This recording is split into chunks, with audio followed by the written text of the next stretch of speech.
You are watching UB Stories. Like, subscribe, and leave your thoughts in the comment.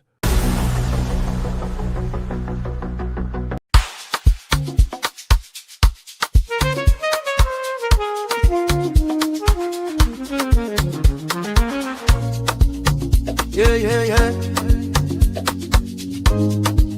You be in the building.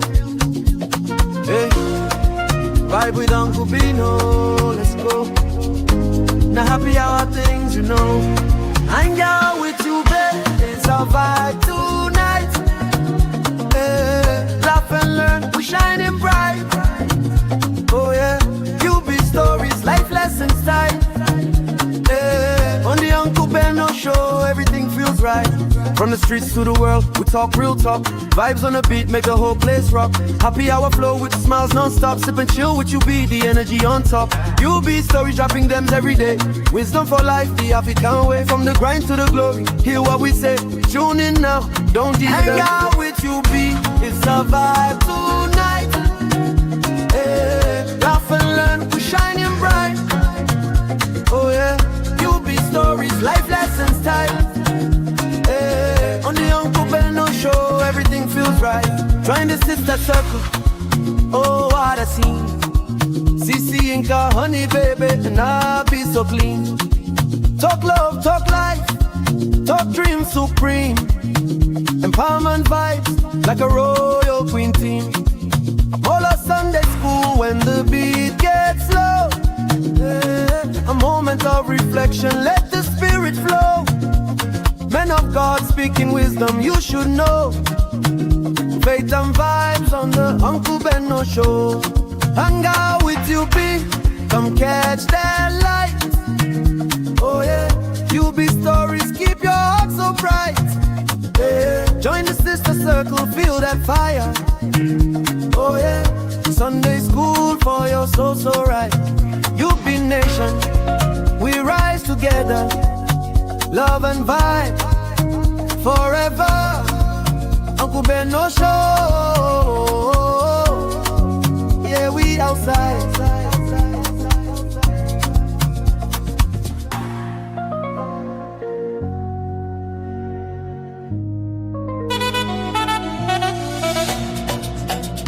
DJ, turn 'em up. Yeah. We outside tonight. Oh yeah. Everybody move your body. From the moment that the beat drop low, see everybody start to move slow. Left leg, right leg, bend down small. When the bass enter, now there we fall.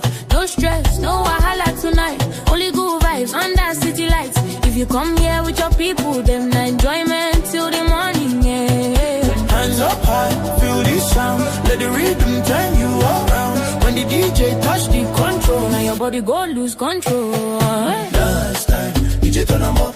Body they move, we know they stop. Hands up high, make you wine and rough. Now dance time, DJ turn 'em up. Hey, Dr. Kemilun Soro. Today is January 21st, 2026.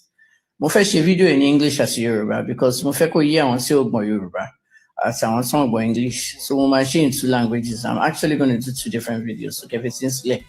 Now, a few people contact me lórí page mi, tán ní pé video kan circulate of Dr. DJ Adeleke Baba Davido tó sọ pé Davido kọ́ ló father àánú period, and that Kemilun lawyer ló run page yẹn ló post for àánú, post fún ya, post fún gbogbo ẹ̀. We might clarify everything for everybody and see. Then Dr. Adeleke mentioned my child. Ibeyeni mi tolerate Ibeyeni. Okay, 61 years old, Numaka 62.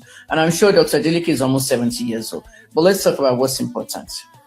Now, with regards to the page, a minimoshi page, I'm very passionate about Anu's story. Okay? Many women have Anu's story. Even me, I have Anu's story. A minimoshi page in November 2018. I am a journalist, among other things. But Moshi page, mo fẹ́ fún Anu ní awareness. Mo fẹ́ fún Anu ní individuality. Mo fẹ́ fún Anu ní exposure.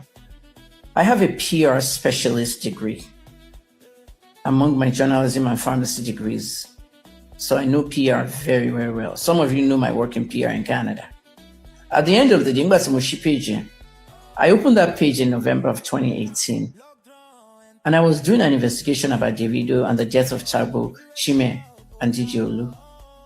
At the time I was doing that investigation, Davido actually came and abused me because I did a story about Chioma and Davido breaking up. So, like story in Open cheap drug user, only can oil pussy me. But when Lemon Koto Shelle now, and when just because she wants at home on Koto Shelle, what did Davido do to this woman? At the end of the day, we're going to read sweets. Now, tell me about how resentments Davido because of that very tweet. Timo then investigate Tagbo, Shime, at DJ Olu. At that very time, October of 2018, Mumba and family Shime sorrow. Sister one pharmacy school at that time. We then our family Tagbo sorrow. Tagbo local put then Shime and DJ Olu in the car.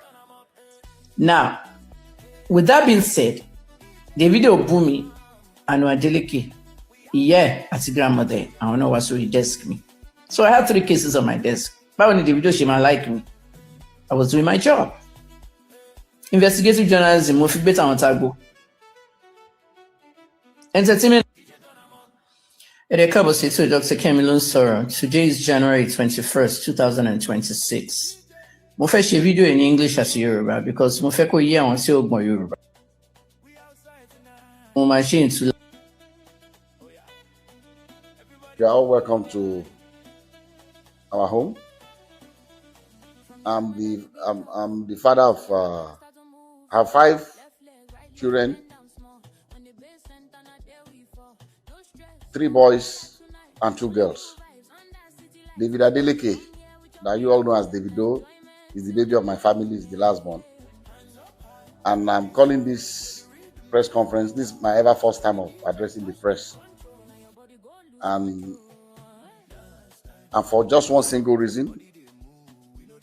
I'm not on the social media, but I'm sure those of you in the social media will have been inundated with all kinds of talks about almost every year this thing, keeps coming up regarding one little girl called Anulupo that lives in Ibadan. That Kemi has continually alleged that Kemi Olu lawyer has continually alleged that David is the father of the little girl. To start with, let me put it on record that I have 14 grandchildren, and I'll tell you the story about Anulupo and what has happened since I received a letter in 2014 from a lawyer in Ibadan alleging that my son David got somebody pregnant and abandoned the person with the child. And I'll tell you what the actions that I took immediately and what. But the reason why I call this conference, press conference, is for us to address. I'm not even sure if it's legal for someone to impersonate a minor. This Kemi Olu lawyer has been after my son David for many years. Everything she says about David is always negative, trying to put him in bad light, with the public. This that I'm about to read to you is what I received from the sister to Anu's mom that lives in Abuja. I'm not going to mention her name, but she's in communication with me. When this happened, she was the first, because I'm not in the social media. She saw the thing that was supposedly written by her niece, and then she sent this to me. Say, "Good afternoon, sir. So I hope your day is going well. I just saw this on a blog post. I just wanted to clarify that the account is not run by me, Ayo, or my mom. The account is run by Kemi Olu lawyer, whom we have cut ties with years ago. I really do not know why she keeps posting these things, knowing fully well that we are no longer in communication. We have reached out to her several times to stop posting anything about Anu. I'm sorry if this embarrasses your family in any way. And immediately I saw this, I called David. I said, David, have you seen anything in the social media? He said a lot of things, that this woman has started again. And I've always told David to ignore this woman, because someone that her own son, her own biological son, has come out to the general public to say that it disowns her, she's no more her mom, she's crazy, she's that. So if her own son can say that about her, why should we bother about what she says about David? That was why I've always told him, please ignore her, and move on with your life. So when I received this, and I'm on YouTube, I've seen all kinds of things people have been saying, and I just said, look, maybe this might be a good time for me, as head of my family, to say our own side of this story. Like I said, I have 14 grandchildren. So what will one more do? Is it that I will not be able to afford to do things for her, or bring her to my family? But there's science. DNA. If you say you are my granddaughter, and the science has proven that you are my granddaughter, I will gladly accept her. So let me tell you the story of how I got to know about Anu. I received it. This is the document. I received this in the mail.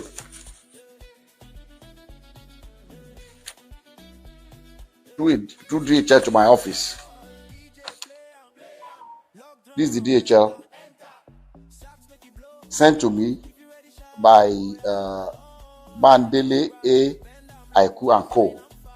from Ibadan in 2014 by DHL. And in the package, there are pictures of a little girl and pictures of David. They put David picture, with the little girl. This was maybe they took I don't know where they cropped baby's picture and put it, and this the mother of the girl. I received this in the mail 2014, and in that mail also, curiously, there was the birth certificate of the child. And what caught my attention was that in the record of the birth certificate, they said full name of father, Adeleke David. Full name of mother, Adeleke Ayotomide. How can she be Adeleke?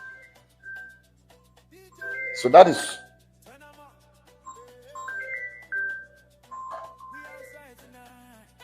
that caught my attention. And then also in that DHL package was this letter from the grandmother of Anu, with her telephone number. I'm going to still show everybody up close so you can see everything. And he wrote, "Dear sir, I know you and your family are in good health and your work is thriving well because the Lord has been good to you, so I do not expect otherwise. Sir, I'm a widow with 2 daughters. I lost my husband 13 years ago and have single-handedly raised both of them with the help of God, but still haven't been, but it has been very challenging. Early last year, my eldest daughter, Ayotomide, informed me that your son, David Adeleke, was responsible for her pregnancy. Their meeting occurred when your son came to Ibadan for a show. I sat with her as a mother to ask her about the father of the child, and she has confided in me so many times that your son is indeed the father of her child. She put to bed on November 19, 2013, and gave birth to a baby girl. So I'm not trying in any way to extort you, but to ask that your son steps up for paternity tests to confirm and take full responsibility of his daughter. I'm also not asking your son to marry her at all. Contained in this envelope are pictures of the baby and my daughter. Sir, I know you are a God-fearing man, and I plead with you for the sake of the pain that the widow goes through to raise our children, that you give me a quick and favorable response. Thank you, and God bless you. Immediately I saw this letter, even before calling David, before telling David, about this, that I called this woman. And I said, look, I've not spoken to my son yet, but I'm going to speak to him. But I'll suggest to you to give me your address in Ibadan. I'll send my driver to come and know where you live. But I can assure you that if this girl is my granddaughter, you have no problems with me. I will welcome her into my family happily. She was happy. She gave me her address. I gave the address to my driver. My driver went to Ibadan the next day to know exactly where they live. And I told her that, look, the hospital that I use in Lekki here is an Indian hospital, Vedic hospital. That's where I do my checkups and everything. And that I can ask the hospital to arrange for a DNA test.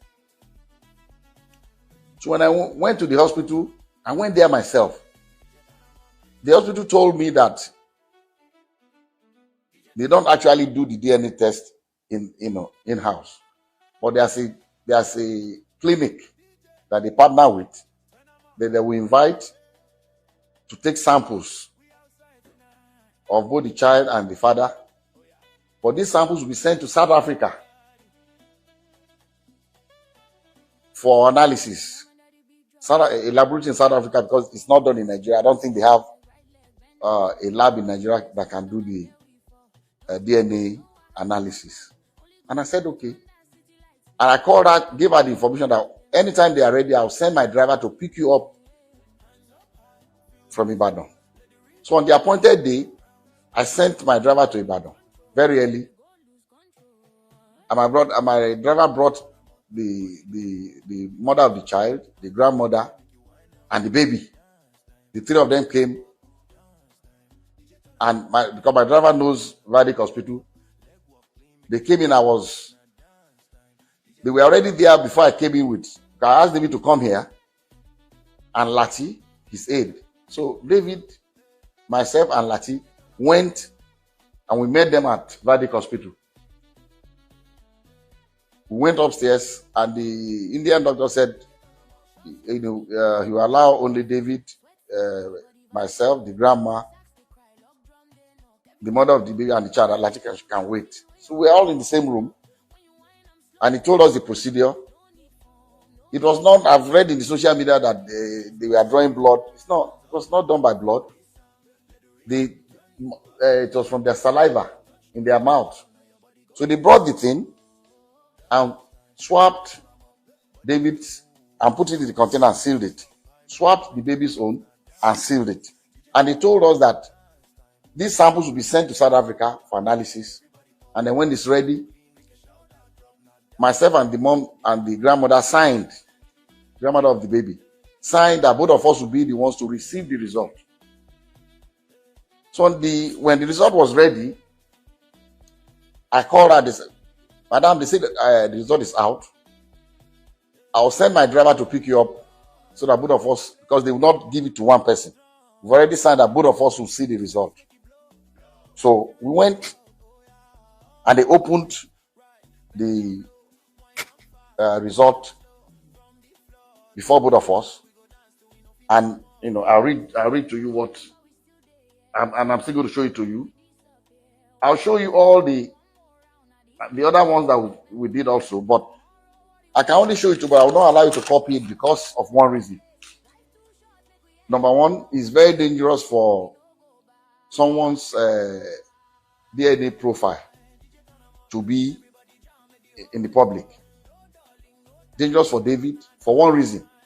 Somebody can use it to frame him. If somebody commits a crime tomorrow and they say, they've taken sample of saliva or blood or whatever, or sperm or what, in case of rape, and the police comes out to say this is the DNA profile of the person will go to jail. So I cannot share. I'll let you see it, but I will not allow you to copy his DNA. The portion that shows the result without the DNA profile, I'll show you can copy that. And at the same time also, I cannot legally share with you the DNA profile of that innocent little girl. I know, because she's a minor, and I don't have the permission of her parents to share her DNA. So we have to be very careful. But anyway, I'll show you the result for you to just see. And so they opened this was the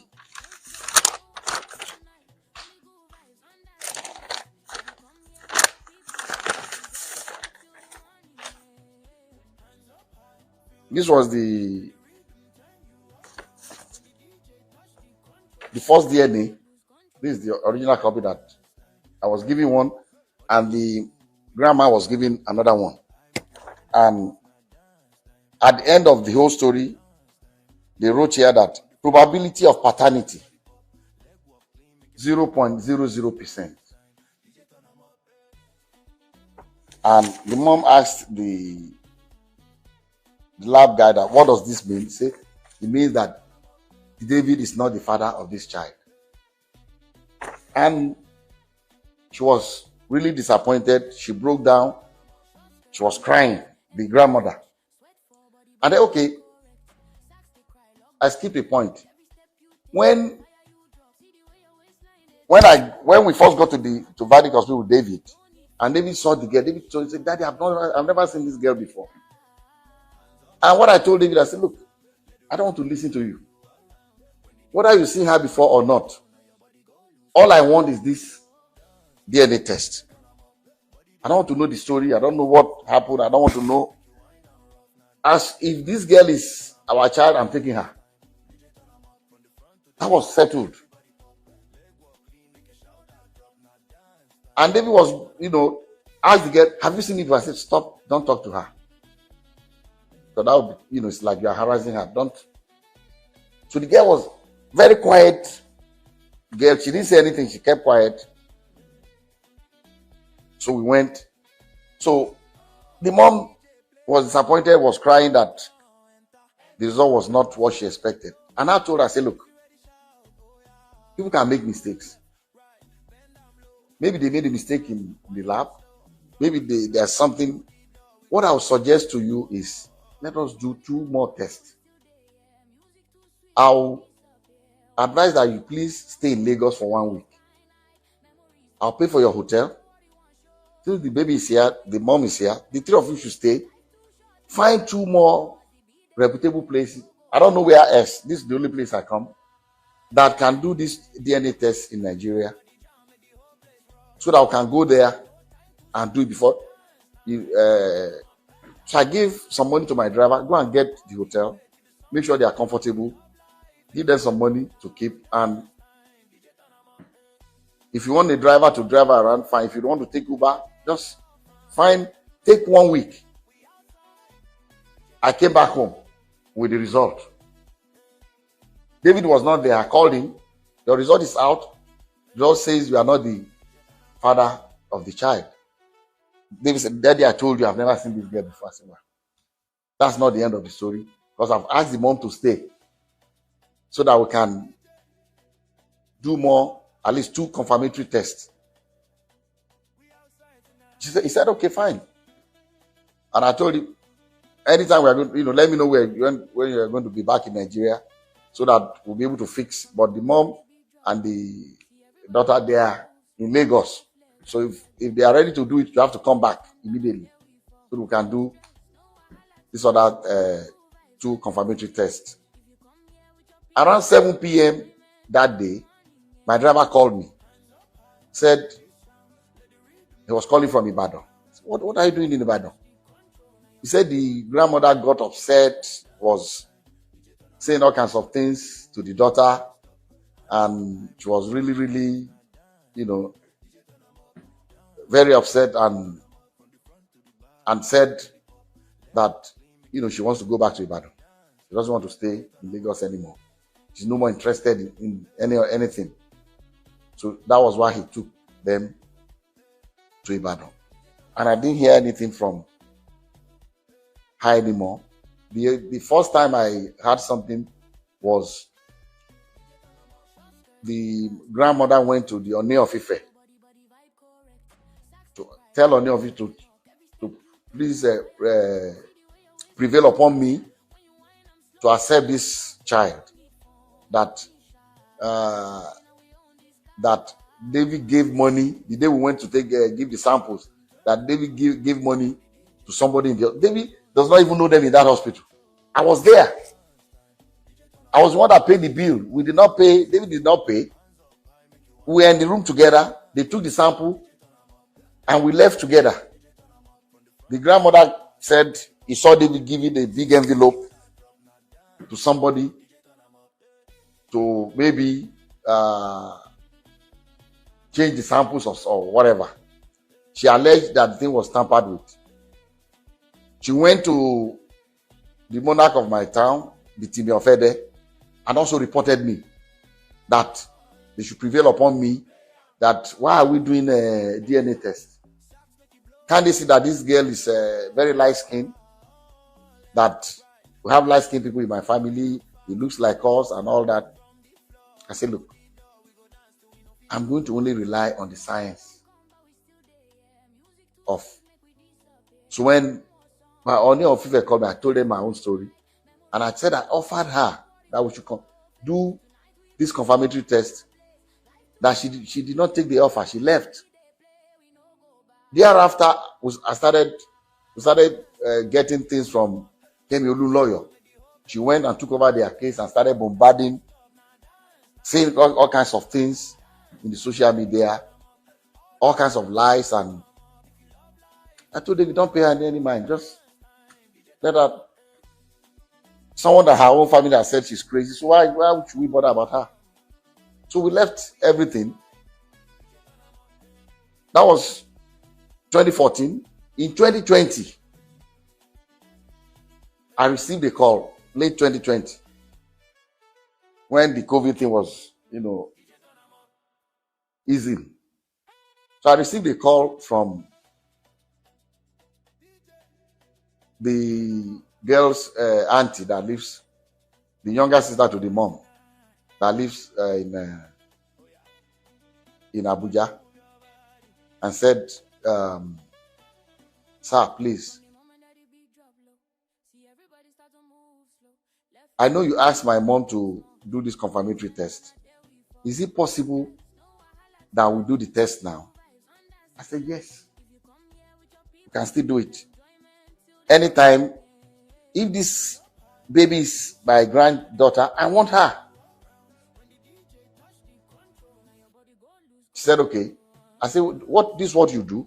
Okay, and before then, through this Kemi and some other people in the social media, they also alleged that maybe it's not David, maybe it's my nephew called B-Red. Because B-Red's name is Adebayo. But his middle name also is David. It's Adebayo. David Adeleke. So when the auntie of the little girl called, I said, look, this is what we are going to do. You go and pick your own clinic of your choice. Come to Lagos. I'll make sure David is available. Bring the little girl. We'll go to your own clinic and do it. I said, but before we do that, I'm going to arrange for another clinic in Lekki, apart from the verdict one we went before, so that David and that little girl will do 2 more tests. And then I'll arrange 2 clinics for my nephew, Bayo, to do 2 tests. I said, so the day you are going to come, we are going to have 4 different tests. So that was why people, you must have heard that we've done about 5 DNA tests. Actually, 3 was done by David, 2 by Bayo. So the girl came. They went. I didn't follow them. They went to the first clinic in Lekki here. From that Lekki, they went to 2 other clinics in VI for Bayo and the girl to get their swabs. And then the clinic that the girl's family arranged was in Ilukweju. So they went to Ilukweju the same day and got and submitted their samples. And the clinic said they are going to send their results electronically to the mom and to David's lawyer. A copy to them, a copy to us. So when the result came, the grandmother still said the same thing, that, oh, no, they're going to give them money to bribe them to manipulate the result. How can this one not be? So at that point, I always want to have a clear conscience in anything I do. So I said, okay, I'm not a medical doctor, but I have 2 PhDs. I'm not honorary degree. I earned it. I have to. So I went to school. Let me go and read this and compare the profiles. So what I did was, my granddaughter Imade,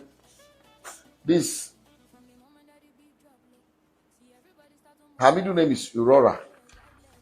This application for her US passport.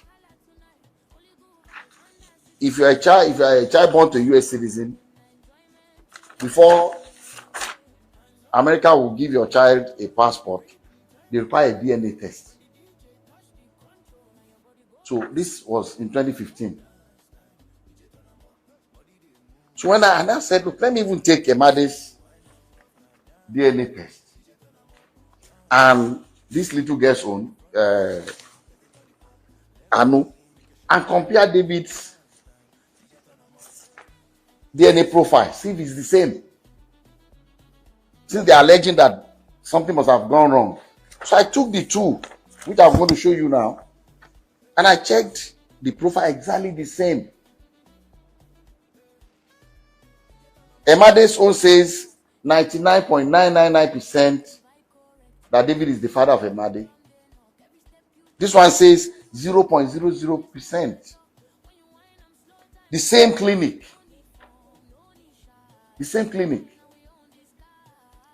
So I called the auntie in Ibadan. I said, look, you are a graduate? He said, yes.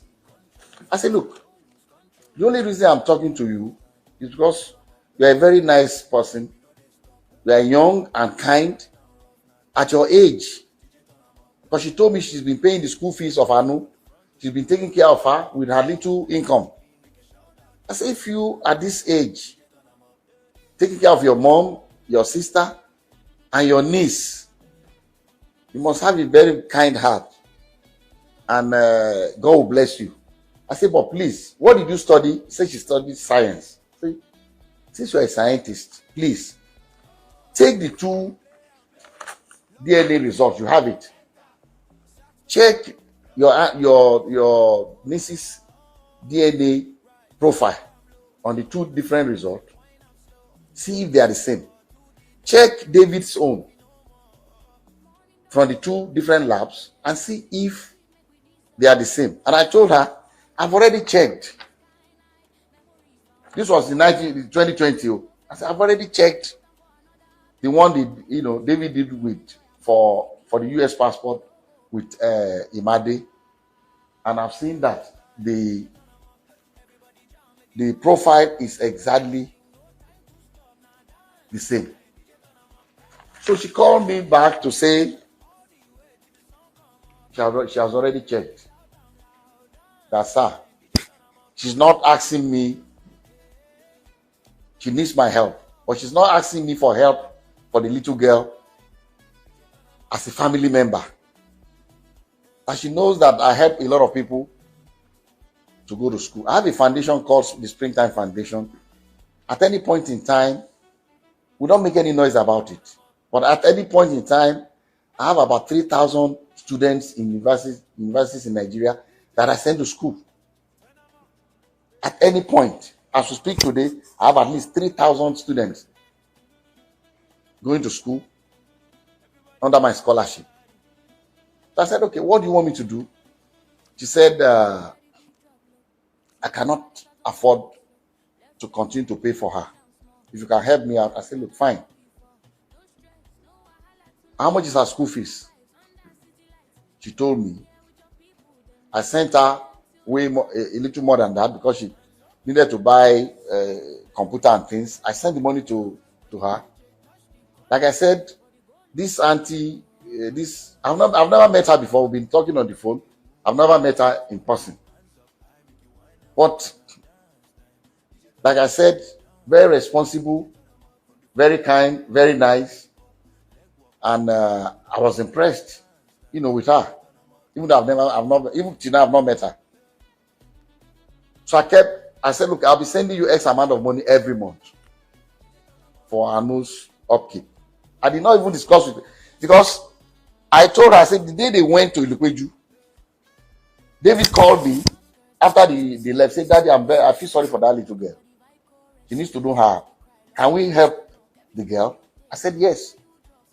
But let them ask for it. If they don't need our help, we can't just rush to say. So when the girl came, I said, even David has told me that we can help this little girl. So after about 2 or 3 months, I called the girl's aunt in Abuja. I said, look, helping your niece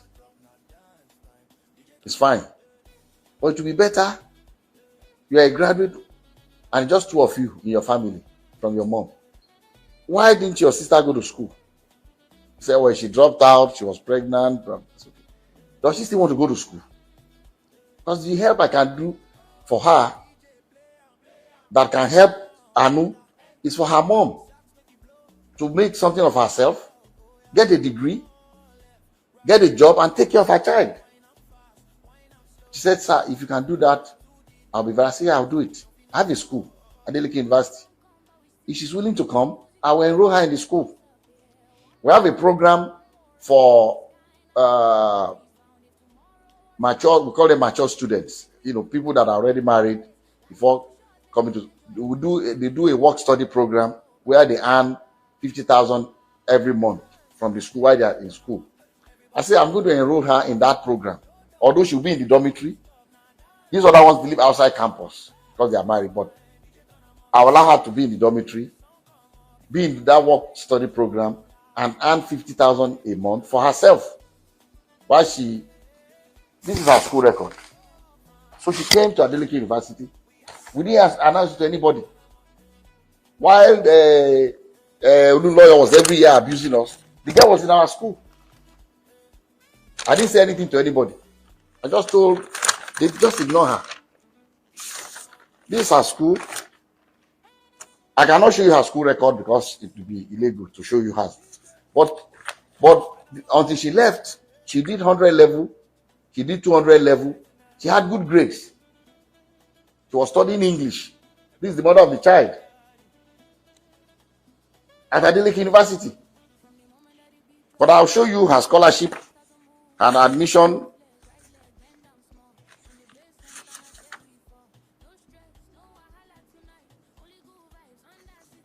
This was for clearance, her picture and everything.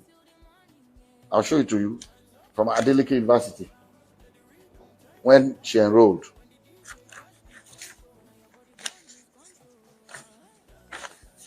This was from Springtime Development Foundation letter of scholarship award.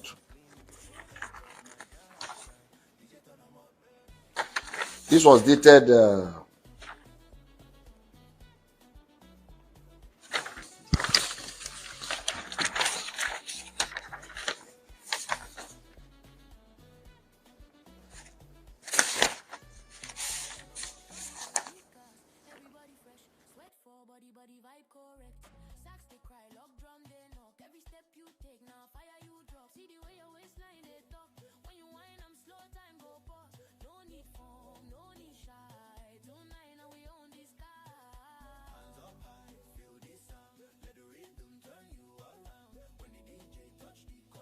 Day Grace. This has school record. And I'll read the letter. Say the spring down this award of higher institution scholarship for 2020-2021 academic session, 100 level. The Springtime Development Foundation is a non-profit Seventh-day Adventist Christian non-governmental organization with its head office in Ede, Osun State, Nigeria. Established in 1996, exclusively funded by Dr. Deji Adeleke. One of the aims of the foundation is manpower development through the award of scholarships in selected higher institutions of learning in the country. In light of the above, I am therefore pleased to inform you that your application for financial assistance has been favorably considered by the Foundation's Board of Trustees. You have been awarded a scholarship in the sum of blah blah 100% to study English at Adeleke University. So, based on this, she enrolled, and she was doing well in school. She did 100 level. She did her 200 level. In August, I think August 2022. Is it 2022 or 20? Let me see. The last time she attended school.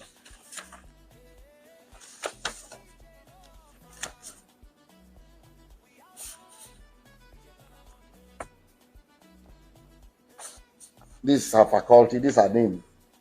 Faculty of Arts. This is her name. Yeah.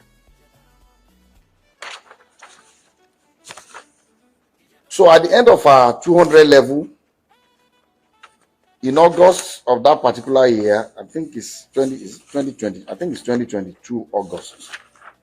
She completed her 200 level. I think she was in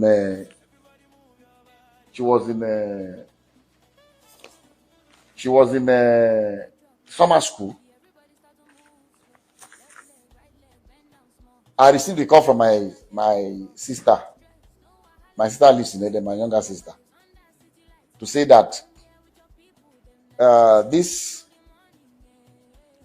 woman came, the grandma came with Ayo and the little girl Anu to see her,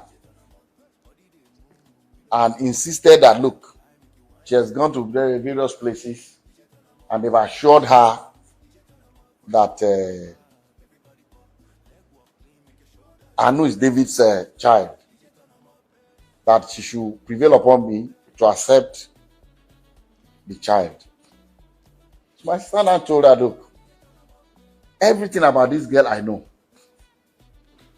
The first thing, you see, I'm saying this because I want that little girl to have a closure.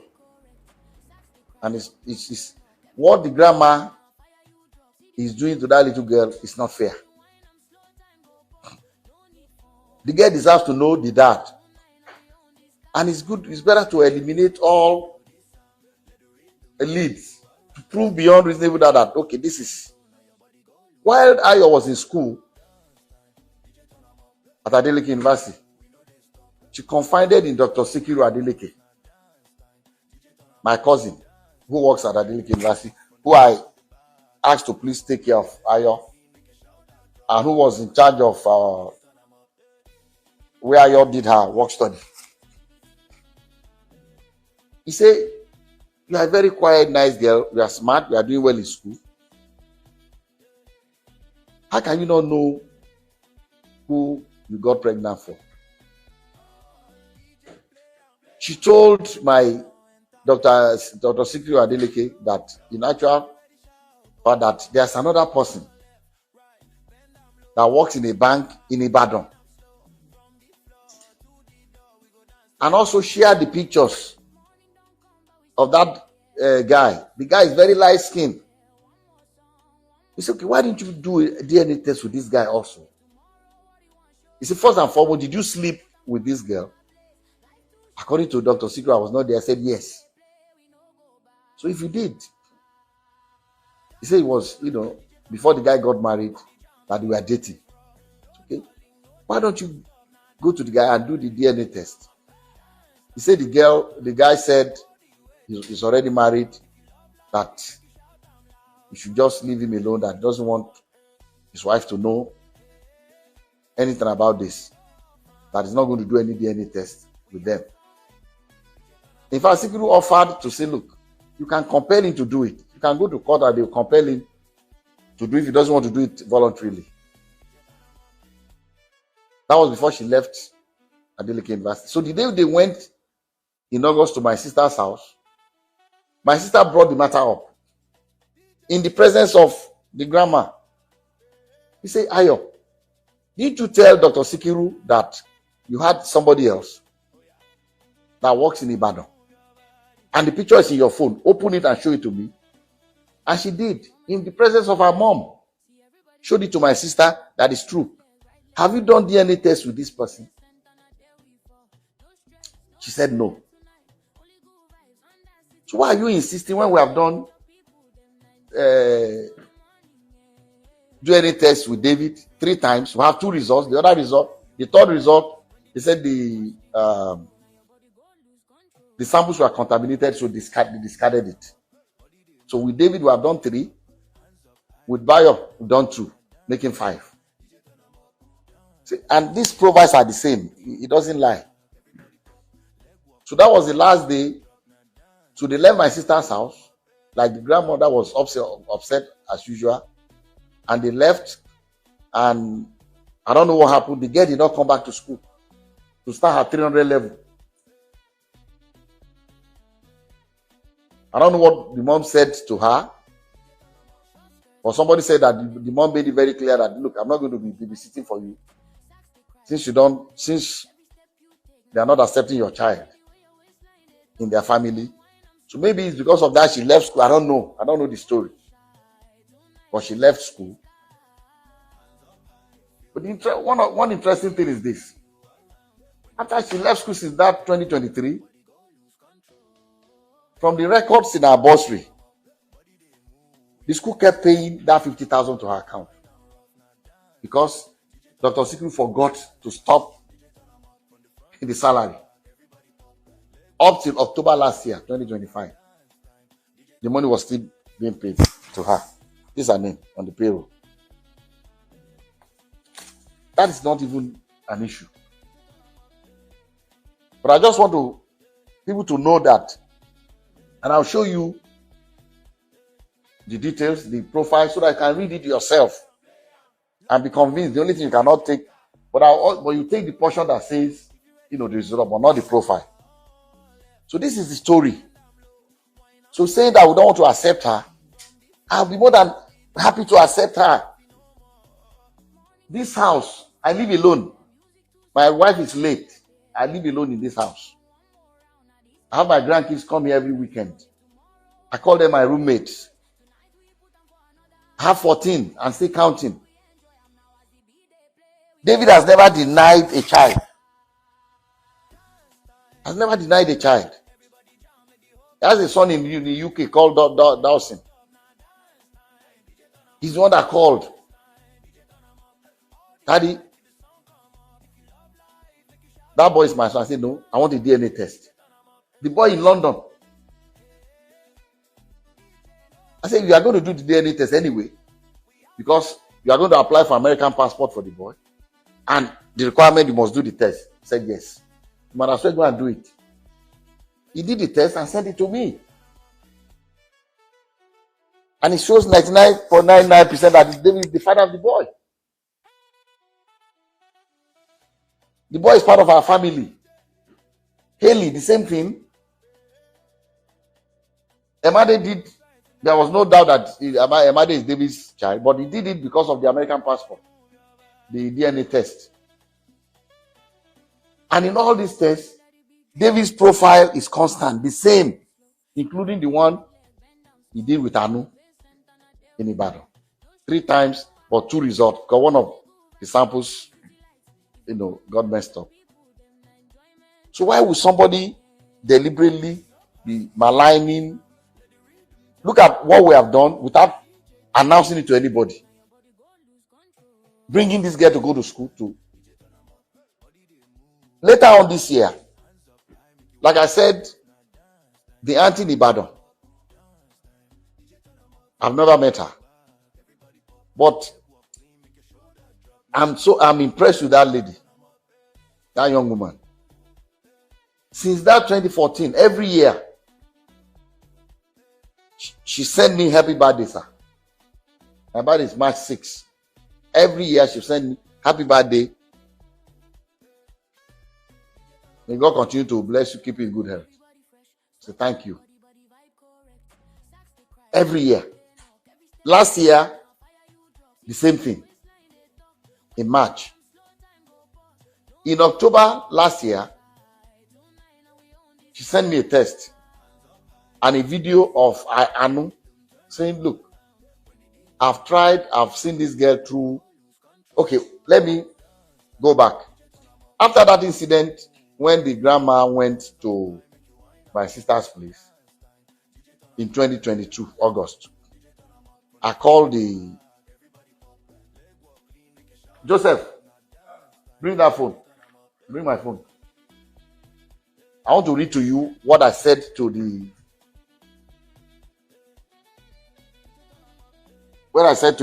girl's auntie in Ibadan.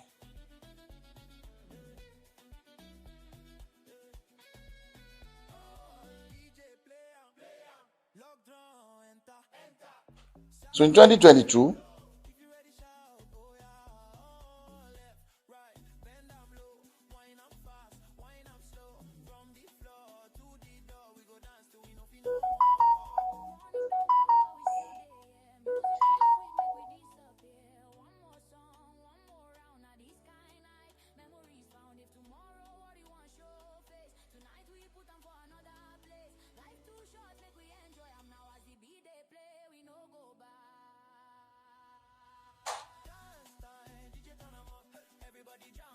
like I said, that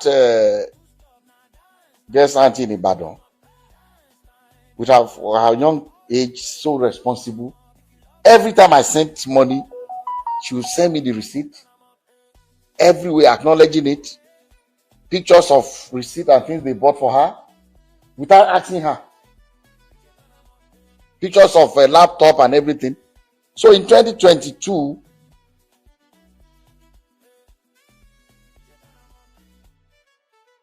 when the grandma went with that drama again at my sister's place, I was upset. I sent her a test. This is the test that was on August 31st, 2022. I sent a test I said, your mom is taking my kindness towards your niece and your sister for stupidity. Despite 2 DNA tests that eliminated David as the father of the girl, and your sister's own admission that one particular light-skinned boy in Ibadan slept with her during the same period, and with also showing the boy's pictures. Your mom still went to my sister in Ede 2 weeks ago to claim that David is the father of your niece. Your sister showed my own sister the pictures of the Ibadan boy in the presence of your mom when my sister confronted her about the boy. But because of your mom, I don't want to have anything to do with the little girl anymore.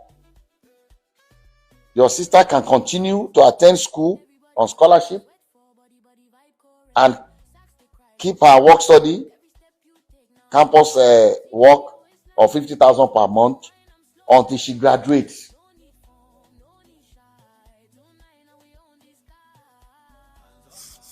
You can show people this is what I sent to. You can read it directly. You can show them. That's what I sent to the girl. So I tell her she can continue until she graduates. I did not withdraw the scholarship. I did not say don't come back to school, but she was doing well in school. So that's how I stopped sending money to the auntie until this year, in last year October, she sent me the little girl's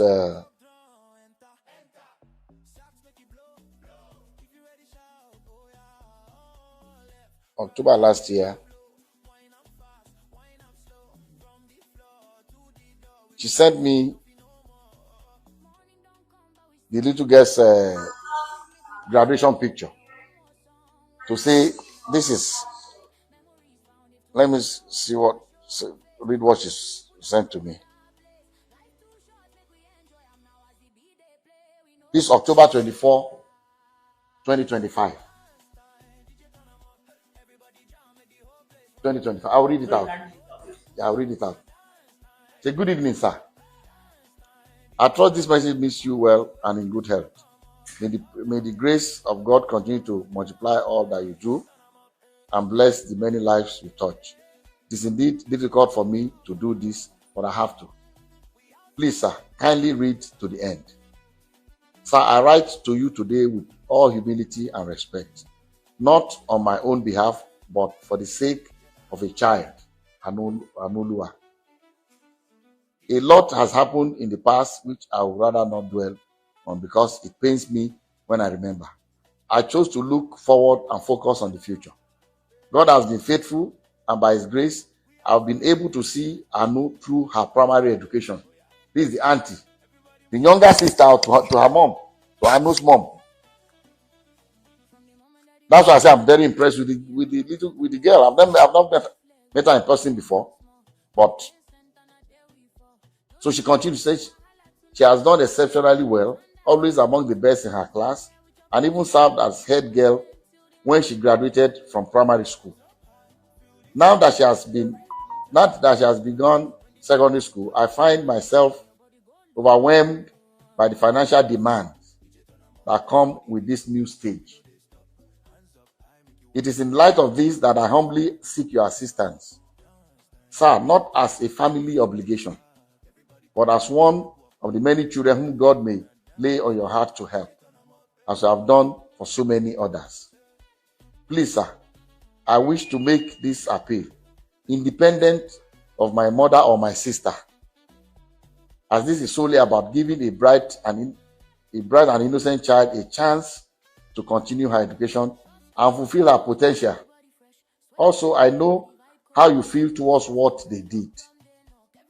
I'm deeply grateful for your time and consideration, sir, and I pray that God continues to bless and strengthen you as you touch more lives through your generosity. With utmost respect and gratitude. She signed off her name.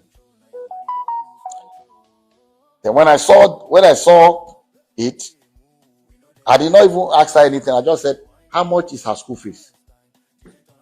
I decided that, since she has asked me again, I'll continue. She told me, this was October last year, and I sent her the money. And she told me that all she needs is the school fees. She can take care of the maintenance of the game, but school fees, I can help her. I said, I'll help you with the school fees. I did not discuss it with anybody, not with David, not with anyone. If all this thing all this communication with this auntie in Ibadan, David does not even know about it. I did not discuss it with anybody in my family or anybody else. So in October 29, 2025, please, madam, please read this. Read what I wrote here. this October. Just read what I wrote. I am just wondering why your mom removed your sister from Davido University. Why was she bent on destroying her future? Why was she insisting on a paternity that science had proved otherwise several times? Your sister confided in Dr. Sikiru that she had a boyfriend in Ibadan, very light skinned, that may be her daughter's real father. But she was afraid to ask the guy for a DNA test because your mom will not stand for it. She even showed Dr. Sikiru the guy's picture, and Sikiru showed it to me. Anyway, tell your sister that she can go back to Adeleke University to complete her studies for the sake of her future and that of her daughter. The scholarship offer and part-time job on campus is still available if she so decides. God bless you for taking care of your needs. Take care. That's what I sent to the girl in Ibadan in October last year.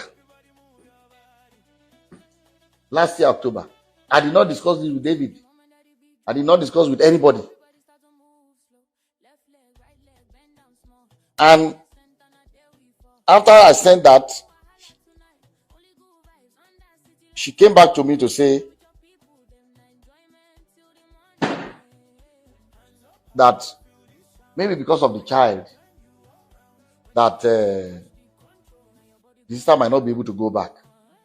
As you have just 2 years. Free accommodation, free school fees, everything. Finish your degree. And what I had in mind for her was, if she finishes her degree, I was going to give her a job in that school. So, and I've done it for so many people. There's somebody that went to that school, finished her degree. She's a lecturer in that school now. Did her master, did her PhD in the same faculty where this. So what I had in mind was, if she can finish, she'll do her master, do her PhD, and get a job there and take care of her own child or her by herself. I thought to myself that this is the best I can do for her. But the reason why I call this press conference is that the fact that all you see in the social media is not this little girl writing it. It's not the mother of the girl writing it. It's Kemi Olunloyo. The woman is crazy. What she's doing is even illegal, because you are impersonating a minor. She's the one that established the account for the little girl, established the account for the mother of the girl, and then using this account at anytime she wants to start trouble. It's like every year. And from what the family told me, from what the girl told, she was using the family, using the little girl to make money.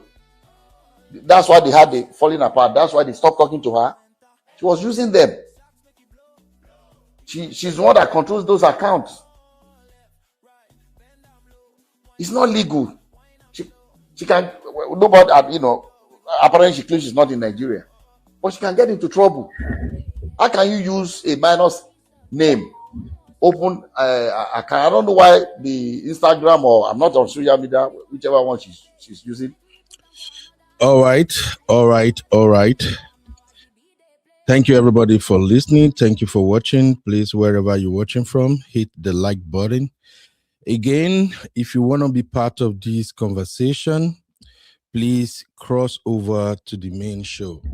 The link is pinned to the top of the vertical format. Just click the link and you'll be at the main show. So that way I can see your comments and I can read them. We can interact together. Right now, I have like 1 hour to do analysis and, of course, to allow our community members to chime in. So the way we roll over here, this is UB and the Real Fam. The members of our community is called the Real Fam.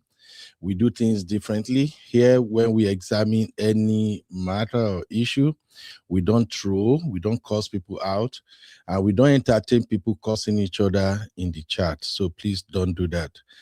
Over here at the Real Fam, we thrive on mutual respect for each other. And we believe that the people who are listening to us are professional, they are grown adults. So please, I beg you, do not curse or abuse anybody. be respectful, and we can have this conversation. So let us dive into what we got here, and I'll be glad to hear from everyone. You are watching UB Stories. Like, subscribe, and leave your thoughts in the comment.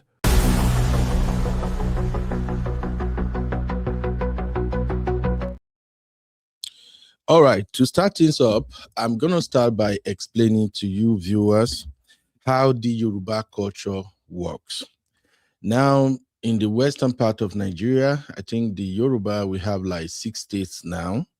Is it 6 or 7 now? I think we have 6 states. Our culture is somehow close and very, very related. We treat issues differently from other ethnic groups in Nigeria. And I'm bringing this into this conversation because I have seen a lot of comments and reactions on social media to this Davido DNA saga. And more importantly, since Dr. Adeleke came out, people have been talking. A lot of people have been criticizing the old man. Some people say, oh, the Baba just do this, the Baba just do that. Well, like we always said, you are free to have your opinion.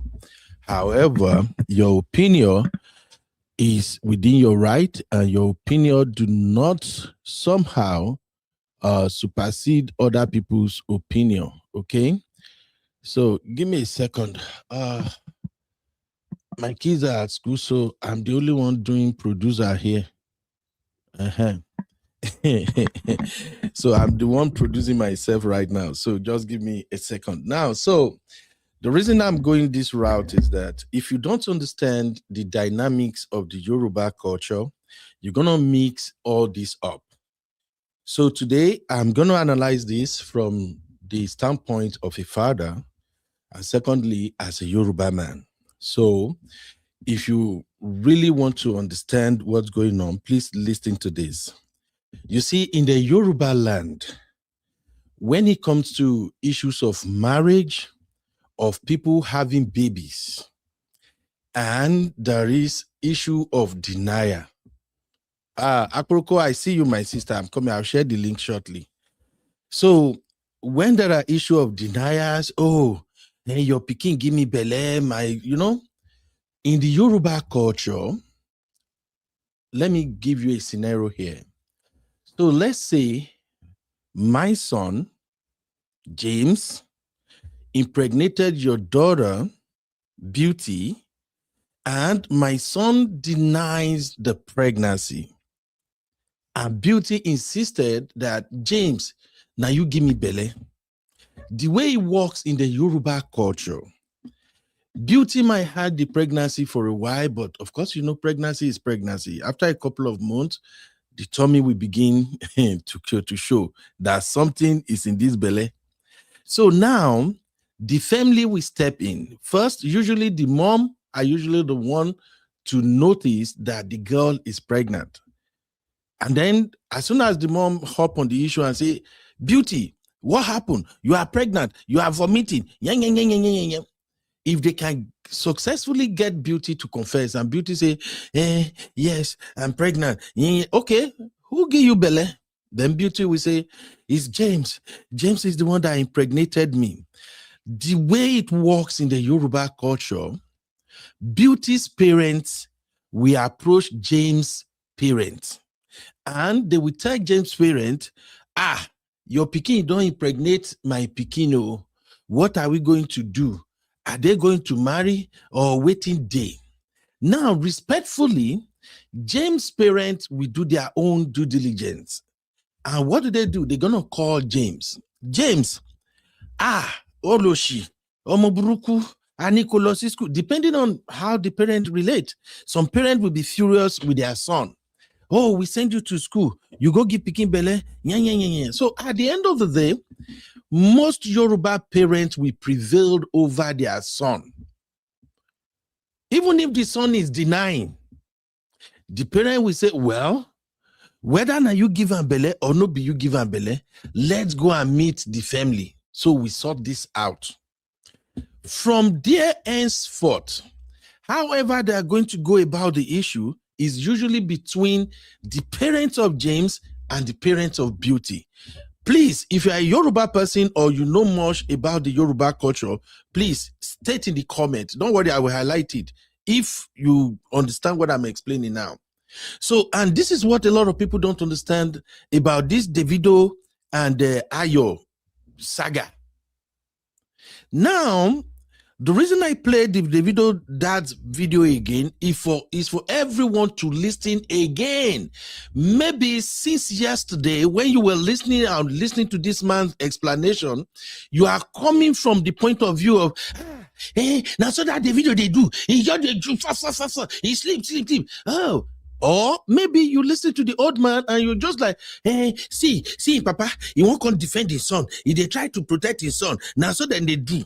Or maybe you just like, Ayo, they are cheating her. They are supposed to claim the pikin. So please, I played that video for everybody to listen all over again. And that's why I'm explaining the way this thing works in the Yoruba culture. The other day when we were on this topic, I gave you an example. Myself speaking to you right now, I have a 30-year-old son. I have 2 grandbabies. I had my son through situations similar to this. When it happens, I told you guys the story. The pregnancy was like 6 months old. I was not even aware that I don't give person belly. The day they showed up, the guy came with her family. Not even family like that. So he carried the whole street come. I grew up in Ondo State, in a place called Igbokoda. Igbokoda is like the Lagos of Ondo State. Ondo Waterline area. Very rugged. Everybody came. My friends, the people from my street, everybody, they were ready to fight. I look at my situation and I feel like, no. If I come out right now and tell this guy, just because I wasn't aware of something, I just say, not be my picking, not be me get them. There's going to be hell. Hell we broke loose. The matter could have been something. Maybe I'll be in jail by now. So maybe I could not die myself. But when I came out, I simply asked, can I talk to her? Because my son's mom was there with big belly. He did back. She was so scared. So when I came, I'm like, I told the sister, the one who won't break bottle. I can't forget that sister, Lai. She looks like Mercy Johnson. If Mercy Johnson is acting mad. The sister was ready to tear me apart. So I just look at the situation like, okay. I'm just going to get my parents involved in this. I'm not going to deal with this shit right now. So I asked the sister and everybody that came, say, please, can I talk to the girl? After a while, they agreed that I can talk to her. So she came over and I told her, can we talk? Let's just move away from this crowd. So we moved to a place and I asked her one simple question. How come you didn't tell me anything all this while? And when you're going to come right now, you just brought everybody. And she's like, I'm not the one that brought crowd though. My sister is the one that say, she Larada. Our street in Igbokoda is called Larada Street. Anybody who live in Igbokoda, if you get to see this, you know what I'm talking about. It's one of the popular streets in Igbokoda as at that time. So she's like, I'm not the one that brought crowd though. My sister is the one that gather everybody that say, since I live here, when they come here, there's going to be pandemonium. So she say, I did not. So I now say, okay, please, let's solve this. I'll call my mom. I'll reach out to everybody. We'll come and see your people. Please, let's not do this. And then we get back. I told the sister, we've said tomorrow we'll come over. The sister was still jumping. Then the elders around, they now step in and say, the person will not come meet, they fight. Why don't we resolve this later? So the next day, I called my auntie. My mom was not around. Then I called one elderly man and one auntie, and they follow me down to their parent place. When we got there, the father and his people, they were not talking to me. They were addressing the elderly people that came. And when they asked them, are they my dad? They said they are not my dad, but they were there that I grew up in their midst. So they were like, no, we don't have no business with you. We want to see his parent. So the elderly man that went with us said, okay, the parent will come. But we are here today just for you to know that we recognize what's going on. and he's not denying. That was how we resolved the whole issue. My baby boy was born. I get to see him like maybe 3 or 4 times. By the time it was like 1 year and a half, I didn't get to see the boy again. The mom took the boy and he disappeared. Fast forward, 22 years later, I was already in the US. I received a phone call. It was my son, grown. So I'm sharing this with you for you to just know that I'm coming from a place of honesty. I have no interest in what is happening to Davido or what is happening to anybody. Okay? The point is, in the Yoruba culture, we do things differently. In your culture, in the Igbo culture, is different.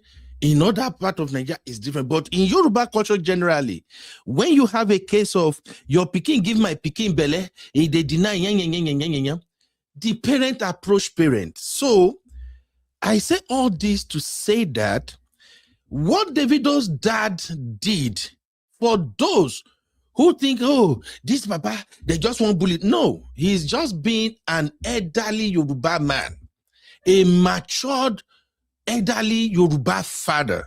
So let's get that clear. Secondly, okay, Davido dad said something, and I think people are missing it. He said when Dr. Kem was coming for Davido, you all saw how that woman had been chasing Davido all these years. And the dad said, when Davido, because in case you don't know, let me explain Yoruba tradition to you again.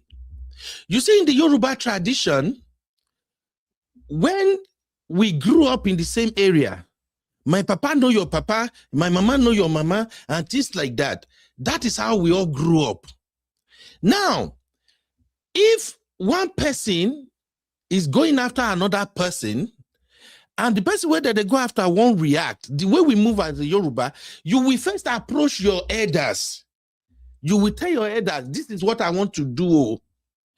Davido, nothing anybody can tell me. Davido is a well-raised boy. He's a respectful boy.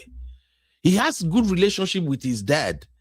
I guess when Auntie Kem was going after Davido, and Davido was going to like dish it, follow her back to back, Davido went to his dad and said, hey, daddy, tell Auntie Kem, and you've heard Kem said that, oh, we know each other, my daddy, they are same grade. So Davido just felt like, Dad, if I attack this auntie now, I know how many this thing destroy your relationship with their own family. And then the dad said something. You heard it in the dad press conference. The dad said, I told David, leave her alone. Don't do anything. Leave her alone. Again, let me emphasize the Yoruba culture to you guys. In the Yoruba culture, respect is number one. If your dad said, don't do this, in the Yoruba culture, it doesn't matter how rich you are. Maybe I should say it louder. In the Yoruba culture, you can be a billionaire. May your papa may be thousandaire. Your dad, real Yoruba dad, will not look at the fact that you are a billionaire and give you a pass. We don't do it. Even if you are a billionaire, you are not controlling no shit. It's our culture. So when the dad said, no, don't go after her, I will handle it, David don't have to keep short. So now, the dad coming out, calling a press conference, for those who don't understand, who just feel like, oh, this Baba, you should have ready. Why the Baba? If I just do this, no. In the Yoruba culture, if your dad says, stop this behavior or stop this, I will handle it, Yoruba father will go and handle it. The same with our mothers. If a Yoruba mom tell you, say, okay, this pikin where you say they bully you every time, no worry, not do anything. I know when you go school, go fight. Now study, I say me you go study. I will take care of it. I bet you, if 100 Yoruba mom give you that promise, 95% of them, if that pikin where they bully you, venture bully you, now then you go see say your mama na way. The Yoruba mom will step up and go and fight that battle. I'm saying all of this, maybe it can give you guys some insight about what we are watching, what is unveiling before us right now. So for Davido's dad to come out, he is simply fulfilling the promise he made to his son. Omomi, fikemile, mahandwe. Meaning, my son, leave Kemi alone. Ignore her. I will handle it. This is for Davido's dad fulfilling the promise he made to his son. If you understand what I explained so far, please drop a 1 in the chat. Make I know say now understand where my analysis is coming from. Now I live in the US.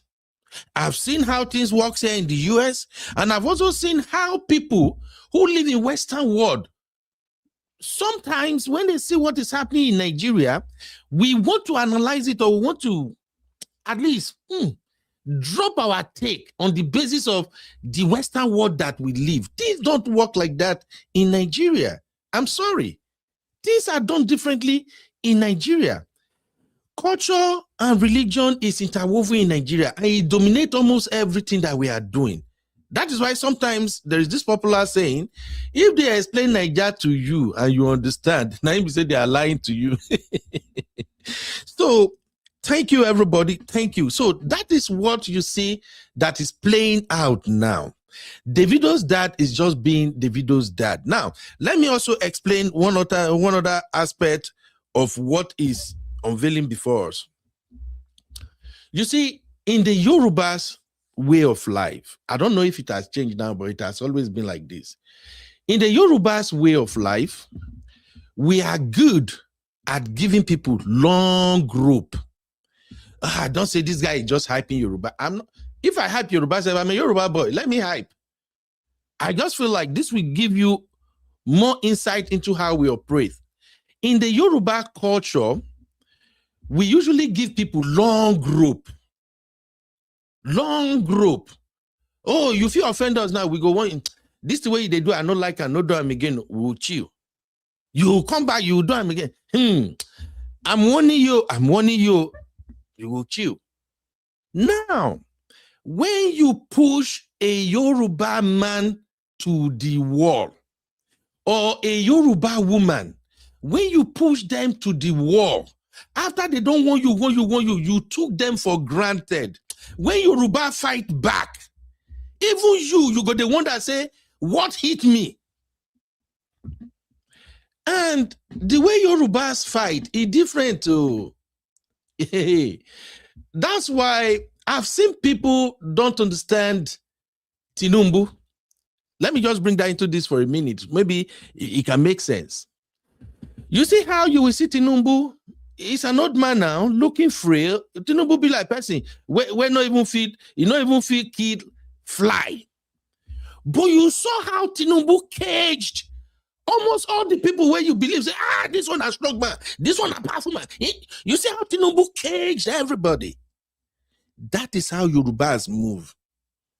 And I'm doing you a favor now in case if you are dealing with a Yoruba person tomorrow. Yorubas are not fool. If you have issue with a Yoruba person and the person is saying, hey, this thing you're doing, stop. I don't like it.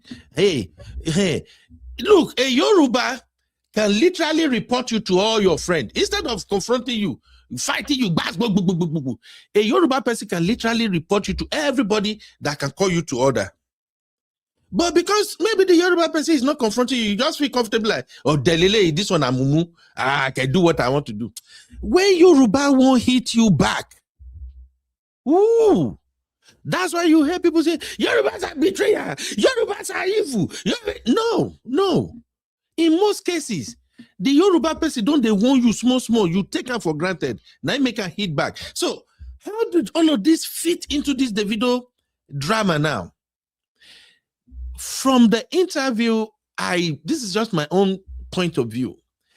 Davido's dad has given Auntie Kem a very long rope. He has given Auntie Kem several opportunities to desist from coming after his son. And Auntie Kem no here. So right now, Davido's dad want to treat her fuck up. But take note of something. In Davido's dad's story, he mentioned that Ayo grandmom, Anu grandmom, that is the mother of Ayo gave back to Anu. Okay, so Anu's grandmom have took this matter to Oni of Ife, wanting Oni of Ife to prevail over Davido's dad so they can accept this child, even if DNA said no, Davido is not the dad. And in case you don't know, you see that our Oni of Ife, maybe because of social media, because you guys see a lot of Oni of Ife, he's here, he there. He makes it look like he's just a king. But let me tell you, in the Yoruba culture and tradition, the Oni of Ife is a powerful king. If somebody should go and report you to Oni of Ife, the right thing to do is to go and explain yourself to Oni of Ife.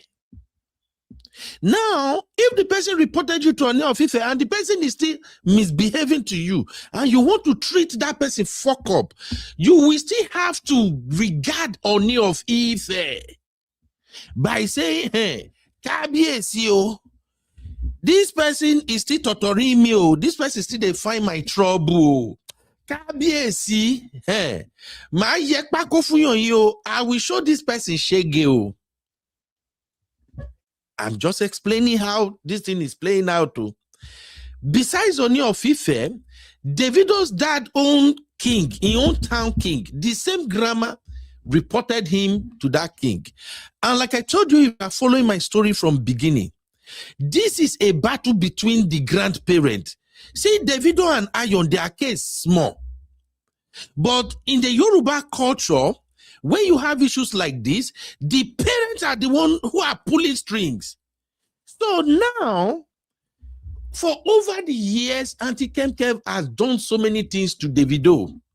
And the dad is now feeling that, you know what? I think it's time I really protect my son.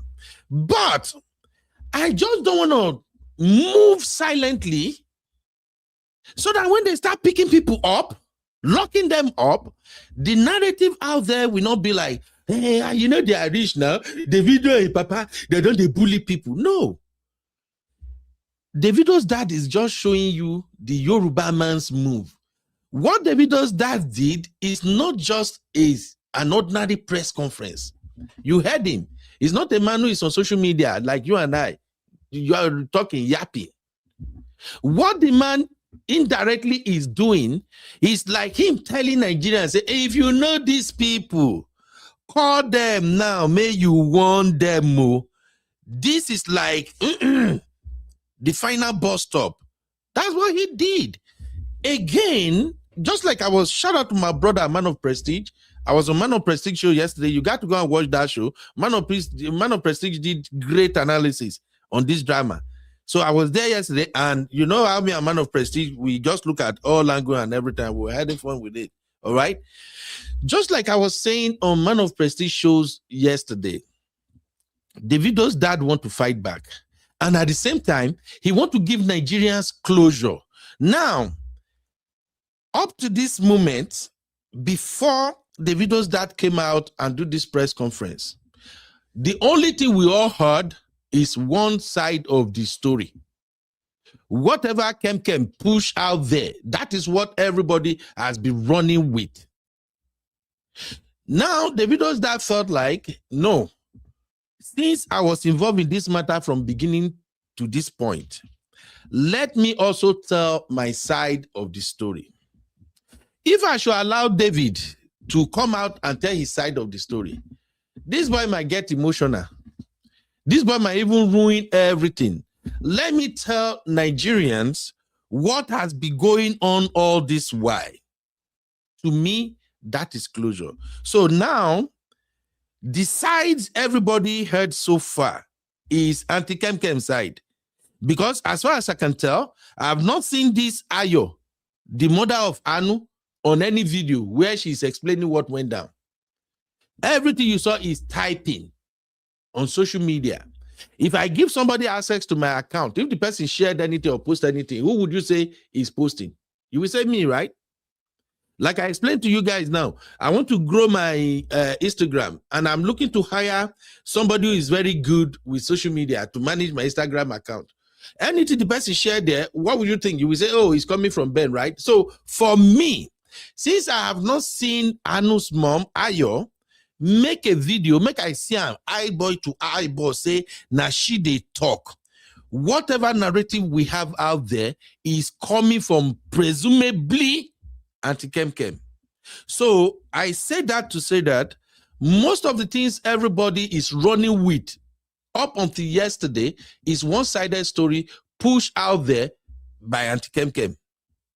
Now we have the other side of the story coming from Davido's dad.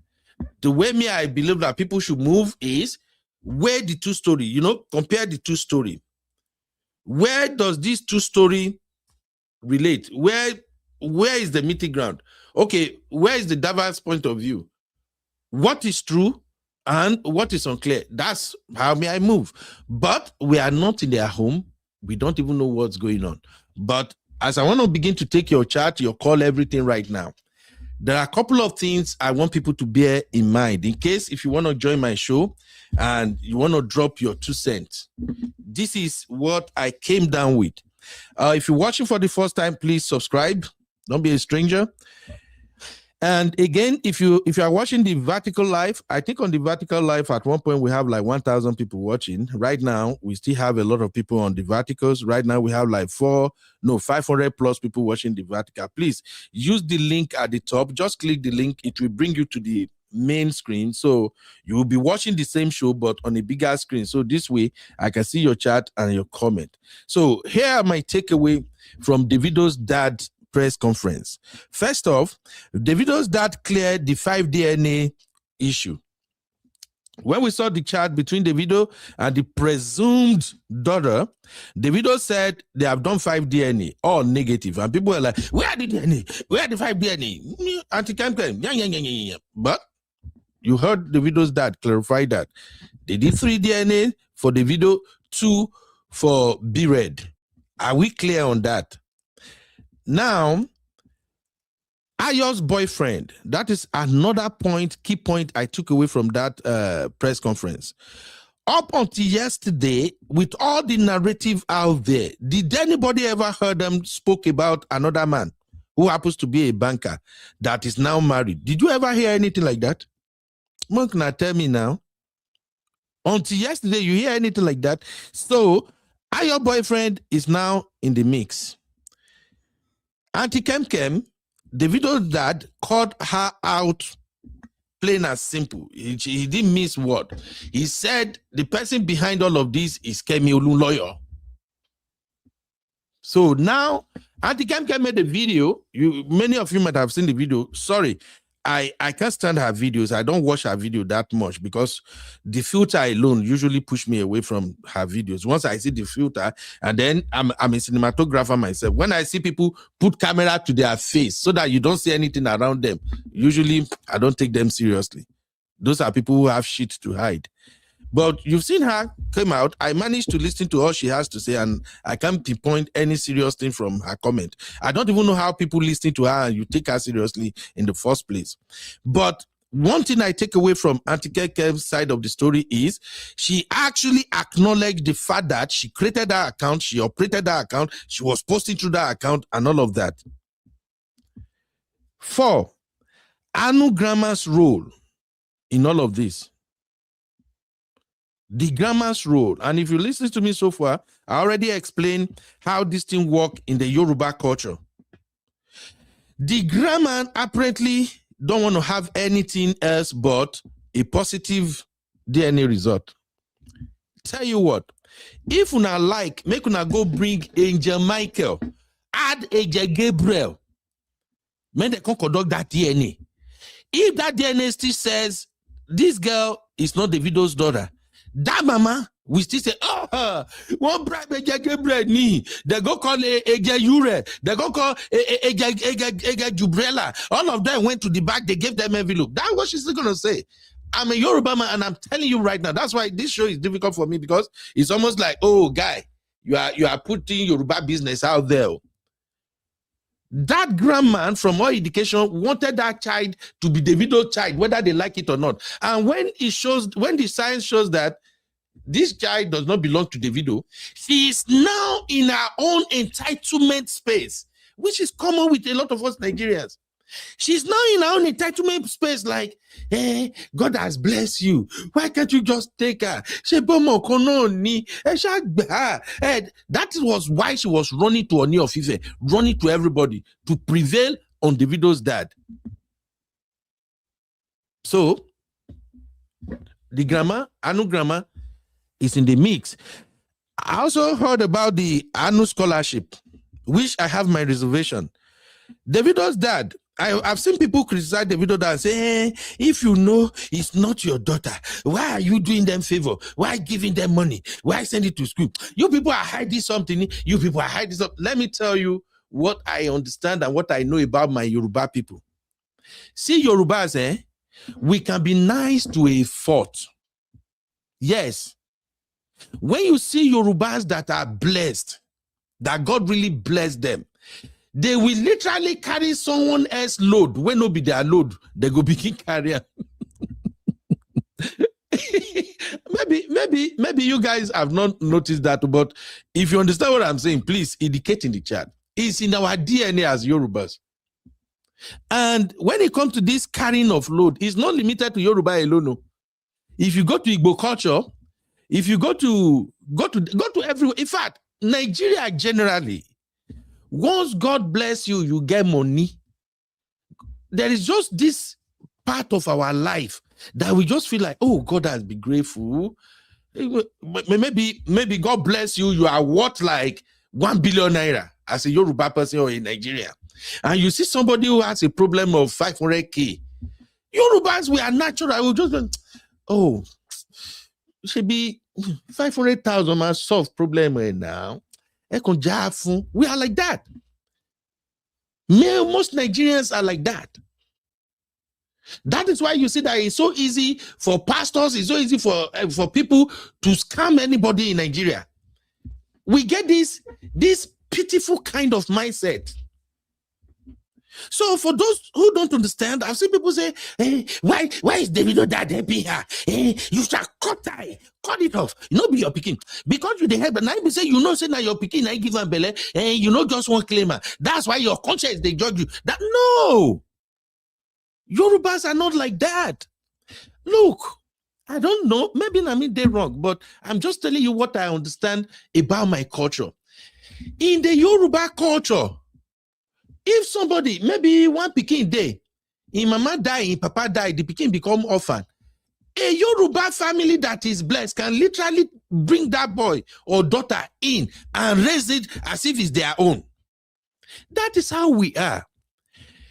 The reason people are dragging Davido's dad now for everything that old man has done is simply because after that DNA came out negative, the grandma broke down. Literally, most Yoruba person will just be like, alone, oh girl, woman show, this Pikin, and this Pikin will just grow up without help. You know what? What can we do for them? Let's just support them. Let's just, oh no, my God will help them. She will find it out, but let's just help. God bless us. That's just what the Baba did. Anyhow, people look at it, like I say, you are free to your own opinion, but I usually put myself in someone's shoe. And I said something, I don't know, maybe I said it on my brother, Man of Prestige show yesterday, but I know I've said it here on our show.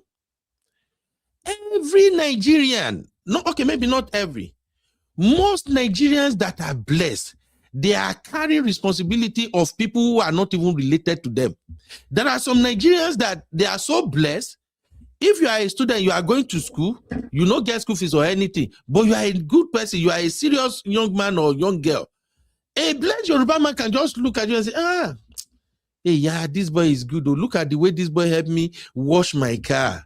Hey, boy, I like how you are diligent. Eh? What can I do for you? And the boy can be, sir, I'm student, I'm washing this car so that I can raise money for my school fees. Hey, bless your Yoruba man. We just tell the boy, hey, school fees, you know, how much is that your school fees? Sir, what they increased the school fees to 300,000. A blessed Yoruba man or woman, we just tell the boy, you know what? I like your attitude. Give me your account. I will pay the school fees. Now, I'm saying Yoruba because Yorubas are involved. In Nigeria, generally, most blessed Nigerians, they are like that.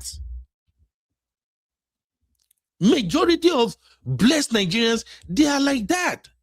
And that is why I said, even those of us living in abroad and those living in Nigeria, as far as God lifts you up, God bless you. A lot of people are paying rent, they are paying school fees, they are feeding many families that are not even related to them. So for me, what Davido's dad did is not out of the blue.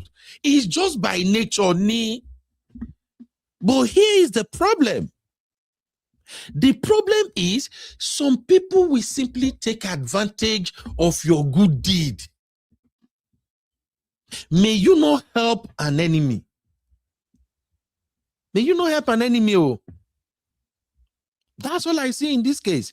So from Davido's dad analysis, I saw some legal action because he actually said it yesterday that, Kenny, you know, when he was giving them the phone, the guy that was questioning him, the guy showed him something on his phone and said, sir, Kemi shared this. By the time Davido's dad looked at it, it was Davido's DNA. Who does that? Who does that? Auntie Kem posted Davido's DNA online.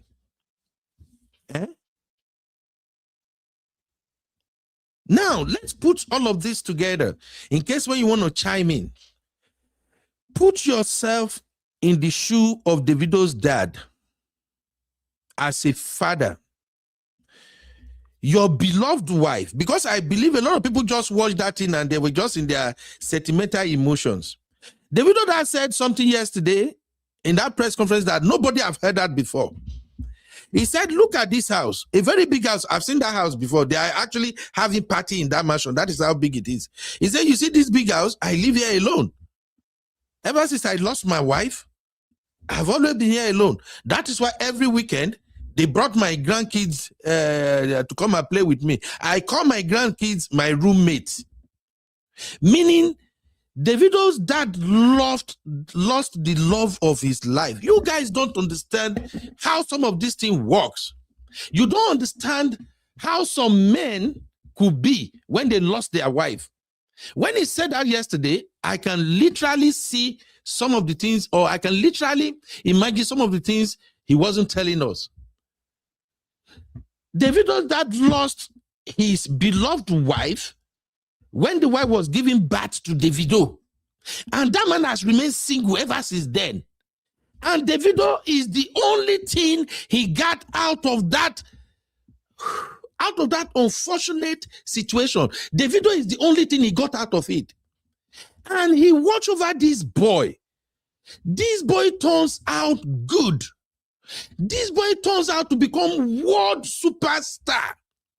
This boy turns out to be a boy that has good heart. But yet, like every young boy his age, he was messing with girls up and down, impregnating them up and down, up and down, up and down. Let me tell you something about Yoruba culture again that you may not know. You see all those children that Davido is having up and down. Deep down, inside Davido Papa Bele, he they happy. Although he would have preferred that Davido marry one woman and have all those children. But the fact that those children that is why you see that the father is accepting those children willingly and happily. Because Davido does not just represent a son to him. Davido represents a fortune that came out of a misfortune situation. I don't know if you have ever met a man that loves you. If you have ever seen a man that truly loves his wife, like say tomorrow, no day. Many of them see their wife as their partner, their mom, their paddy, their every damn thing. When you see men like that lost their wife, many of them will first of all blame themselves. They will say, God is supposed to be me now. Why my wife? Now, the son he got out of that situation, that unfortunate incident, that son is now the one woman sit down for one place, hunting the boy every day, putting the boy affair on blast. Tell me, as a parent, that's why I said, here at the Real Farm, we have difficult conversations. So please, if I'm not giving you what you want to hear, maybe you were expecting, I'm not doing that. I'm human. And sometimes, even though we're analyzing this thing, you got to be human too. So tell me, as a man or as parent, the only boy you get where your wife lost her life giving birth to, you raise that boy, everything. Now the boy is just 30 years old. And one witch is after that boy day and night.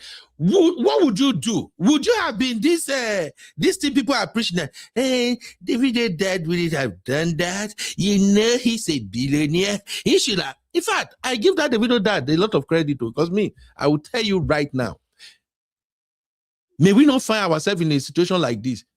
If you come after my child, I'm coming after you with everything I have. I don't care. I don't give an F. So, if you're watching right now as a parent, tell me where Davido dad went wrong. He's even gentle and calm. Do you think this nonsense Auntie Kem is doing, can she do it with $30? Let's just look at it simple. Just easy.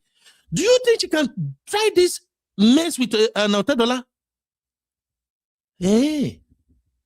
Or do you think this nonsense she's doing, she can do it with somebody like Paned, Ned Nwoko? Can she do it?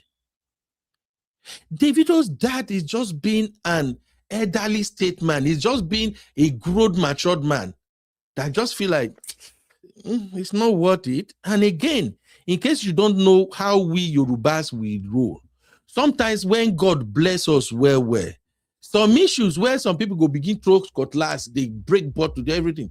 Sometimes we just like, well, could need, let it go. I remember one time here in the US, I was gonna go crazy on someone's ass. The person really pissed me off. I was gonna really dive in. Oh Jesus, maybe I would not take jail now. But I have a lot of uncles that I usually, when I'm frustrated, I will call them, I will tell them how I feel. So Mama just tell me, say, Ben, before you go do this madness, why you no call Uncle Adam?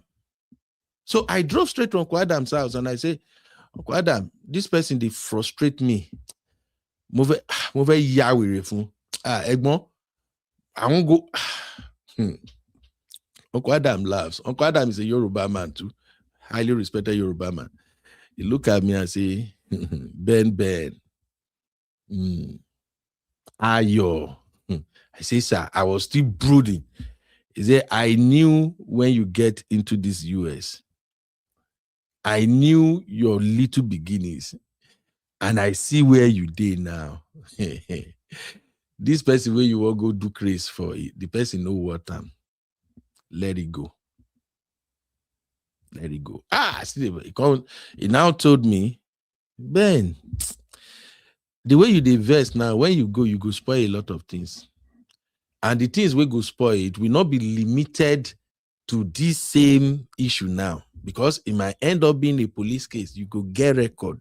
When you get record, you know your license, they go take out. When they take your license, it go be like, say, you go back and start all over again. And after a year or two, when you can't see the struggle where you did, you will come begin tell yourself, saying, oh, I could have just ignored. See, so that's what I would tell you. Let it go. I'm saying this to let you know that sometimes when God bless you, many Yoruba man and woman, when God don't bless them well, some of the things that other people will have scattered everywhere, they will just say, well, go what here? Let it go. That is all Davido's dad is doing. Like, I have other things more important than paying attention to this woman. So that's my submission, ladies and gentlemen. Thank you for listening to my rant. If you have contrary opinion, you are welcome. So now the phone lines are open. You can. I see Abby in the background. Abby, I don't even look back. I just they ran, they go. All right, the phone lines are open if you want to call in. And then we're gonna start with our poll. Let me activate the other distance so people can see the phone. Yeah, that's the phone number. Scrolling down there, you can call through WhatsApp, or I'm sharing my link right now. You can come in through the link if you want to contribute. Let's just make it snappy. Pack, so we go quick, come off for here. But that's my submission anyway. So here is our poll. The first poll that I want you guys to take is this one. All right, here's the first poll. Do the Adele case need another DNA? Drop 1 for yes, 2 for no. Let's go. Also, I have did I set any poll here? Wait, I don't even set any poll on this show. But anyway, let's do the poll right from the live show. Do the Adele case need another DNA? 1 for yes, 2 for no.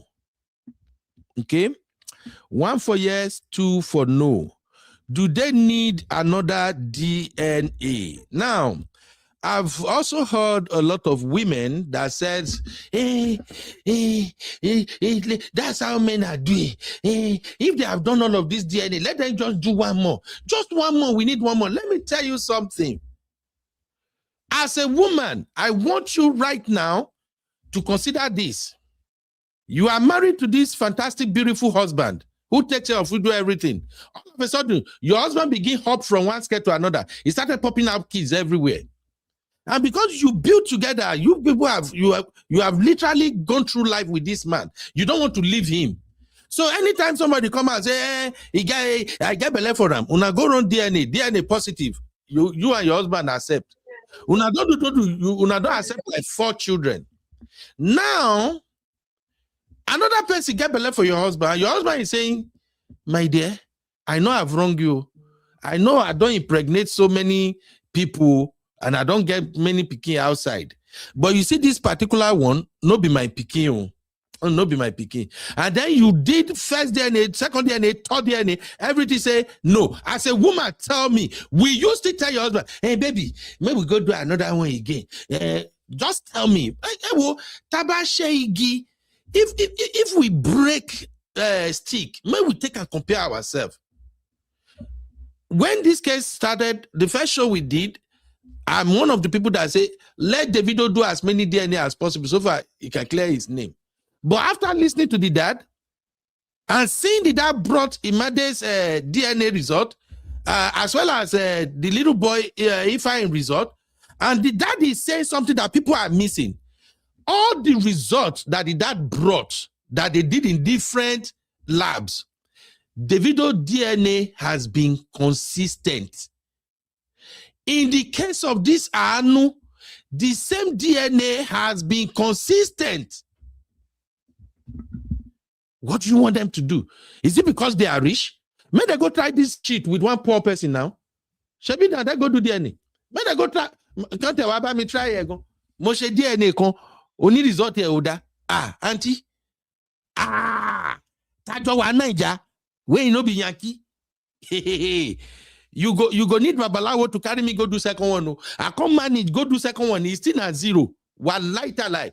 If I see you in front of my house, the craze what I go do for you, you go blame yourself.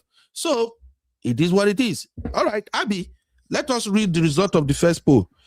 Sorry, Uncle Ben, before you go, can I just announce that for you to join the StreamYard link, you need to join the main stream. And I've been putting the link for the mainstream. That's the only way it will work. Otherwise, it would say it's not working. Let me still add it now. Let me add it so that it will be standalone. Click the link, and then you will be able to join the live show. All right, Abby, let's go through the result real quick. On the first poll, also, to correct something, Mrs. Veronica Adeleke died in 2003 when Davido was about 10 years old. Okay. And again, Davido's that cleared the air. Auntie Kem has been feeding Nigeria fake news since, saying she's my best friend. Hey, my best friend. I was in the hospital. You had the husband. I don't know. Something is just wrong with Nigerians. The man is saying, I've been with my wife forever.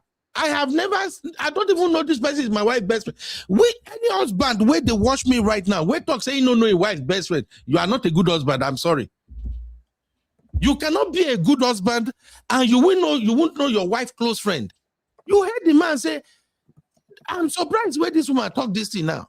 But still, some Nigerians will choose. So there are some Nigerians who just want to hear negative news about some people. If the news is not negative, no, it don't motivate them. Come on now. Sister Akroko, click the link, or you can exit where you are watching right now, and then come back to the channel again. You will see the other stream. So that way you can easily come in. All right, let's take the poll. For the first poll, Abby said 3. Oh yeah, let's continue from where I highlighted now. Okay. Abby says 333. Faith says 111. Dr. Harda says 2. Okay. Bukola Adewumi says 1. Christian David says 2. Benedicta Banga says 1. Man of Prestige says 2. Christiana David says 2. Faith 2. Auntie Labelle says 2. Sis Mary says 2. Auntie Onyi says 1. Bukola Adewumi says 1. Gideon says 2. Apricot with Crew says 1. Classic Yoruba songs movie says 1. Bisola Ibidapo says 2. Esther Nada says 2. Helen Otisi says 1. Akisomi says 2. Bukola says 2. Please, if you are calling, call through WhatsApp. Call through WhatsApp. Oh, I don't know. I asked my daughter to recharge this phone. I don't know whether I end up recharging or not, but call through WhatsApp, please. Adebambo says 1. Okay. Mary Ogen says 1. Uncle Dio says 1. Okay. That's what we have. All right, cool. Uncle Dio is in the building. Uncle Dio. Emmanuel Abby, says, I didn't say 1. No, I said 2. Read my text. Abby, is 2, not 1. So basically, Dr. Huda said, hold on. Dr. Huda said, why another DNA? Did Davido blood change? Freeman is saying 2, and then Faith is saying Abby, I made a mistake, is 2. Okay. Ogachok is saying 2. I don't even what's even the poll again. Osa says 2. So basically, people are divided. That's just what it means. Some people still want to DNA. Some people still want another DNA, and some people just feel like, you know what? Let's just. And then only me said 3. Why? You are neither here or there, right? Okay. No, I just feel like if you guys said he's mature enough, he's protecting his family to do interviews, use the same energy and maturity to do a third one, let everybody rest. To do a 6th one, let everybody rest. No. No problem. You should be my own Abby, opinion. can I say something? That is no, over. it's my own opinion. Why do you have to say what you want to say by yourself? It's my own opinion. Do your own opinion. Why are you saying no? Why are you saying no? Fine. Abby, wait. Defend your own. I'm defending my own 3. Okay, let us hear Uncle Daya. I know a lot of people want to join the show, so we just keep it the sharp. thing is this, Abby. Yeah.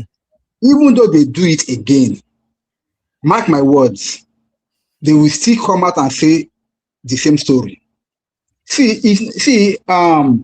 I hate it when people know the truth and they are denying it and they're still parabolating about it.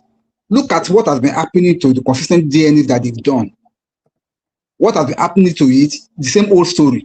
Oh, they bribed somebody. Oh, they've gone to do this. Oh, they've gone to do that. Even though they do it again, the same story will still apply. So what's the point? What I would have advised is that let them, if they really want to do this, let the family of the mother, let them be the one to go and initiate it. Let them go and get and pay for it anywhere they want to do, so that they will not do it by themselves and they do not get that result by themselves. But I can bet you they will never do that because they already know the results. And then again, if they must do it, let's not be Davido alone. Let them, that man that she alleges to have been her boyfriend, let them have his own sample too and do it at once so that this thing will be clear. Simple as ABC. Why Right. going back and forth? Davido has done it 3 times already. Let them bring that other man that she herself alleges that was her boyfriend during that period. Let him too be tested alongside. Then we will know where we are going from there. Thank you. Thank you. I see my sister Aproko in the building. Why the network no stable now? Sister Aproko's cruise has been here twice now, but she was dropping. Uncle Dio, is it the man that they say one light skinned man? You're assuming they know where the man is. You're assuming they know where that light skinned man is. It is The girl knows at least she saw the picture. The man is married. They can Uncle trace the man now. They are going to disappear from the head. Very, very simple. Let them do his name. They can find him. They really want to find him. Their family. They should use the same good heart to do one last DNA and do it in press conference style. Why should they? That's what I'm saying. Why should they do it with everything that has happened? Surely, Uncle Benjamin is my opinion. Why are you asking me why? I'm not part of their family. I'm just saying that at this point, if you guys said that, this Dr. Adeleke has never come out to talk before. Deji Adeleke, you should use that same, Dr. Deji Adeleke to do it again. What's there? Okay, Abby, I don't want to say calm down, but let me just say it this way. Defend your reason. What is your reason for saying let him do it again? Don't just say I do don't it. have any reason, Uncle Ben. There have been other shows. On the other shows, I said they should not do the DNA. It is done. If you say you've done it 5 times, you've done it 5 times. But I'm saying this same energy that they've used to say, I'm a good person, I want to nip this in the bud. You know how Nigerians are. You've come to talk. There's a lot of speculation. You've done press conference. What would it cost you at this point to do that last one? Because there's a lot of speculation about the other 5. Okay, no problem. Sister You're the one that says you want peace of mind. Oh yeah, use the peace of mind. That same energy of I'm a good man to do the last one. That's what I'm saying. Okay, no wahala. And that's why I did not choose 1 or 2. I chose 3 because if they do it, I don't care. If they do, I don't care. I'm not a part of their family. I'm just saying, let's go with the same consistency of I'm a good person. Let's use it and go across the board. Okay, I will address that before I leave, but make we hear from Sister Aproko with Cruz. Hello, my sister. Good evening, my brother. Good evening. How are you doing, man? I'm fine. Your show yesterday, I said before I know your voice put me to bed, I just sleep. Go. Yeah. You see, what I see here is a family that is an opportunist. That's what I see for the ladies' family. I see them as being opportunist and being obsessed with the Adelekes. Now, one thing is, I think Dr. Adeleke, the man his patience needs to be studied. Mm-hmm. Okay? He's really been very, very patient. As much as he's a Yoruba man, the truth is, it's not everybody that you can push to this limit. Now, I got pregnant when I was 18. Okay? And when I got pregnant, of course, I didn't even know I was pregnant. I didn't know I was pregnant until 2 weeks to the day of delivery. And I remembered very well, of course, my boyfriend, then now my ex-husband, were family friends. Of course, everybody knew us and stuff like that. But the truth is, even when we got I didn't say anything. I didn't even tell him I was pregnant. Because I didn't know. I carried myself go do OSA. I thought I had OSA. You know it, auntie. I carried myself, and I didn't even like. Well, I carried myself to tell you how naive I was. I carried myself to go and do OSA check, and I didn't just go to just any hospital. I went to our family hospital. That's to tell you how naive I was. Anyway, you know the Nigerian level. Doctor called my mom and told her your daughter is pregnant. Okay, and from there, when I even reach home, who is the father of the child? The blah blah blah. Me, I was in a different planet entirely because I was in my first year in uni. I was in a different planet entirely. Of course, everybody knew my boyfriend, but to cut a long story short, it was very easy to establish who the guy was. And from there, our parents took it upon themselves. They were the one who was going back and forward. But and the guy, my ex, So never denied. wait to my sister. From what you said now, so that means I was right when I was explaining how this thing works. Yeah, The I Yoruba. touched there now, but Thank you. my ex is not Yoruba. You understand? But we are family. We are family friends, like I said. So straight on, our parents took over. In short, I at a point I was getting irritated with our parents. Okay, they took over. The normal stones. Anyway, eventually, yes, fair enough. We ended up being married and everything. But aside from even a Yoruba thing, parents tend to be the one. I mean, in my own experience, anyway, our parents took over. Maybe because we are family friends, it was kind of smoother. But there was still that question of how did you get pregnancy, blah blah blah. But for me, my head was spinning. You Okay. understand? So, Now, yeah. one thing I was very, very clear about, I remember when myself, just like yourself, when you were saying you and the lady who you took your time to go and speak to the lady, you know, in the midst of all the rigmarole that our parents were doing, I remember calling my ex and saying, look, you are in your third year in uni. I'm just entering university. I don't want to, yes, we love ourselves, but I don't want to marry out of pity because I could see, our parents both schooled, both mothers, they schooled abroad together. So it was just that kind of, friends now. You know how all of us are in diaspora now, but we kind of joke that maybe our children will marry each other. That kind of scenario. So Yeah. it just so happened that it played that way. You understand? So our parents were quite focused on, after all, we all together, blah, blah, blah. They were kind of progressing things. And I remember saying to my ex, look, I don't want to marry out of pity. I want us to, so we had to like negotiate with our parents. Okay. But directly and indirectly, we were indirectly married. Because when I could go to their house, he could, like he was doing his own thing and stuff. Now, for their daily case, like you are saying, and this is something I was also emphasizing on my page. Um, the man was being good, and I think I don't blame him for being nice to the lady to is it Ayo or whatever her name is. I don't blame him for being nice. He didn't want to give her fish. He wanted to teach her how to catch fish. He could easily get a lump sum of money and give to her and pay her off, but he chose not to do that. He was actually invested in her education. But you see that her mom, in my own opinion, her mom is not looking for her good. That's my own opinion. And the reason why I'm saying that is, okay, they've enrolled your daughter at school. Dr. Deji is also paying for for your granddaughter. He didn't have to do that. You could tell the guy has a kind heart. He didn't have to do it. And the truth is, for people who are saying he should go and do DNA, he shouldn't go and do DNA, the reality is the man said it clearly in his interview. He has 14 grandchildren still counting. It doesn't cost him anything to adopt that girl. He will do it easily without even blinking. But even if that's what they're looking for, if that's what maybe the grandmother is insinuating or wanting to happen, you don't force someone to take your child. That's that there.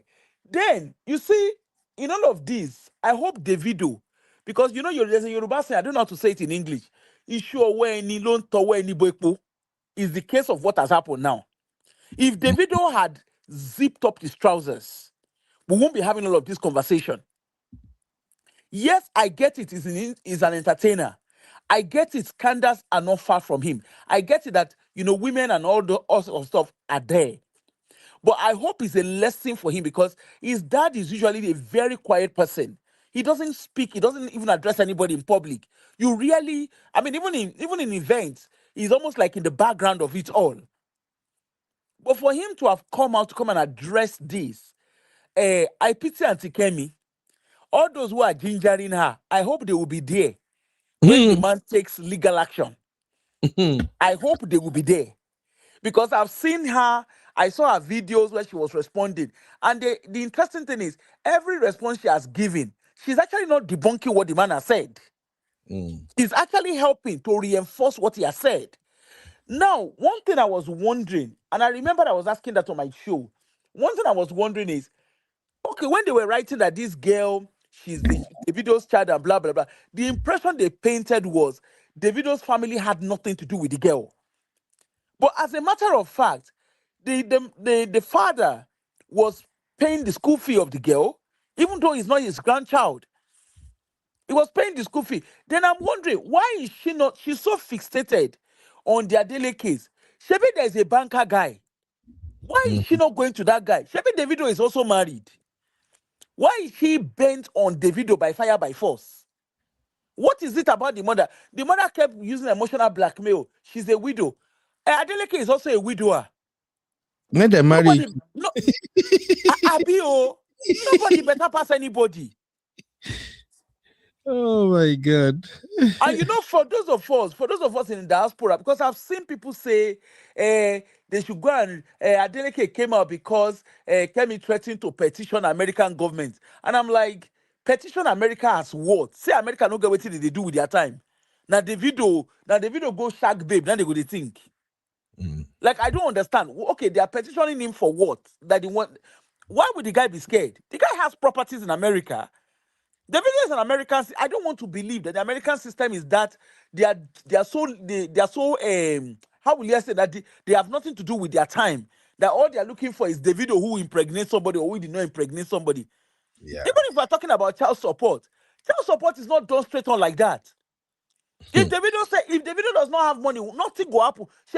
What's the name of that guy? Simeon Posha. You know, run the street for America. The Posha lady. Nope. She's not in the edge of selling the property now. The guy run on streets now. Guys are getting. I'm a lady, and I'll tell you for free. Guys are getting wiser. Gone are the days that one woman will just come and be shaking head. I will claim child support. You go claim child support when money dey grand. If the man no get work, there's no child support to claim. And women, we need to do better with ourselves. Let's learn to give ourselves respect. Thank you. Look at this girl, Sophia. Sophia too was trying to force herself by fire by force. She wants to be a Davido's woman. But Davido was very clear. You are my baby mama, and there's nothing to it than that. Thank you. My brother. I want to ask one question, sister. My sister. Yeah, go ahead. And I will ask you and Uncle Dio because of something. The reason why some people are going after Davido's dad now is because the man is a good man. Just by taking care of that girl, even after the results said it's negative, people are people are coming up with all bunch of crap. So my question is this: should wealthy Nigerians, blessed Nigerians who have a lot of money, should they continue to help the poor? So, Sister Akroko, that's my question. Should wealthy Nigerians continue to help the poor? If I'm being honest, I don't have a problem with the poor being supported. Okay, but I think boundaries should be drawn. Okay, you can help someone from a distance, and I think this is where the only thing I fault Davido's dad with is I suppose he's a very relaxed person, because a lot of guys who are like him, a lot of men or a lot of families who are billionaires, let's be honest, most of them, you don't get easy access to them. Okay? But in his case, he seems a very laid back person. And you can see, even from events, I don't think he's pretending. I think he's a very laid back person. And you can see that he wants the best. But what he has not necessarily done, which I think he probably has learned, is put boundaries in place. What type of boundary? In this case, what type of boundary do you? Like in this one, he could, like, you know how he got the girl into school, like the Ayo lady, the Ayo Labijo girl. He got her into school. Obviously, she didn't have to go through like the normal screening like everybody would have done. You understand? He got her into school and everything. He doesn't need to have any direct contact with her anymore. You understand? She can have the scholarship. She can be going on. He did not have any direct contact with Anu's mom. Yes, he didn't have a direct contact, but remember the younger sister was in touch with him. You understand? all he needed to do was cut ties with all of that. I don't think he need to do all of that. All he's supposed to do is DNA turn negative, kick them out. Don't even. I'm being frank. This thing is becoming a bigger problem in Nigeria. When you help Nigerians, not all of them, but vast majority of Nigerians, when you help them, they take you for granted. Yes, I get what you're saying. Like, and that's why I'm saying the curb. It's not our people. Coach, I see you. I lock you up. Coach, Dad. That's what he should have just done. Because that is what I feel. You know what I feel has happened. He has a foundation. You understand? And I think it's just that person who is natural. Our people take the piece sometimes. When they see that you are a relaxed person, they do take the piece. Okay? But now it be the case where we they face now. Now, so maybe people don't judge the man now. But it's very simple. Something is there. That is why he's happy. Now I'm understanding Nigerian politicians and billionaires better by the day. I've said it on this show before. My brother, you want to hear? In Nigeria, they call my sister. In Nigeria, when you want to help people, when you make it easy for them make it easy for them, they're not going to value you. When you let them beg, make them suffer. You know the way that they press Tinubu now? And they don't suffer when I say some set of people, because at the end of the day, they get a small change. Yeah, Tinubu is nice.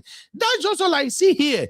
The man was just being nice. The man was just being a father. The man was just like, Kilo Wambe, how much will it take? This guy, she made mistake. She will find the father of her baby. Let me just say, but you see, Nigerians turn it around now. That's the point I'm making, my sister. That's why I'm asking. Should rich people help poor people when they see that this person they suffer? Should they continue to help? So they hear some pastors they preach and they say, "Do not give to the poor. When you give to the poor, God doesn't recognize it because they understand. You help poor people in Nigeria. If you turn around, bite your yash. Now that's just what I'm saying, my sister. Yeah, but I think Dr. DJ, I think he's learned his lesson. That's what I feel. I feel he's learned his lesson. And this is where the problem is, where the bad ones spoil it for the good ones. You understand? I personally feel he's learned his lesson. I don't think something like this will probably reoccur itself again. Okay. But I don't think because somebody did something wrong, like me, I do support people, but I do it from a distance. Right. You understand? But having said that, naturally, I'm someone who likes to put my boundaries in place. But it's not everybody who does that. All right. You see what I mean? The advice to people is help, but establish boundary. Yeah, you establish, but some people are not good in putting boundaries in place. While some people are quite happy putting. Me, naturally, I'm even with friendship. There's always boundaries. Like I'm just that person that I love to have boundaries around me. Okay, that's a good one. Thank you, my sister. Thank you very, very much for your take. I really appreciate your contribution. Uncle Dio, same question. In the light of what just happened to Davido's dad now, when all of a sudden, even poor people now, they are advising billionaire, telling billionaire, you made mistake. Should rich people continue to help the poor in Nigeria? Uncle Beno, two things here. Number one, I am appalled at the rate at which people that has not even made 1 million naira in their life, how they are just talking as if a billionaire does not have sense or does not know what he's doing. See, we should not let our sentiments allow us, blur our eyes that we could not see exactly what is really happening before our noses. Because this is a man, a well-established man. He did not make money by fluke. He made money legitimately. For him to have gotten to that height, and for him to even have double PhD, he's not a novice. You can say anything you want, but the man is not a novice. The way people approach matter sometimes is different. My own approach to the matter may look as if I'm gullible, and your own approach may be mean and decisive. Everybody approaches matter differently. This is a man that is well connected. This is a man that knows that he has everything. If you want to shut down Kenny, it's not costing him anything. But as you have rightly said earlier on, he doesn't want a situation whereby they will say, oh, because he's a billionaire, he has used his money, he has used his power, he has used his influence to have his way. He chose to take this route because in his life, he see life to be easy. Whatever that he said it, he has 14 grandchildren already. What will it cost him to add one more to it? And he's still taking more. But this one, the case has been established that this is not my son's daughter. And despite the fact that both the grandmother and the mother, they were like insisting that okay, it is your son's child. He went ahead again to try to please. He said something that I think is a weakness when he said that he is a man that likes to have clear conscience with everybody. Right. You are not Jesus Christ. You cannot have clear conscience with everybody because in you trying to do that, people will take advantage of you, and that's what really happened to him here. He was trying to have clear conscience because he see that poor little girl. She's not going to school. She got pregnant. She dropped out of school. The sister, the auntie, was the one taking care of her, take care of the mother, and take care of the child. Okay, let me see. As a billionaire, it was like, okay, instead of paying her off, because I think somebody said in the comments, why can't she just pay her off? I think it was Auntie Yuku's Pepe, that why can't just pay her off once and then block that chance? If he does that, it will be that same payment will become an issue against it because they returned around and say they were trying to shut her down. That's why they paid her off. Nobody will see it as a kind gesture anymore. They will say, oh, it's because they got something to hide. That's why now people will not be saying, why does Dr. Adeleke pay her off? If not, there's something there. Well, see, this man is smart. He knows that by doing that, it will kind of implicate him. So instead of let me teach her how to fish, got her into school, gave her scholarship. And then let me say this also: the issue that the girl was claiming that she was being poisoned, for crying out loud, who poisoned her? Wait. I saw people going with that narrative again. Are you people believing it is wrong. that Kemi is the one doing that? Jesus, Nigerians. No, the thing is that they were trying to make it look as if they draw her close so that they can buy her. Can you imagine that thought? Uncle Dayo, these are what Kem is doing. Did anybody see a video of the girl telling this story herself? Not even one. Did anybody hear a voice note of the girl telling this story? Come on now. This girl is probably somewhere now crying. I mean, the Anu mom. Crying that what is this? This place that I'm getting small help from. This Auntie Kemi has turned this thing over. Don't you guy hear the same Kemi said it in a video that she made an arrangement where the girl is being getting paid? Because I also heard some people say no. You know, of course, Kemi cannot give her money or something. When somebody is on a mission to destroy you, they will start looking for loopholes. Kem is not watching out for that girl or anything. No, Kem just see an opportunity to attack Davido. That's how she offered herself to help them. Please, Uncle Dayo, don't even say it's that. Don't say they draw the guy close to. Those are the narrative, I think. That's why I titled this show, Nigerian Shocking Double Standards. You cannot listen to somebody that you've listened to several times and you can tell that this person is something not okay upstairs. Why taking words from such people? Seriously. For me, until I hear from the guy Mama, if the guy Mama come out tomorrow, made a video, even if not 5 minutes video, now we have a case. But I will never go by what they publish. Davido dad can pay newspaper to publish his own side of the story. I've even heard some people say, oh, he should have used a lawyer. He should have spoken through his lawyer. But the Baba is like, forget this shit. I'm saying this thing myself. He thumped his chest. The Baba beat his chest and said, na me, make camera see me say, na me, they talk. So in the case like this, if you have anybody that is flying by anything published, that you do not see a confirmed video, why do we shout receipt all the time? Please, people should not just, nobody should even measure Davido's dad on the basis of whatever Kem is saying. But I just wanted to say that, Uncle Dayo, you can continue, sir. Please don't even consider whatever it is not said. Anybody who see the video of that girl, Ayo, Anu's mom, send it to me. If you get her own voice note, send it to me. You know, and they don't tell us, say, now somebody now they operate behind all this narrative out there. We can't go by that. I'm sorry. Did you hear exactly, it? Uncle Ben? Until this Exactly, Uncle Ben. Did anybody hear it anywhere or read it anywhere? Say, oh, they wanted to poison Ayolabi girl. That's why she no go school again. No. It's not as soon as this Baba come out and speak now, then this please may we not fly by that. But I get your point, Uncle Dayo. Should rich people still continue to help less privileged, considering how this turns out? Let me tell you something, Uncle Ben. Rich people will never stop helping people. Do you know why? They derive joy from doing so. If God has made you a giver, you can never be happy until you help. And the more you help, the more God will bless you.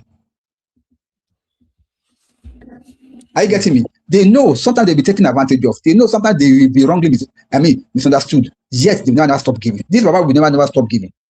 And there's nothing anybody can say that will change him. So far he has, he will still keep on giving. But when you're talking about setting boundaries sometimes may make you look aloof from people that you're really trying to help. Because when you say you want to set boundaries, what are boundaries that you want to send? That okay, once I help somebody, I will just help them to a particular level. I will not go beyond so level. If God wanted to see, let me give you something personal. I have a pastor, my own pastor, that is giving the number of children or the number of people that my pastor is giving scholarship to, full scholarship, from primary to secondary to university. I cannot count them. And not only people that are his members. So even people. Tell your pastor stop. No, Uncle Beno. So I'm just telling you, somebody that has the heart to give, you can't stop them. They will keep doing it. And there are some of those people that they gave scholarship to university level that after they graduate and set them up, some of them deny him completely. If that does not stop him from still doing what he's doing. So what are we talking about here? People that has the heart to give. If God has made you a giver, you will never be happy until you give. And the more you give, the more happy you will be. That does not mean that you are stupid, because God will keep on blessing you. Because God has made you such so that can be a channel of blessing to his own people, even to strangers that you don't know. Okay, Uncle Dayo, like you said, that does not mean that you are stupid. But you see your fellow Nigerians now say Davido Papa they stupid. See, people that are saying that they don't really understand what they are doing, and then people that are misers, of course, they've never seen anything good in what the man is doing. They say, oh, the man is doing too much. He's supposed not to have done it like that. But you're not in the man's shoes. The man has a foundation where he has helped about 3,000 people, paying their school fees and taking care of them. So how much more will it cost him to add one more person that by chance God brought her his way? So I don't see narrative there.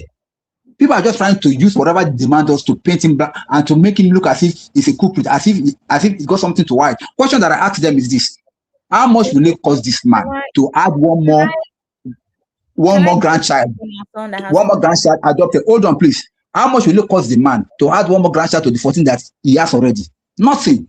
Will he prefer to be dragged in social media only just because he does not want to adopt? He does not want to accept another grandchild of his son? No, it is easier for him to just close the matter behind the scenes and everybody goes on peacefully. But when a wrong narrative is being pushed, he has a right to resist. You cannot force him to do what he doesn't want to do. That's the point. Thank you. All right. Abby, you were saying something? Yeah, I think we're being unnecessarily emotional about this thing. I don't think I've seen anyone call him stupid. I think that the whole idea was just that there's an Uncle Ben, Uncle Ben, I haven't even spoken. No, when you say you haven't calling stupid. We're all being emotional. Let me give my opinion. You will give. I just want to clear what I said, because I'm the one that said people are calling him stupid now. So let me clear what I mean when I said that. Okay? Anybody that said, when people say, he shouldn't have done that, he's doing it because something is behind it, that is you saying the man is stupid. That's not true. That's why I want to comment on it, because I have a contrary opinion. Because That's my point.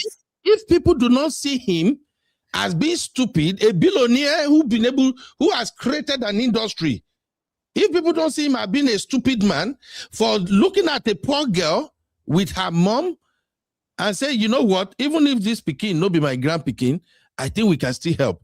And people turn around and say, why should he have done that? He's doing that because there is something. He's trying to hide something. That is, people simply conclude that, oh, this man, this is the way you do. You know they're okay. That's the point I'm making, but go on with your submission. I was saying that I haven't seen any comments of anyone saying that he's stupid, outrightly saying that he's stupid.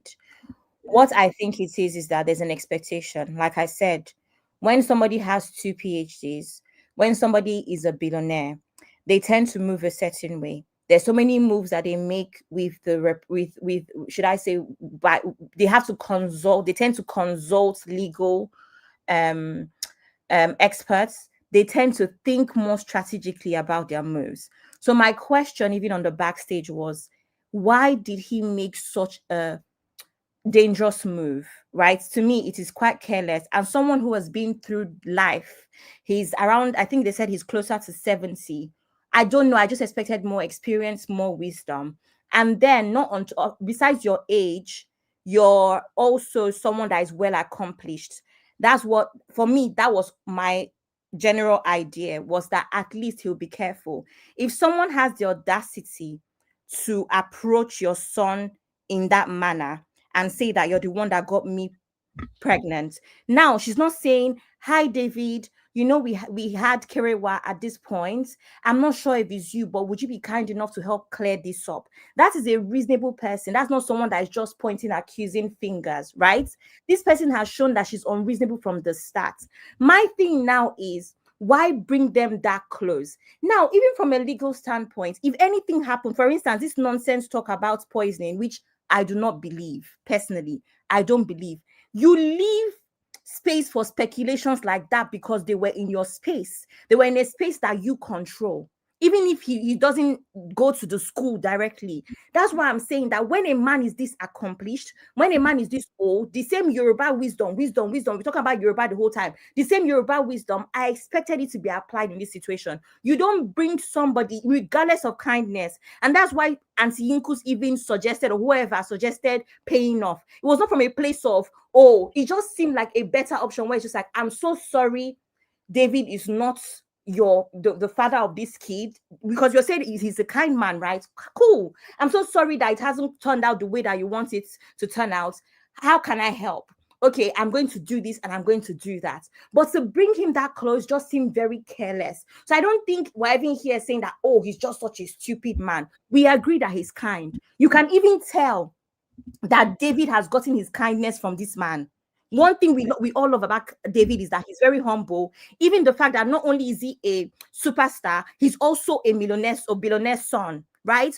That's what I'm saying. So I don't think it's about stupidity. I'm more puzzled and just a bit confused. Like, why would a billionaire with 2 PhDs move like this? No strategy. Because he's stupid. That's just what it means. Once you ask that kind of this conversation, it doesn't really have to go this way. I already said that it's not stupid. I don't see it as stupidity. Abby, when you ask the question, how can some? I've been very quiet on purpose because I didn't want to interrupt anybody so that everybody can land. But I don't think it needs to be emotional. For me, it's a very straightforward thing. I said I'm on that side of things. I've come to explain. I don't think it's stupidity. From my own point of view, it just seemed as though it was very careless. And I expect for someone to have made this much money, have 2 PhDs, I expect way more strategy and intention about the way he does things. That's all I'm saying. You don't have to now say, oh, that means he's stupid. No, it doesn't have to be stupidity. People can be puzzled.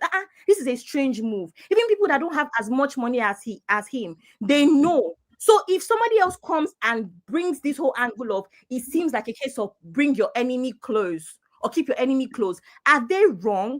Can we be open-minded and have multiple conversations in one? We can. Okay, Abby, can I ask a question, please?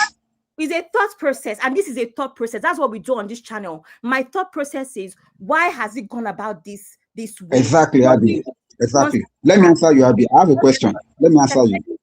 please let me land. Why has he gone about things this way, knowing his portfolio as someone who is extremely intelligent and a billionaire, and then an Okay. older man that should have wisdom? So that's the Mhm. point. Let's bring out other thought processes. That's Okay. all. It's not even a case of Okay. right or wrong. It's a Okay. conversation. Okay. Now, let me quickly answer this. Let me put you in Daddy's Adeleke's shoes for once, Abby. Remember, everything that the man did was after he has believed that they have settled the matter of paternity between Davido and the girl. Are you getting me, Abby? It was after he believed that they have settled the matter of paternity. No more issue. He did not do it in the process of paternity. It was after they've done the DNA 3 times with Davido and 2 times with B-Red. So he believed that matter had been settled. So he was not doing it because of any kind of a guilt trip or maybe feeling bad. It was after the sister or the auntie. He said it. Timeline. See, wait. When you're talking, I kept quiet. When you're talking, I kept quiet. Please, let me finish. Sorry, When you're talking, I kept quiet. Abby, let me finish, please. Are you Let me finish. helping that case, or are you Abby, please, let me finish. When you're talking, I kept quiet. Please, let me finish.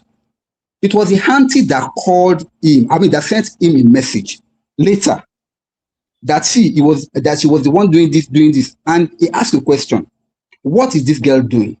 What is the mother of the child doing? What is Ayo doing? And this said, she's doing nothing, that she dropped out of school. Said, okay.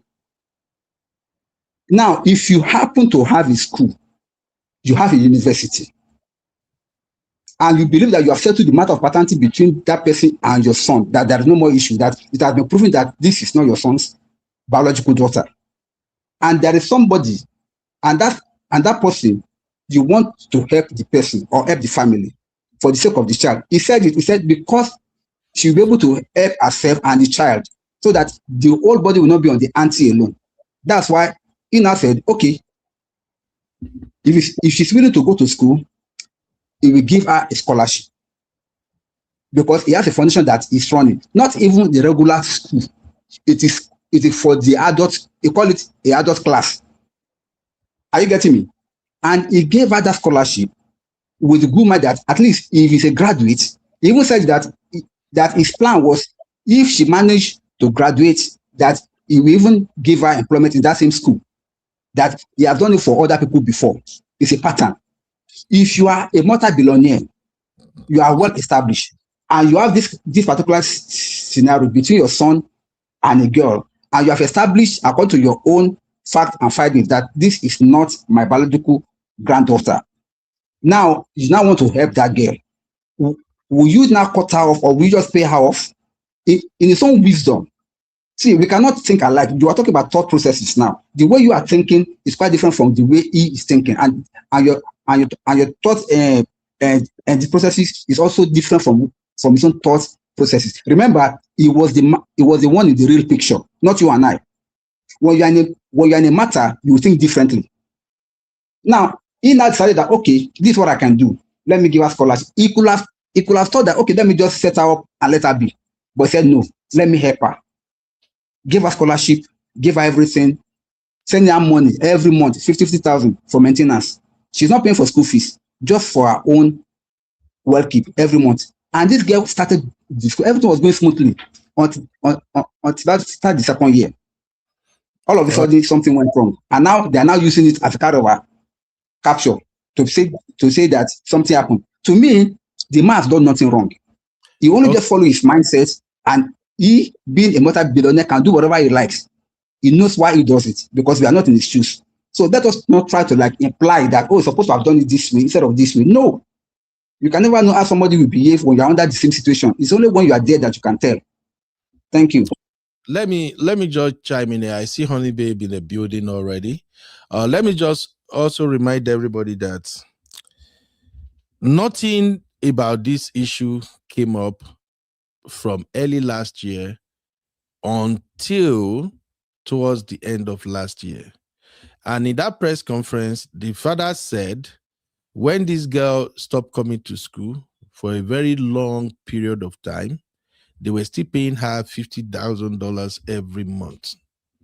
Just imagine, work with me here. $50,000 was still going through the lady's account every month until August or October, according to him, when he asked them to stop paying the money since she's no longer coming to school. And out of the blues, 2 months later, Kem begin dragging Davido again. I just want us to bear that in mind. From everything I've seen so far, this is what I can say before we move forward. The lesson here is, if God bless you, you get money, and you find yourself in a situation like this where somebody accuses you of you are the father, you are not the father.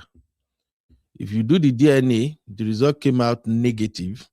From that place, when I received the results, warn them instantly. If you call my phone number, I see you around me, I'm locking you up. Don't even pity the child. Don't pity the mama. I'm sorry. I know they will say, Ben, that is wicked. But that is what is playing out now. So please, DNA, they do them. The result come, you know, be the father, cut every ties and everything. And let me also add that, because in Nigeria, we have situations where a lot of people, they will come out and tell you, hey, the father, you don't even look, check them. I'm raising my children alone. Some of them have this same shitty situation ongoing. That even when the father that is involved is rich, is blessed, just because the man know that I've been with this woman, even though this pikin not be my own, I can help. But what if she turns around and now use your help as a receipt against her claim? It happens all the time. That's why if you feel like, oh, Ben, you're getting emotional, it's because I just pitied Davido's dad. All this mouth where everybody, they talk now, where all of us, they say, oh, we can analyze it, we know the man better with his PhD, with everything, like people have been saying online, on Twitter, Instagram, everywhere. It's because the man just choose to be human. If the man has treated this case the way average rich Nigerians used to treat the rest of the Nigerians, we wouldn't even get to this point. That's just what happened now. And that's why I keep telling people, sometimes there is a reason that once God bless some people, they just immediately cut everybody where they below that, they cut them off. The people below that will now be crawling, struggling to see them. Because it's not because they now rich that they just suddenly felt that they are better than everybody. It's because when they look at it, money is money, but I'm still human. Let me still treat these people as human too. Some Nigerians will literally took advantage of that and rubbish you in the mud. And then it will be too late. So everything we are saying is because the man is just being a nice man to even say, you know what, let me address this issue because of my family, because of my son. Let everybody know the part I play. Now it make us get mad. Even they talk, they create content now. I don't see any other of these Nigerian politicians or billionaires coming down, stoop so low to Nigerians level to say, let me explain to you what happened. They go just arrest anybody, lock them up, do whatever they want. So my recommendation, you get involved in DNA drama, the result came out, the baby is not yours. Even if they have to sleep on the street, if you have to learn anything from this case, learn that, let them go. If they want to, if Ray won't beat them, make it beat them. Because this will be the result. If the child is not yours and you feel like, oh man, I've been with her, even if the baby is not mine, don't let them suffer. Let me get them an apartment. Oh, let me set her up. Let me open a shop for her. You know what? Let me be putting something in this child's account every month just for upkeep. After a while, once it did 5-10 years, the same woman go turn around. He's denying my baby. Oh, if he's not denying my baby, look at the receipt. He has been sending money every month. He knows it's his child. Oh, look at it now. Even you go shocked. Say what? So that's just my take. Oh, honey babe, over to you. Uncle Beno, I don't get that much time, so I can leave you guys to the conversation. MOP. Can I speak, or did you want MOP to speak? Let MOP go first because of his time. So sorry. It's okay. All right. Uncle Beno, it's funny that when I came into the studio, you decided to go that direction. Okay.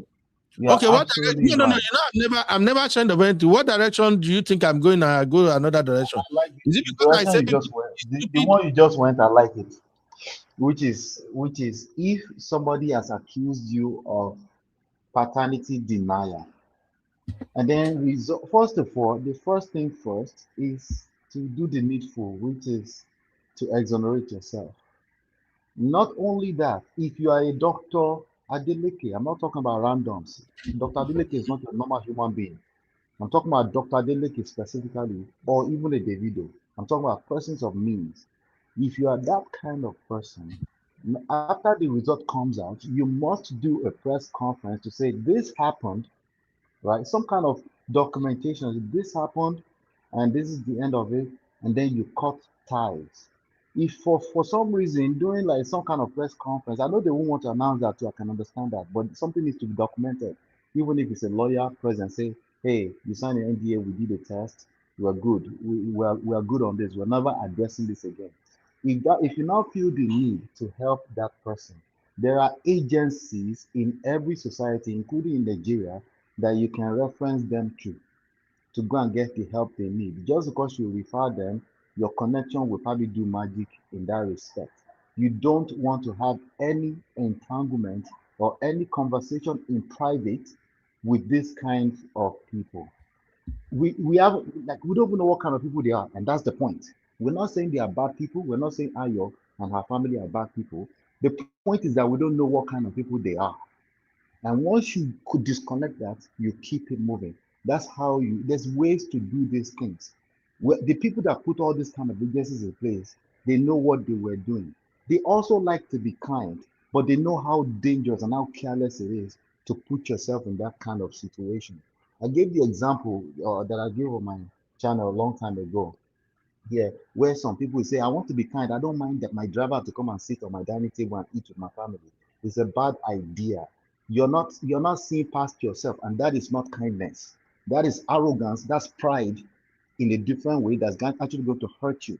So we need to be careful here. We're throwing those words around anyhow. Uncle Beno, let's not water this your fantastic real fan platform down to oh it's just this. No, we're having a very very important conversation.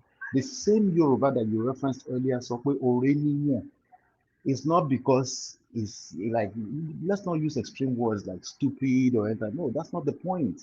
In fact, the kindness thing is not relevant. Giving is not relevant. You cannot be, it's not really giving when you are quote unquote giving to somebody who has accused you. It's just careless, it's dangerous. Let's not water it down to, it must be that somebody is stupid, so we can't do. No, you can give. It's not relevant. Of course, you can give.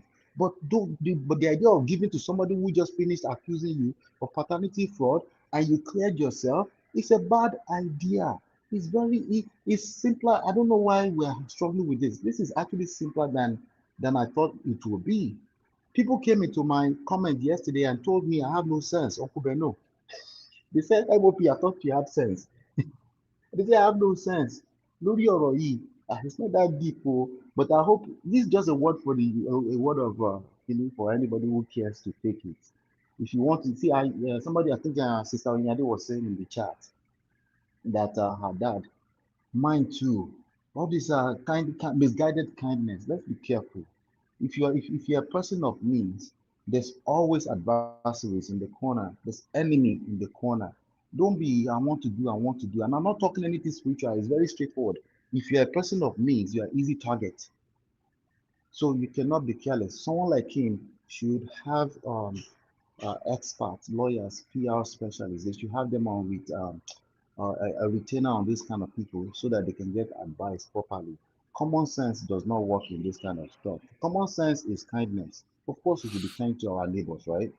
Let's not use common sense. Let's think a little bit deeper. That's what I'm encouraging. I love the conversation, Uncle Beno, but we need to think deeper about this. And if there's any other angle, I will hang out for a quick minute, only to answer questions. Everybody knows my take already now. Thank you, Uncle So Beno. summarize your take. I don't really get your take, basically. With all the thing You I don't get my highlighted take. so far, yeah. With all the thing I highlighted so far with the poll, I didn't get your take. So can you summarize it briefly? My take, let me summarize my take like this. I'm going to be a little bit sarcastic. Okay. That conference, after you do that conference call yesterday, he now needs to give us 5 more DNA tests. After that, we still won't believe him. Why should he give Okay. you the 5 DNA test? Because he's chosen to take the burden of proof on himself when he didn't need to prove anything in the first place. The person that alleges should be proven. But since they decided to do that yesterday, they need to continue in that same direction. Give us 5 more DNAs. After that, we still don't believe you. Okay, because we don't know what you mixed up together. We know it's Davido's DNA profile. We don't know if it's that girl's profile. We don't know. First of all, we didn't even see the screenshots.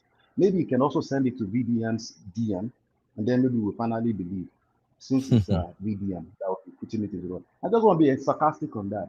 The point here is that there's no amount of shalaye. Let's be guided when we engage a bunch of shalaye. I'm talking about the person in it, right? With Dr. Adeleke. They don't need to explain anything to us. But they've chosen to start the explanation yesterday, so they should continue. Hopefully that helps. So MOP, do you believe everything Dr. Kemi said? Do you even believe Kem at all? A Kem does not exist without elements of truth in what she says. That's real life. So you believe Kemi in a nutshell? No, it's not a matter of belief. If a Kem is relevant, they made Kem relevant yesterday. They did it themselves. If they made her this relevant, there are elements of truth in what she's saying. And the only thing that you've been repeating thus far are just what the Baba said. It's not a matter of, that's just what he said. We have to state the fact. The fact is that he said these things. It doesn't make them the truth. It doesn't change the fact that the man is a kind man, a stand-up man, clearly a family man. Clearly, I believe the most in what he said yesterday is the 3,000 students. I found that highly inspiring and very, I believe that part. Everything else, like the yellow purple guy, like, what's that? What does that mean? A light-skinned guy that we should be looking for to come and do DNA. What does that have to do with you slept with the girl? And you admitted that you've done DNA 5 times. You admitted it yourself. You told us yourself. You didn't need to tell us that. But you told us yourself. I'm talking about when I say so in a nutshell, where do you stand with Dr. Adeleke? Is he a smart man with what he did, or is not a smart man? No, it's not about him as a person. This is the problem.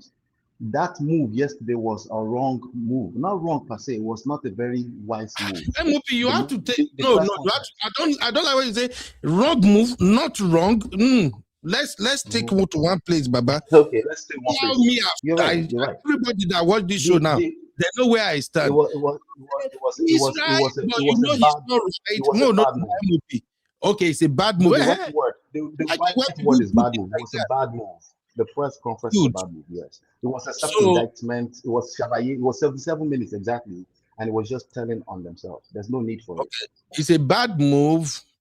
As a man whose son is being targeted, he shouldn't have explained to Nigerians. He should just do it underground, right? That's your take. You're using morals, and morals are often camouflaged pride. It's just I agree.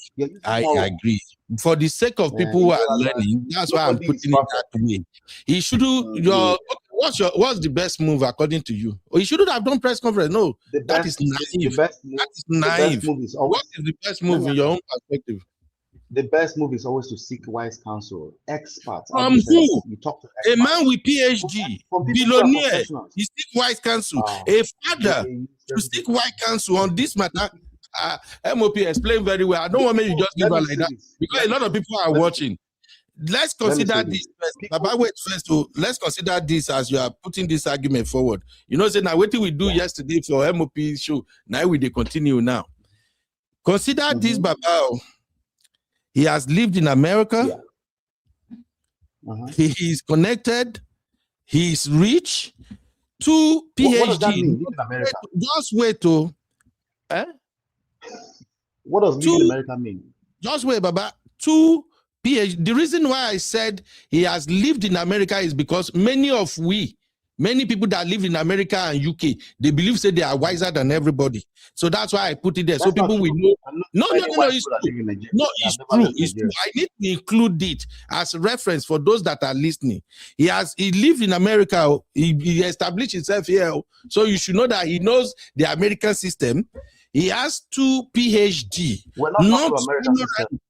MOP, make I just paint the background. 2 PhD, not honorary PhD. 2. He's a billionaire. He has younger brother who is a governor. He had children who are all successful. This man, that look at the whole thing that is happening to his family now, consider everything, and from what I'm telling you, you should all know that all the legal advice, legal help he can get, they are at his disposal. And this man choose this particular course of action, that let me go out there, explain to Nigerians what is going on, because I wouldn't want my son to explain it. So you said it's a wrong move. Now, no, I said bad move. Bad move. Okay, it's a bad move. Bad move. On what basis was that a bad move? Because to me, it's an excellent move that I'm expecting a father. Let me ask you like this. I used to ask you a question. When was the last time you saw Dr. Adeleke make a press conference?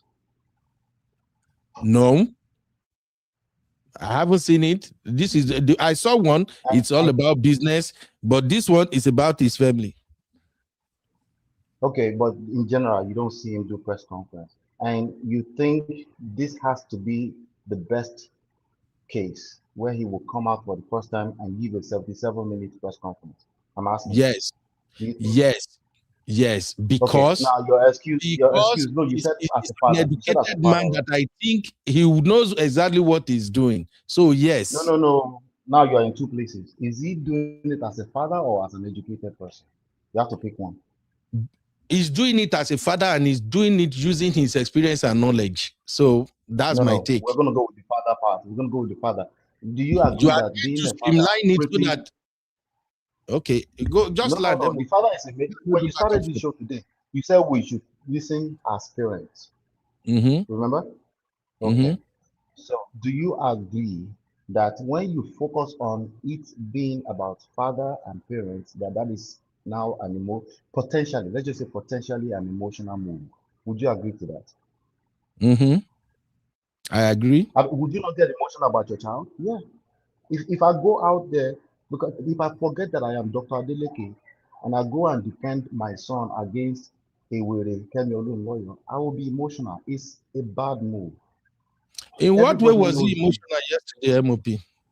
Watching that 7 minutes, what part was he so emotional that he said things he shouldn't have said?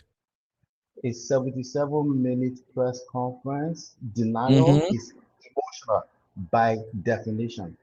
It's emotional by definition.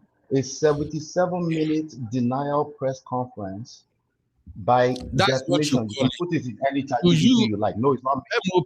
MOP, you is a denial press conference. Even Donald Trump, when they has never done a 77-minute denial. MOP.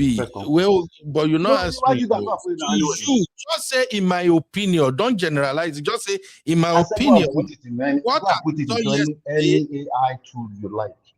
Just say it's a 77-minute denial press conference.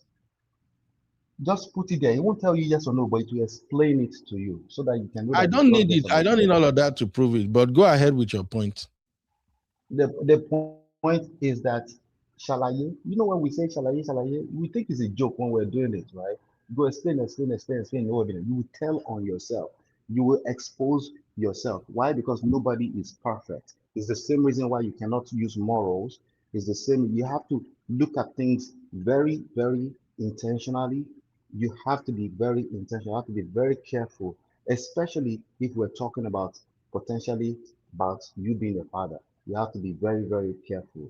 They didn't need to answer to a DNA call unless the court actually calls them. They didn't need to do a press conference. They can put out a statement of denial. It shouldn't be, if it's video, it shouldn't be no more than 1 to 3 minutes.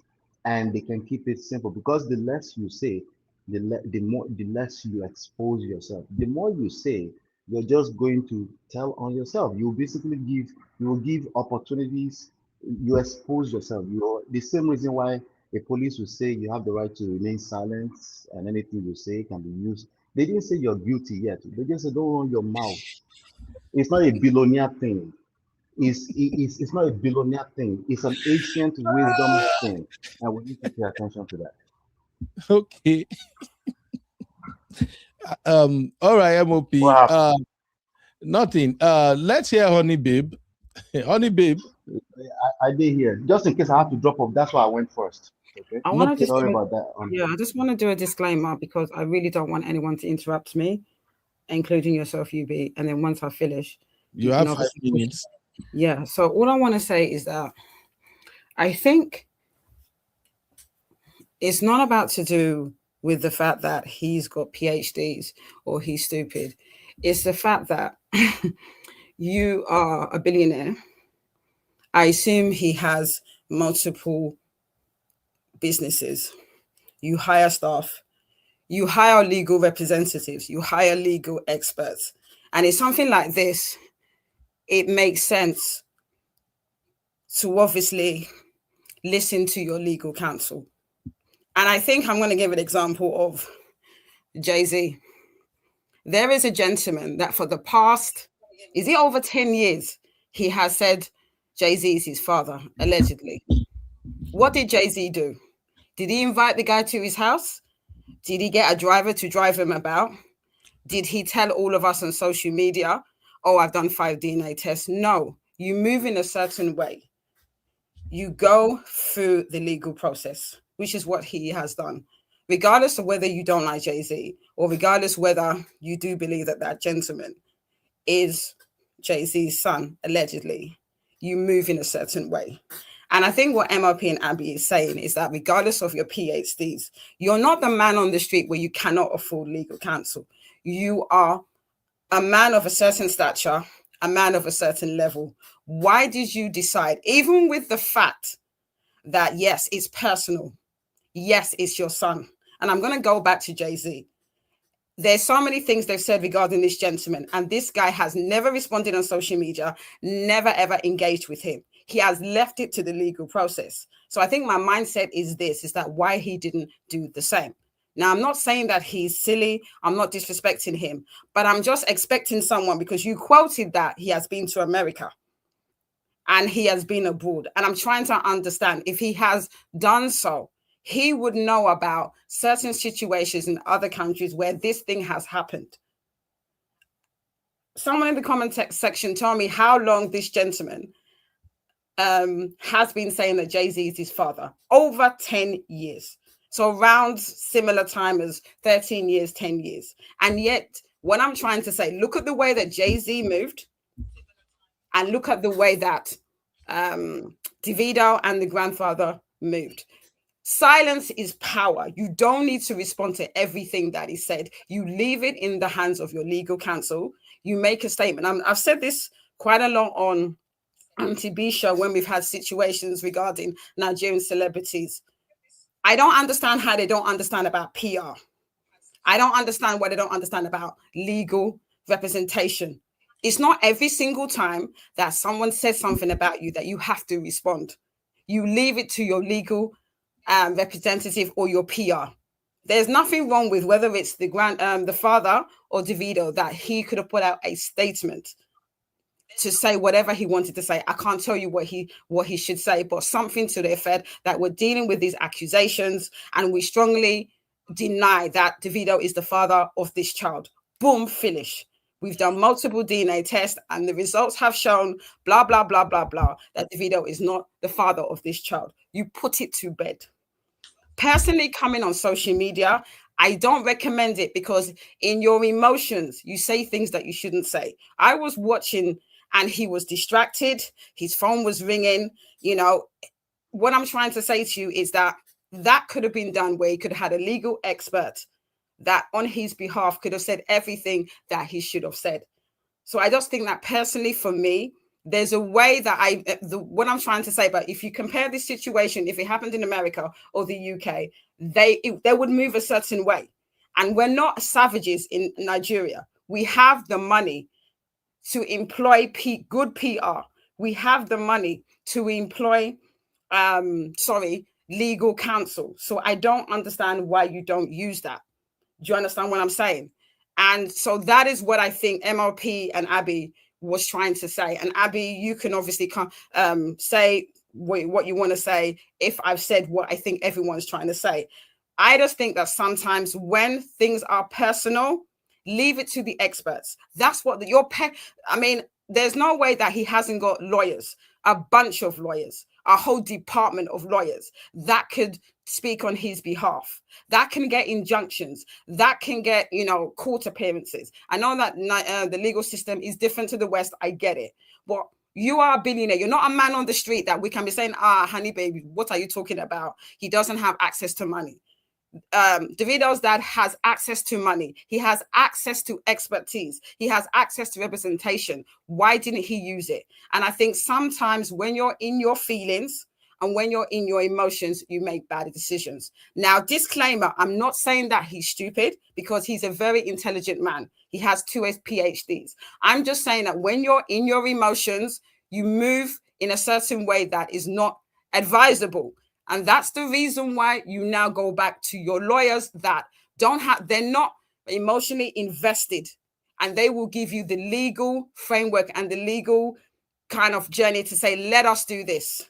So I think that's what I'm trying to say. So I think personally for me, I commend him for speaking up for his son.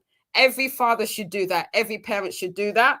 But what I'm trying to say is that leave it for the experts. Leave it for representation to speak on his behalf. I personally think that it was very unwise to do that press conference. Thank you. Thank you, honey, babe. God, I beg. Dupsy, since Dupsy is here, please, I beg, share your thoughts with us. Why are you laughing, Abby? Because I'm stressed and I don't know. Bring money for us. Let us share. Because why are we buying markets that does not concern us? Please, go ahead, please. Oh my God, you're so funny. Hi, everybody. Hello, how are you? My own is, yeah, I'm fine. Thank you so much. Thank you guys for having me, and I'll be very quick. So I feel like this situation is like a case of you're damned if you do, you're damned if you don't. I think that's the way I'm looking at it. I'm on the side that I'm happy that Davido's father actually did this conference, because the way Kemi has been attaching herself to this family.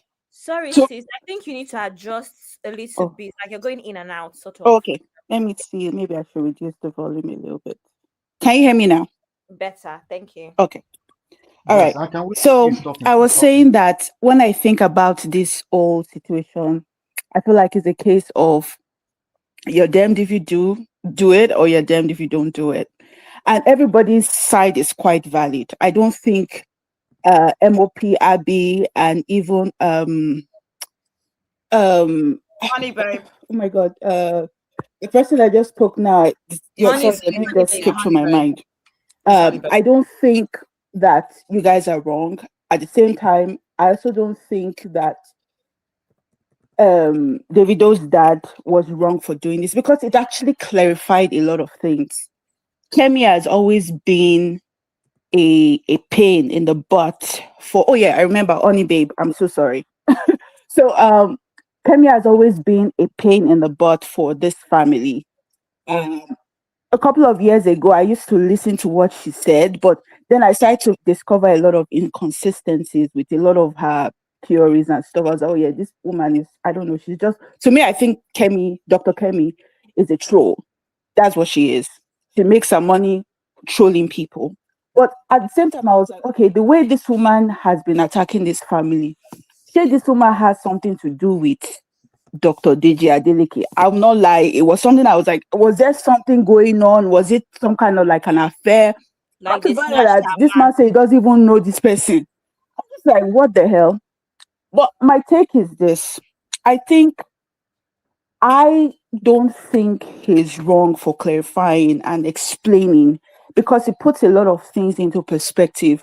Let's be honest. If he just wrote a statement like, oh, I don't know that woman, They've been doing that for years. The only problem I would say what Dr. Adeleke, the mistake that he made was taking care of this family. And I think a lot of people that are not only generous, but they also have this thing called survivor's remorse or survivor's guilt, where it's like, I don't know the background of Dr. Adeleke. Maybe he was a self made millionaire or something. I don't know his background. It's like they get to a point when they have so much that it's not even about them acquiring as much as they can, that, is kind of like their pride and joy. It's actually giving back. There are people like that. Look at Jeff Bezos' wife, Mackenzie Bezos, or former Bezos. She just gives. Like, I'm just like, you don't want to keep some for yourself. Some people are like that because it's like they've acquired everything, they've reached the top, they just want to give. And I think um, Dr. Adedeji was blinded by, let me just help this child. Yes, this child's family is kind of shitty, and I know they are taking advantage of me, but let me not let this child go to waste. Especially if the child is doing well in school. The child was an ed girl. Even the Ayo, that's the mother of the child, that one was also doing well in school. So we're just like, let me not let this family just go to waste. Let me just blind my eyes. Excuse me. But it has gotten out of hand. So I think, in my opinion, I'm glad that he clarified, but I also think that at this point in time, Dr. Adeleke needs to just sever ties with the family. And that's the end of my TED talk. Thank you. Thank you so much, Sis Dupsies. I Yeah. appreciate that. Yeah. Oh, that's Dupsy. Can I ask Dupsy a question, Yeah, please? juicy thoughts. Yeah. Yes. Let me hear. Hi, Dupsy. Yes. So you said you brought a lot of clarification. Can you give me two clarification that you felt like you heard for the first time yesterday that you didn't at least suspect? Okay. So the first clarification, I'll start from the beginning. The clarification is association with Dr. Kemi. That was the number one clarification that I got. Like, oh, because that's number one for me. But the second clarification was when this whole situation came out with Anu. I remember saying, David, just what will it cost you? Just do another DNA and just publish it and let everybody know and be happy. That was my stance. It wasn't till this interview yesterday that I was like, what is actually happening? Like, okay, so you guys have done this one, you guys have done that one. He's compared it, he even brought the B red. I'm just like, okay, so what is going on again? That was the second time I was like, okay, this seems like this family is just out to just leech off they are not they are a very entitled family. They are just out to leech off their delicates. And the only way that they think, even though they've already leached already, the only way that they think that they are deserving of that leech, like I said in comment section, I think they are trying to push that Anu's mother, Ayo. Whether it's Ayo that is pushing herself or is the family that is pushing herself. I think the goal is that they want some kind of like the Sophia Momodu baby mama treatment. That's what they are part of the league. But you can't be, because that child is not yours. So to me, that was the second clarity that I had. Like, no, there's no need for another DNA. I think let's dead it is done. There's no need. There's no need for All any right. DNA. There's no need for another one. So follow-up question for you. Follow-up Yeah. question for you. If Yes. there's no need for DNA, Mhm. why do we need the press conference, right? That's number one. Number two, if this was a 5 minute, even conference Mhm. statement, like a quick video, Yeah. what are do you think do you think that this would have because again you said you get the clarification that they tried to help and all these kind of things, Mhm. right? Mhm. Do you think there will be room to tell us the detail of how they try to help? The university, the scholarships, the Sorry, can 50,000 someone naira mute? Because for. they're making noise. Can someone mute, please? Yeah, it probably was somebody passed by me too, Oh. Yeah. right? The 50, all these good, beautiful things that Dr. Deleke did, right? Mm-hmm. Yes, sir. Um, you agree that there won't be space to put it into a 10 minutes, right? Into 10 Mm-hmm. minutes. Now, if you give us a 10 minutes clarification, right? Um, what would you think the main objective is? Is it to clarify on the denial of paternity, or to say that Cameroon lawyer is a weary person, right? What is the between those two objectives? Which one is the main objective of the statement? I think both of them, because I think this thing has been going on for too long. I remember, So, like I so said let me ask again, you: go, Was it longer than? So sorry, I will interject. Right? no, Was no, it it's longer okay. than Davido slept with the girl, or after, or before? Right? Because again, we're talking about Cameroon lawyer. There's nothing Mhm. new about what we know about Cameroon lawyer. She A dragged lot of her people father don't to know she jail. has fans. No, she dragged her own father. She dragged her own father. She's still dragging her father. That's already Yeah, passed. yeah. Okay. So there's nothing new in that part, right? Mm, Like the worst thing I want to do here, I don't want to drag the video because I think it's really turning a new leaf, right? yeah, But I think so. unfortunately, as men, sometimes our past will haunt us, and Mm-hmm, now we're being tested on how we handle our past. mm-hmm, mm-hmm, And there are more than enough Cameroon lawyer around that can mm-hmm, help you magnify your past, right? mm-hmm. And wh- one question, very simple question: do you think that press conference yesterday was about Cameroon lawyer or about the paternity issue? Okay, let me put it this way. The simple answer is it was about both of them. It's like killing two birds with one stone, if that's what how the adage goes. I think that the the talking about this issue was to set a narrative to, because it was to start, was it set that it start the narrative, to create a narrative where, see, as much as Davido has been dealing with a lot of paternity issues, this is my baby, or not necessarily paternity, but even his escapades in the past, we are going to clarify. We are going to clarify, because, by the way, this Anu girl, as the way Kemi is saying, they are saying that this is supposed to be Davido's first child, so to speak. So I think what the family did, and I wouldn't be surprised, as much as people are saying legal counsel, I won't be surprised if the family legal counsel actually said, you know what, let's dead this thing. Let's talk about it. There are celebrities, I'm sorry, I'm veering off a little bit, but let me just say this. There are celebrities that have had to do press conferences or interviews. Like, you have, what's the name of that legend, Barbara something on something. They will sit down, they will do a sit down to explain to Shalaye. And they do this especially when they are trying to shift a narrative. So I think what is actually happening here is like, okay, this thing has been going on for too long. It's over a decade, right? This Kemi situation, the story behind how she met the mother and Kinekon, blah, blah, blah in ATL, it's been going on for a very long time. So what are we going to do now that this Anu person has come out, right, Okay, to okay. say, okay, So please, that we don't take let's too long, let's one let's last question clarify for you. everything. Bobo, yeah, no, So that we don't take too long, one last question yes, for you. yes, yes.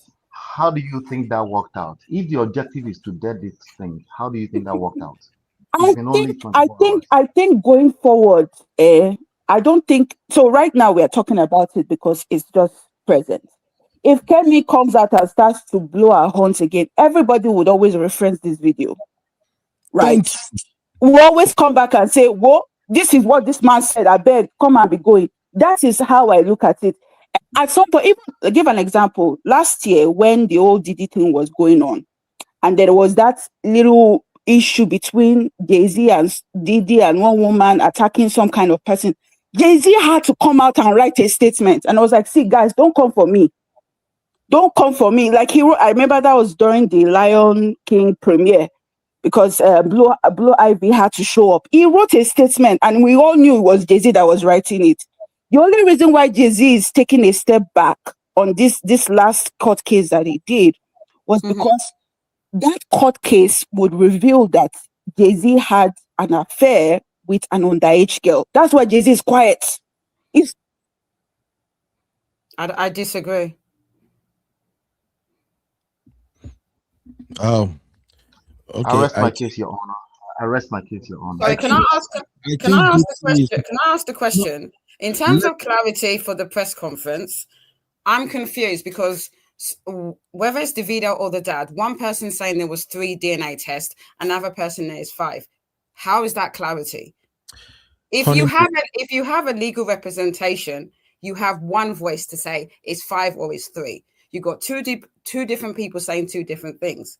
And in regards to Jay-Z, yes, probably he's keeping silent because from what we have, honey babe, hold on, honey babe. Let me finish what I'm saying. I'm trying to make a point. No, hold on, honey babe. Let me clarify something, please. Hold on, honey babe. I don't want any reference to Jay-Z or any American celebrity, please. Why? I don't want it. Okay, so in regards to what I'm saying, Jay, whatever, in that particular situation, he didn't, in terms of what you said, I can't remember what you said in terms of that statement. You really don't think that he spoke to legal counsel? Of course he did. So obviously, because he spoke to legal counsel, and obviously you would have your PR representative that will basically tick off and approve any statement. That's what celebrities do. And in regards to clarity, I just think that it's just basically makes people more confused because you have 2 different mindsets of how many actual DNA tests that that was taken. So that to me is not clarity. Clarity is when you have because what I'm trying to say to you, even the mindset of inviting her to the paying for the hotel, your legal counsel would say it is not advisable until you've established that this child is your daughter. I guarantee that legal advice was given to him and he probably decided to ignore it. And I understand why. A father is getting frustrated. I want to give out my story. But there's a reason you have legal counsel so that you don't put yourself in a situation where it looks, the visuals don't look good because you're now giving money behind the corner and makes people think, oh, maybe it is her child. And then you have to now come out and say, oh, you've done 5 tests or you've done 3 tests. So I think sometimes there's a reason why I'm saying what I'm saying, especially in the West. They will leave it for their lawyers and their PR to deal with things like that so that you don't make mistakes and the visuals and the optics don't look good. Do you understand what I'm saying? I understand what you're saying. But quick question though, maybe I'm wrong. But when the father explained and said he did 3 for Davido and he did 2 for B-Red, didn't the father said, I think that's 5, right? I don't understand. Did I hear something else? I heard that Davido said a different amount to his father. No, honey, Davido said 5. The father said 3 and 2, but 3 plus 2 is 5. Why don't you just say 5 then? I don't understand why you said no, it's not so. See, again, it's clarity now. Let me guys now. Yeah, let me continue. Honey, babe, I think that we forget the way human beings talk. Davido came out in a haste to say, I don't know if he said I or we. I think it's important we check that. If he said we Davido said after 5 DNA. So he did not even say I or we. So it is correct. So my point now is that the father's video Davido wrote something, right? His father's video was lengthy. When you talk a lot and when something is lengthy like that, it means you're clarifying things. You're breaking things down further. So Davido did not mention anybody's name. He just said 5 DNAs have been done. Yes. His father now came back to say 5 have been done, 2 by B-Red, 3 by Davido. Is the same thing. I think now, it's the same I just thing. want to say that everything I said has nothing to do with the fact that I do not support the interview. Personally, I think that this interview, that's why I said in the beginning of this live stream when Uncle Ben was saying Yoruba. I don't care about that because this is 2026. Nobody cares about that. What I think is this man, Uncle Ben, let me please don't. I have one man. So just round up, okay, so we can okay. What I think has happened here is that he has a reputation of I look after my grandchildren. I look after my own. It's no longer about Davido anymore. You are not telling me that me, as the monarch of this family, I'm sitting down here. I have a grandchild outside. I'll not fight for it. Yeah. How dare you? I don't even see it as he's protecting Davido. I don't even see it as Davido is his son. To all those Yoruba son, promise. To me, that's not what he was doing here. For me, what he was doing here is protecting himself. I am a grandfather. He even said it. My pool is children's size. Because so I think he was just trying to put a clear picture there where he says that as an delicate monarch, I make sure that my grandchildren are known and looked after by me. I don't think he had anything to do with protecting Davido, in my opinion. That's all. Well, true. I actually think the same way too, because if you look at how he has handled the case, he said he did a lot of payments outside of Davido even knowing. So I mean, he was basically like, "Hey, let me do what I can and protect, Kenny Compa." I mean, that's where he went wrong. This is what happened. I think that's where he went wrong. I agree with that. I agree with that. That's where he went wrong. Exactly. Shouldn't have. I agree with that, because again, it's like when you start seeing people moving with such level of impunity and entitlement, you have to take a step back. And he wasn't wise in that area. He didn't move with wisdom. And I wonder why. My thing is, I wonder why he did. Like, even though he knew that these people were, because I know that he knew that this family was taking advantage of him. I'm like, why did you still keep doing that? That's the part that I'm very curious about. But yeah, that's my take. Thank you so much for having me. All right, thank you, Dupsy. Thank you. One man went to Mo. Baba, how you did now? I'm surprised you called in. We usually don't see you on matters like this. I do. It's a hot button topic, so I just couldn't resist but to come in. Thank you for having me, Uncle Benno. By the way, sir, before you go on, your friend Cece's birthday was yesterday, and she was even looking for you. You were not here. I did my super chat. If you look at your thing from yesterday, you'll see it. But I think you were halfway done by the time I did it. So I super chatted happy birthday to her yesterday. If you go through yesterday, you still see it there. I think I saw it. It's like, oh yeah, you did before she came. Yes. You did No, I think I did just because when I then looked, there were only 2 people watching. So maybe you had even shut down when I did it. But happy birthday to you, Cece. Thank you very much. Uncle Ben left. Uncle Ben, I saw it. He did it yesterday when I was about to leave, end the live stream. Oh, thank you very much, sir. We really, really appreciate you. And I see you did again today. God bless you, Baba. Baba, I say happy birthday, Cece. All right. One man, your take on this drama, sir. Yes, like I said, and like you said, I wouldn't usually comment on this sort of topic, but it's just a hot button topic. Everybody, I don't think there's anything else. This and Kuti versus the one that feels is better than Fela. Imagine the audacity. That boy should be taken to the market square and flogged. Better than, level pala one here. But that's an tomorrow. Yeah, we cover that one tomorrow. Yes, so that's an aside. But in terms of poverty alleviation strategy, you have to give this girl in contention in the Davido narrative, you have to give her a round of applause. This is an A-star performance. So Davido said he's never seen this girl before. He said that. So never mind not sleeping with her. He said he has never seen the girl before. The girl insists that he's the father of her daughter. They did 5 DNAs. The results came 0 match. The guy mirrored the DNA for that girl to the DNA they did for another Davido child who had a 99-point-something%. This girl had 0 match. And even with that 0 match, the family is still running around all the royal houses in Yoruba land, asking them to pressure this family to accept what science tells them is not the case. It's unbelievable stuff. I think she should be locked up, personally, because the beating land, man. But they've managed to infiltrate themselves into this family, and they've made this family now a matter of public focus.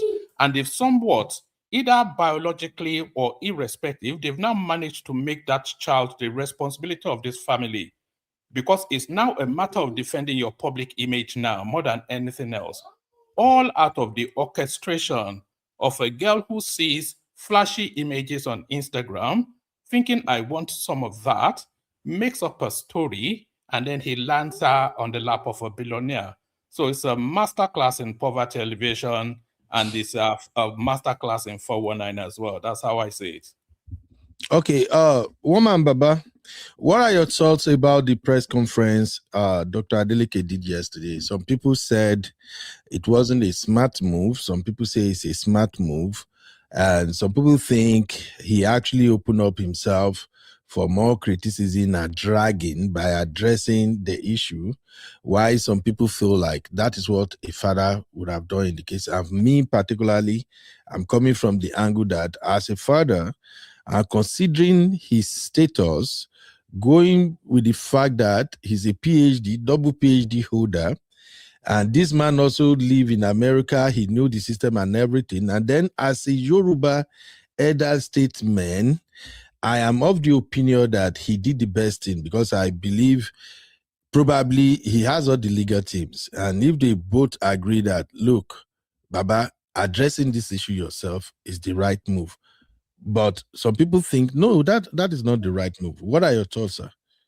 Well, I think the man was left with no choice but to do that. But when I was watching it, Uncle Beno, it struck me that that's the first time ever in Nigeria's history. Because if you want to look at Deji Adeleke, then you want to bracket him closer to people like Otedola Dangote. It's a dollar billionaire. You know, it's the guy that is the first mover within the Nigerian electricity space. It's an international big deal. And I don't think anybody within that strata of our society in Nigeria have ever held a press conference. So I've got my little boy with me. I don't think anybody of that strata in society have ever held a press conference to address a personal matter. So by my own, unless somebody knows better, I think this is the first time in Nigeria's history that we're seeing that. So, but then it was forced into it. Because Kemi Olunloyo, she's a relentless Rottweiler. She's like a dog with a bone. She doesn't care about facts, so she only wants to trend. She wants to cause ruckus. She wants to cause chaos, and she wants her name sung.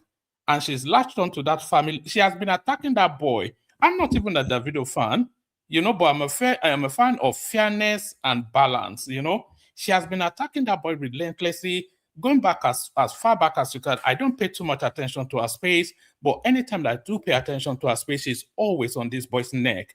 So to the point now, the guy has to come out and defend his family name.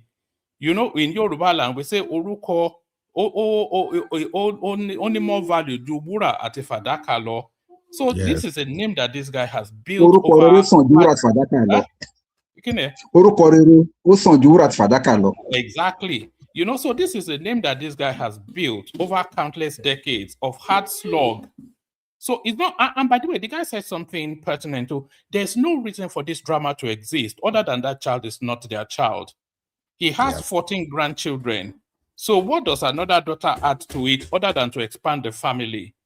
You know? So there is absolutely categorically no reason why that child will be rejected, whether Davido wants it or not. If the DNA matches to the family, the man will just take him in-house, get a slew of nannies, and bring that child up with his wealth. You know, and not for 14, another 115. So that's what exactly people of that, they want as many grandchildren as possible to ensure that their name lives on. So there's no reason for him or that family to reject that child, other than that child is not theirs.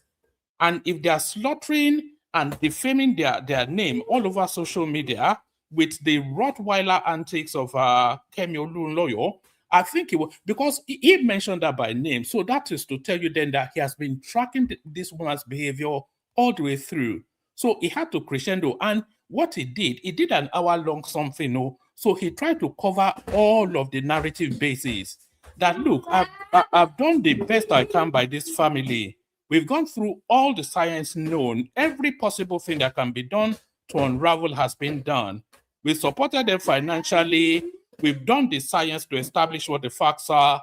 My name is clean on this. So he does that as a one-off. And somebody was saying earlier that when Kemi Olunloyo comes out again, this video now, this press conference that this guy does is a reference point that covers all of the basis of that narrative. So I think he had no choice but to come out, Uncle Beno. Thank you very much, sir. Thank you. I know you're busy. Before you go, because me too, I'm gonna leave and I come have a back in question. about 20 I have a minutes. question for one man. Yeah, you will do it. Let me just finish my MOP, then you will take it from there. So, woman, I have like three posts. I only run one, but because of you and your schedule, I will run the other two by you. First of woman, do the Adele case need another DNA, sir? Yes or no, and why? Hello, woman. Okay, I get. Ori, is that for me? Sorry. Is the Yes, sir. sixth DNA test, is it going to tell us anything different from what the other five told us?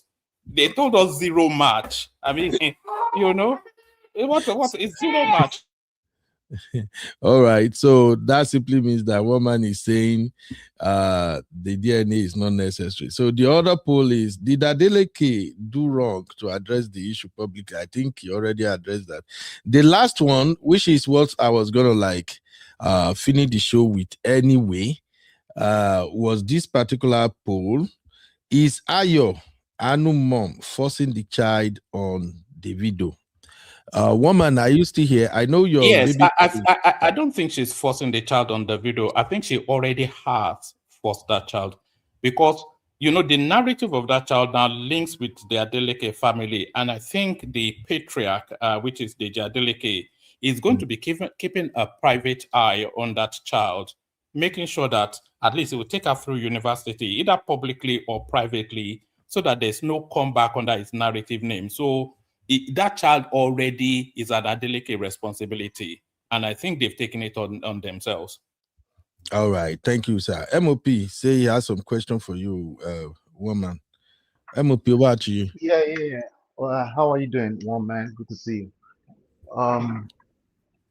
You said you don't think he was left with no options. One of the issues that I find across the board is not just professional, but even in personal lives, is not defining objective properly, right?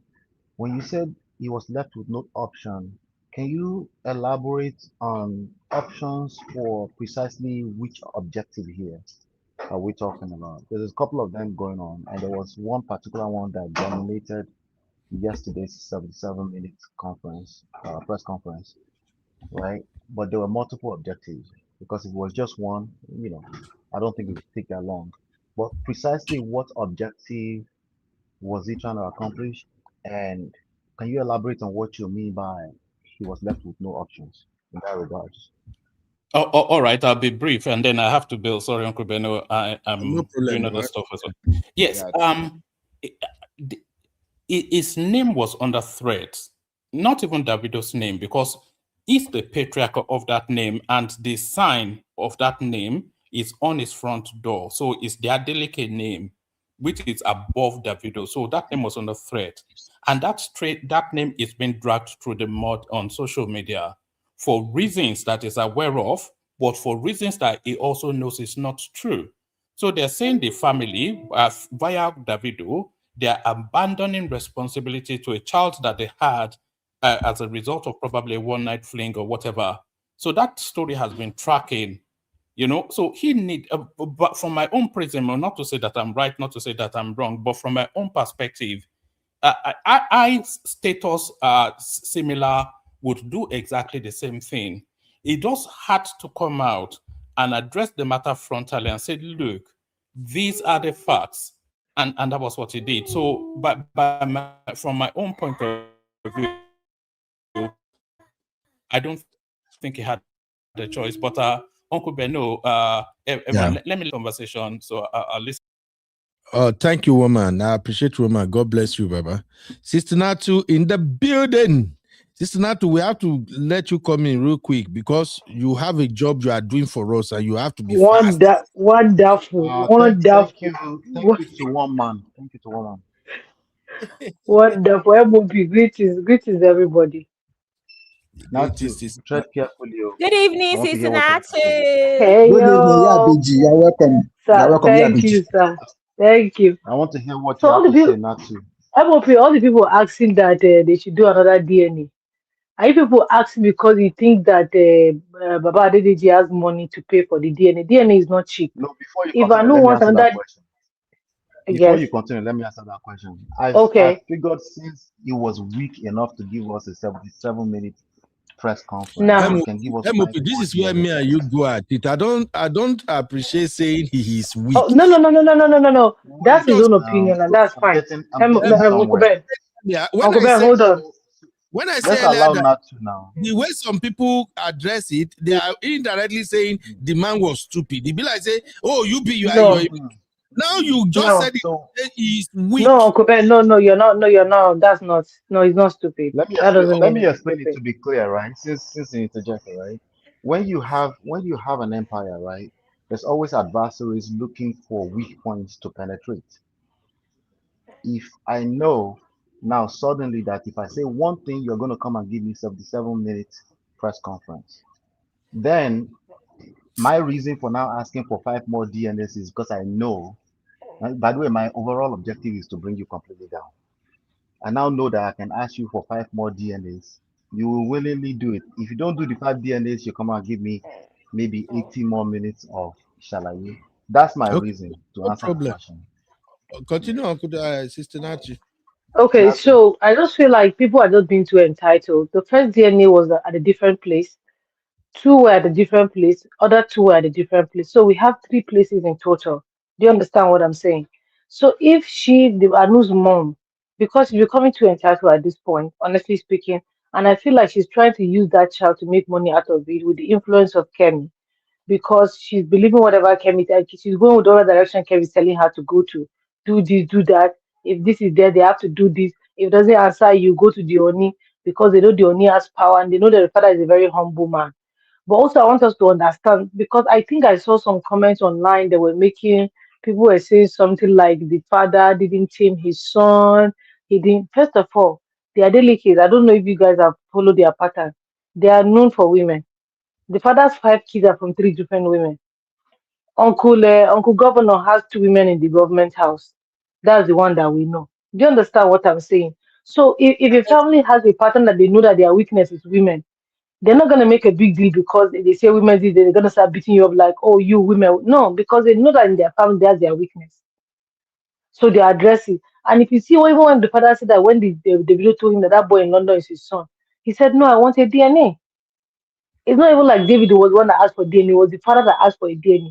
Because you know what? Because the father has realized that there will be people that will be waiting for this kind of loopholes to come and say, oh, because this thing happened between me and you, we had a child. Do you understand what I'm saying? And even when they went for that first DNA, the father was exciting and he was saying that David was trying to approach the girl, saying that um do you know me? Have you seen me before? And the father's like, leave her alone. That can be considered as harassment. So I want to like make us let us see like the level of intelligence of that man. One, two. The truth is that most times the way we want people to handle things, not the way people are going to handle things. So for the fact that somebody decides to handle things a certain way does not make the person incompetent, or just because you didn't do it this way is not wise. Do you understand what I'm saying? But to him, like he built that man is a billionaire in dollars. He worked for that name. So somebody cannot sit down behind the this and be thinking as a keyboard warrior, you can just be coming up with stuff. Like he just felt like it was high time. And I think that if I find myself in that position, there are times that you want to ignore some stuff, so that there are times that you have to talk. There are times that you have to talk. You can't just keep ignoring all the time. There are times that you have to say something. It's just like husband and wife. Something's going after you keep saying, what's wrong with you? Nothing. I'm fine, I'm fine, I'm fine, I'm fine, I'm fine. There'll be times that everything will be like, it's not fine. And you be very glaring. Do you understand what I'm saying? So what the man did to us, we might think that it's not a wise decision. But for him, he has a name to protect. And he feels that the way he can protect his name. How do we even know that he does not have legal counsel that advise him to do that? We don't know. We don't know. We don't know. So we cannot just say that, oh, he's supposed to have legal counsel, he's supposed to know this. No. Even doctors. When I had my kids, I had a surgery. Something happened and the surgery opened. The attending doctor came. The way he wanted to attend to that open wound was not the way my doctor wanted to attend to it. And my doctor gave a different instruction. And he was like, if this were me, I'm going to use staples. My doctor is like, there's no need to use any staples here. We can just use this thing and put it back and put it back. And they did it and it worked. So people might have a different way of approaching things. That doesn't make it look like he's not supposed to do it this way. For me, oh, all the things that he has said, to us might be shalai. But the truth is that we might not have known that he has gone this far. Well, Kemi now got herself up and was doing a, what am I call it, was doing a live this thing to counter what he has. Did she counter anything? She didn't counter anything because everything he has said was true. But if I had not done that, Kim would have been going for drags and be dragging and be dragging because 3 days ago she already said that she handed the account over to the girl's mom. Only for us to find out 2 days later that she didn't hand anything over. She was the one that's operating it. God So bless you. I just want us to understand that some things might not go the way that we want. It doesn't make that the person is being wrong. We might be in our own field of expertise that we might feel that this is the best way to go. But trust me, in that same field of expertise, another expert will tell you that that one that you are going is not the best way that you should go. Do you understand? I just give you an example with my surgery. Somebody said use staples. The other one said I'm not using staples. The other one that didn't use staples did whatever he wanted to do and it worked. The other one that wanted to use staples for somebody else. Hello, Sister Natu. Call don't enter. Nat cannot go anywhere. I have a question for her. She cannot go anywhere. She needs to come back to. I can hear you guys. Can you hear me? Yes, we Can can you hear hear me? you now. We can hear you Okay, now, so Sister all of them are Natu. consulted level. So none of them is incompetent. None of them is like at the acted below their own degree or knowledge or whatever. No. Everybody took the route that they feel like is best, and all the route that they took were not wrong. So the route that MOP was suggesting that he might have gone is probably is not wrong. The route that Baba took to approach issues is still not wrong too. Do you understand what I'm saying? That's the best he feel he could do. We're okay with that. If that's not okay by you, that's fine. Some people want to make pondo yam. Some people put it in microwave and make pondo yam. Some people put it on the stove and make it. Some people use kettle and make it. It's still pondo yam. It's still pondo yam. So that's just my point. All right. And we're going to have a nice video for Auntie Kemi. Please, we're Okay, playing for deliverance for her. I will not be part of that Natu, night. go do. Natu, this your MOP, take. go I take ahead. it very.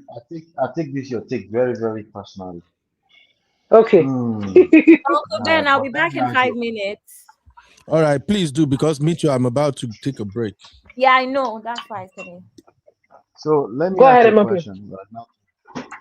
The question is that what is the difference between I'm fine and silence, and what will be the objective of saying I'm fine or silence? So for silence, right? I don't want to talk about it. For I'm fine. It's just trying to dismiss the person. They don't ask you. But if the person is silent, you might be like, you know what? I really feel there's something. But if the person says I'm fine, they might at some point give like some assurance, like okay, they're okay. They're just having mood swings or the rest of it. But if the person is silent, now you are there, your brain is racing all over the place, trying to figure out what's going on, what happened, what did I say, what did I do? Do you understand? But when they say I'm fine, it kind of give like a little reaction, like, okay, it doesn't have to do with me. Maybe it's just her going through stuff. All right. So you assume that you know what I meant by I'm fine. I'm fine. Sometimes I'm fine simply means I'm fine. Okay. Sometimes I'm That's what I fine. said. Sometimes That's I'm what I said. fine can be a strategic move, right? And I said that in the Sometimes I'm beginning. fine can also be sometimes I'm fine can also be a manipulative move. Right, When correct. women say I'm fine, it's probably something else to it, right? You probably don't need Correct. to probably need to dig right? All right. Silence. MOP. Uncle Thank you Randall, very but you don't know. okay. Chair, but me one. You don't No, hear I me. didn't hear you. I just don't want to lose the momentum, so I wanted to like go to Mic another. in low. Mic in low, Uncle. I mean, MOP. Your Low. mic is Okay, low. okay. Mike low. What about now? What about now? Me, I can hear you very well, but I It's a don't bit know I for better. think it's Okay, hear better me. now. I think it's better now. Okay. Let me make it. I'm not here to convince anybody. I just want to leave things that people can think about with time. Okay. Um, I'm fine. Like I've said, all those three different things. Probably more things it can mean. Silence means silence. Okay. It means you're quiet. That's what it means, right? Um, the best thing we want to do, not to you said it yourself, we cannot assume, we cannot make assumptions, right? However, there's a context here. Baba has an objective, right? He did the whole press conference for a reason. The main reason that was driving it is the paternity conflict. But somehow we're not talking about the paternity conflict. I just want you to note that. And then let Uncle Beno continue the momentum. All right. So here is one thing I want us to also think about as we discuss this matter further. Nobody, it's almost as if everyone is exonerating the so-called Ayo, the mother of the girl. In all of this, Kem talking, yapping, and David's dad coming out with the press conference, everybody just completely kind of like, it's like people, not everybody anyway, but I think a lot of people is giving the girl free pass. And like I said during my monologue, this guy has not done one single video and put online.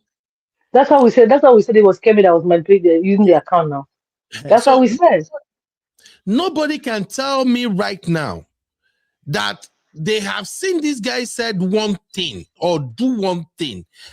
Everybody, most people are just saying, oh, Kemi said this, Kemi said that. Hey, maybe they can't defend this one, maybe they can't defend that one. And I kept asking, who is Kemi in the first place? This is a woman who is just practicing witchcraft, broad daylight witchcraft. For me, if anybody is taking whatever Kemi says seriously, I think the person is not being fair to Davido and his father, as well as their legacy. Uncle Beno, I have a question, please. Uncle Beno, yeah, please. Let me just finish. Please highlight. Can you, Emma Bino, can you please highlight what Dupsy just said? And if you can make it your next part of the segment here. She just said something right now. It's very important we talk about that. I don't see if we have time to. Where is it? Right there. It's been highlighted right now.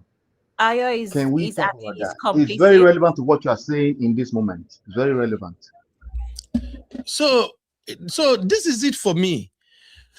If anybody is just going by what Kemi says, I am so sorry. It simply means that you have not been in the midst of people who has mental issue before. I'm sorry. If you have been around people who have what we call multiple personality disorder, then you will know that if you open your app and you see Kemi post, you will swipe. Quick, you won't even bother to read it. Just swipe, just they go. Honestly speaking.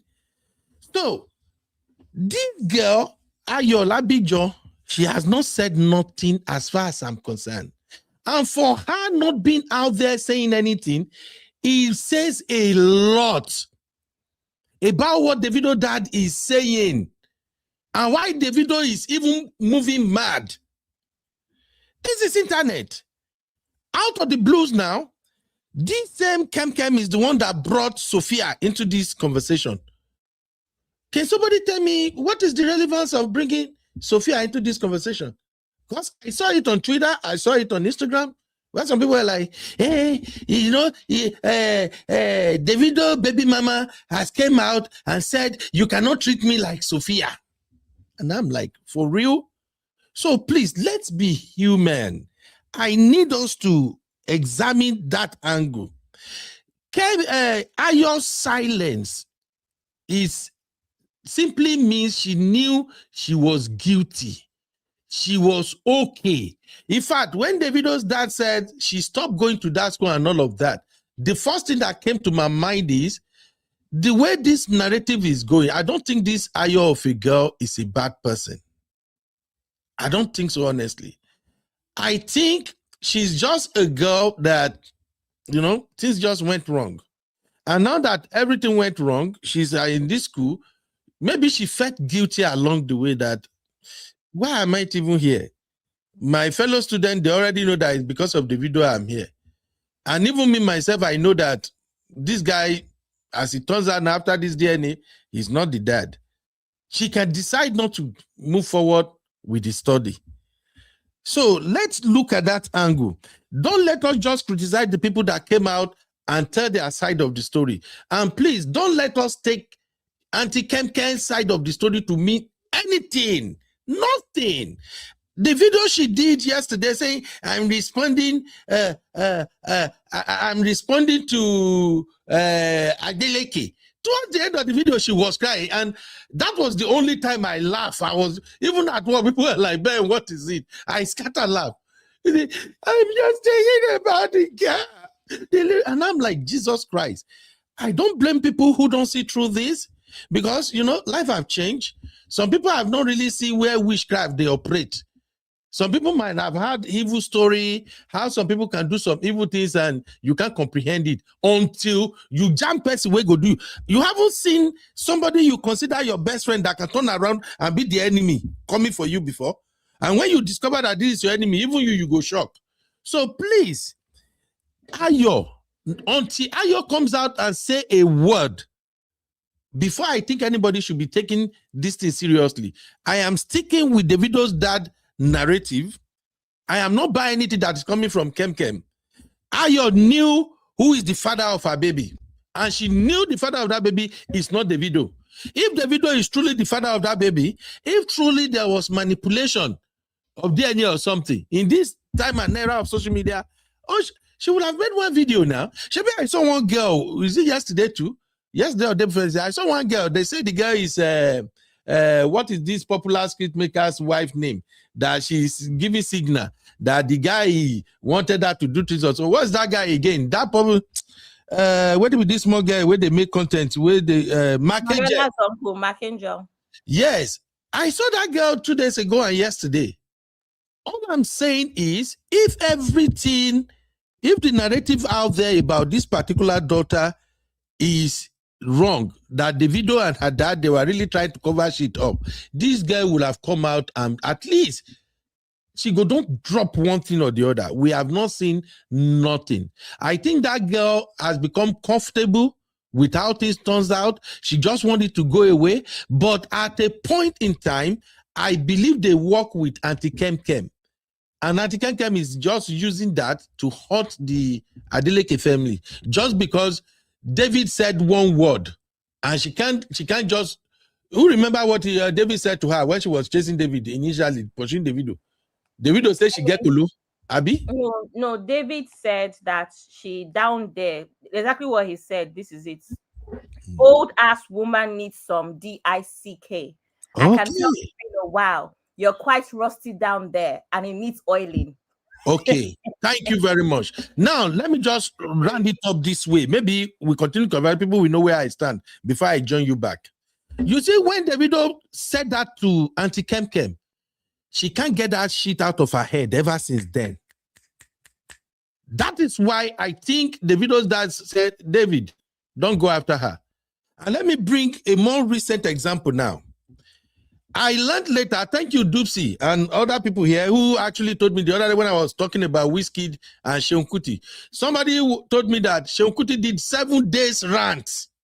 I have to go back and watch, and I'm like, Jesus.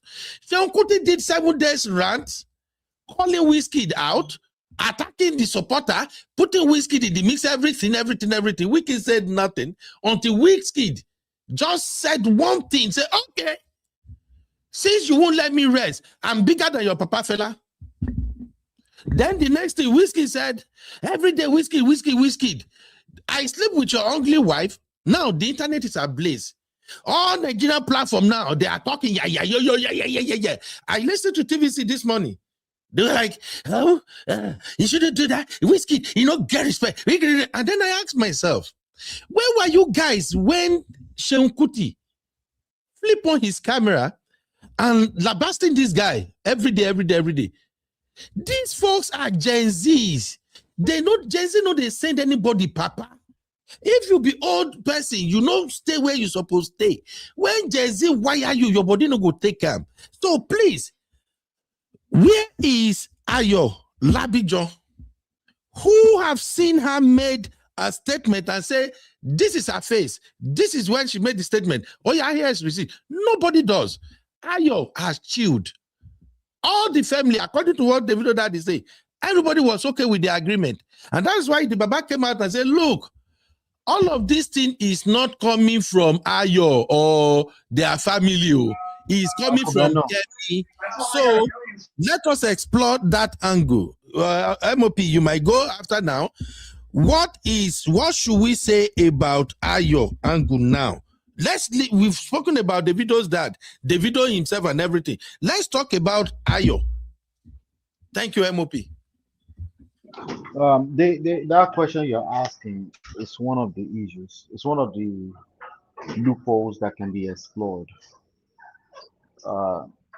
If of the whole point I'm making, that that the press conference is a bad move, right? Where is Ayo? Okay, that is a question that we need to explore. Okay, the best case scenario is actually that Ayo is being complicit and enjoying how Kem is dragging the Adeleke family. That is the best case scenario. Everything from that point gets really, really, really bad, potentially for the Adeleke family.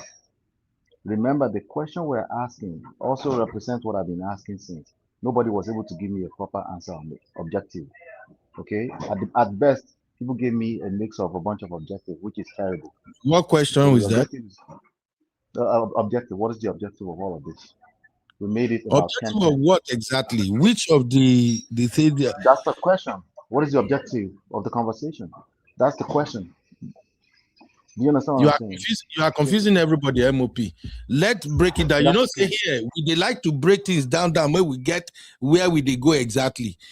Objective of which one? The entire saga, or objective of Adeleke press conference, or objective of me asking where is Ayo? The single most important point I made so far is that the press conference was a bad move. That is your own thing. What would be you're going on another topic? You asked me a question now. You asked me a question. Remember you asked me a question about objective, right? Mm-hmm. So my original take, which is still my take, is that the press conference is a wrong move. You're going to see that play out over time. That's going to be proven over time. So I'm now asking everybody, what is the objective? What will be the objective of that press conference? A couple of people have said, just to clear his name, even though the original objective that created this saga was a paternity denial allegation against Davido. Okay, it's as simple as that. So I'm not satisfied with all the answers on that. Okay, what answer were you expecting people to give you? Maybe if you give us the answer, you could satisfy with the answer. What is the answer? The answer should be straightforward. There's a paternity allegation. The DNA was being challenged. How are you going to clear that up? It's not cleared. It only made it worse. Right. Okay, let me now ask you the question. Since you are taking it back to Adeleke, you don't want to address the Ayo side. Let me now ask you, who is challenging the DNA, MOP? Who is challenging the DNA? Ayo is challenging the DNA. Where is the video? Where is the video? Where is the lawyer? Where is the receipt, MOP? Don't let us do this, Baba. Ayo is challenging. Show me one video where Ayo is challenging it. Because that's actually the question we're asking right now, right? Remember, we're saying where is Ayo? Don't worry, I will help you arrange it, okay? We're saying where is Ayo, right? Ayo, now today, because of the press conference yesterday, I am confirming that Ayo is challenging the DNA. Baba has said, Baba said herself now. Go back and forth. Where is the where is the Ayo challenging it? Where is the proof? Baba used his mouth to say it. He used his mouth to say it that they went back and forth. They reported him to on me. Do you want me to go back and forth on that again? They reported. They've been challenging it for years. They're still challenging it. It's Baba that confirmed that for us. Up to yesterday, we didn't know that. You're not listening to what I've been saying. No, MOP, you are manipulating it. You are changing it. May we not do this one, Baba. Where did Baba say Ayo is challenging this DNA? Baba said the narrative they put out there is that this DNA is wrong, and the person that is pushing the narrative is Kem. So, MOP, where is Ayo challenging the DNA, sir? Sorry, Uncle Ben. Dr. Deji said that the grandmother went to the Oni to complain that they have not sorted things out, blah, blah, blah. So he was Mhm. also angry. So I wouldn't say it's necessarily on Ayo herself, but the grandmother. He said that the grandmother went to report to the Oni. That's what he said. Yes, So the it's Did DNA me and is being challenged. and then The DNA there's is being also challenged. That's a somebody else. fact. There's also somebody okay? else, like a family friend or something. It's not only O'Neill, if you guys But remember. do So there's okay, And all good. of this so was Do we yes, confirmed by so know? Dr. Deji. Make one una second, wait now. let's Okay, calm go down. ahead. Let's calm down. So MOP is not wrong. He said it No, himself that MOP is wrong. Ayo did not challenge DNA. Mo no do that oh one. my god. Okay. Yes, no. Ayo did not The, challenge DNA. Baba tell us a according story. to, Baba said, you let are me, right with what you said, Abby. Baba said the mama went to Oni. The mama went to another person, and then the mama is claiming that they have light complexion person in their family. Why are we throwing that side away? Ayo did not challenge DNA. May we not put and say Ayo challenge DNA. It will push wrong So why narrative. did they go? So why did they go to Oni, Uncle Ben, to do what there? Okay. Why did they go to Oni now? Did you hear when the said he went to Oni There's so no, that it's not Oni even an can argument, prevail Uncle Ben. on him? Wait, I played the video when I start now. I know That's I've what watched it I three watched. times. I'm saying, why did they go to Oni? Can anybody Uncle remind me? Beno. I said they Uncle go Beno. to Oni so that Oni can prevail over him to accept the baby. I'm not just Shebai. Oh, your Uncle Dayo, it might be no. I didn't finish See, my point. I want to say something. I didn't, See, Ayo never I didn't challenged finish my ever point. since the beginning of this story. MOP, I please, didn't just finish, a minute. wait, Uncle Dayo. I didn't Okay. finish my point. I didn't finish my point. You guys are Finish your funny. point. No, you are the one who say you know this is a public platform. Okay, if we say something and there is no receipt out there, my job is to say we don't see this one. You said I'll Ayo let that slide. mentioned the I'll let DNA, that slide. and I said Because there I'm in a is no position, proof. There is no proof out you're there so lucky. that say Ayo is You're so challenging lucky. it. Wait, you're so lucky that I'm in a position where I cannot speak too loud. I'm in the midst of, so I have to kind of keep it a certain way. Okay.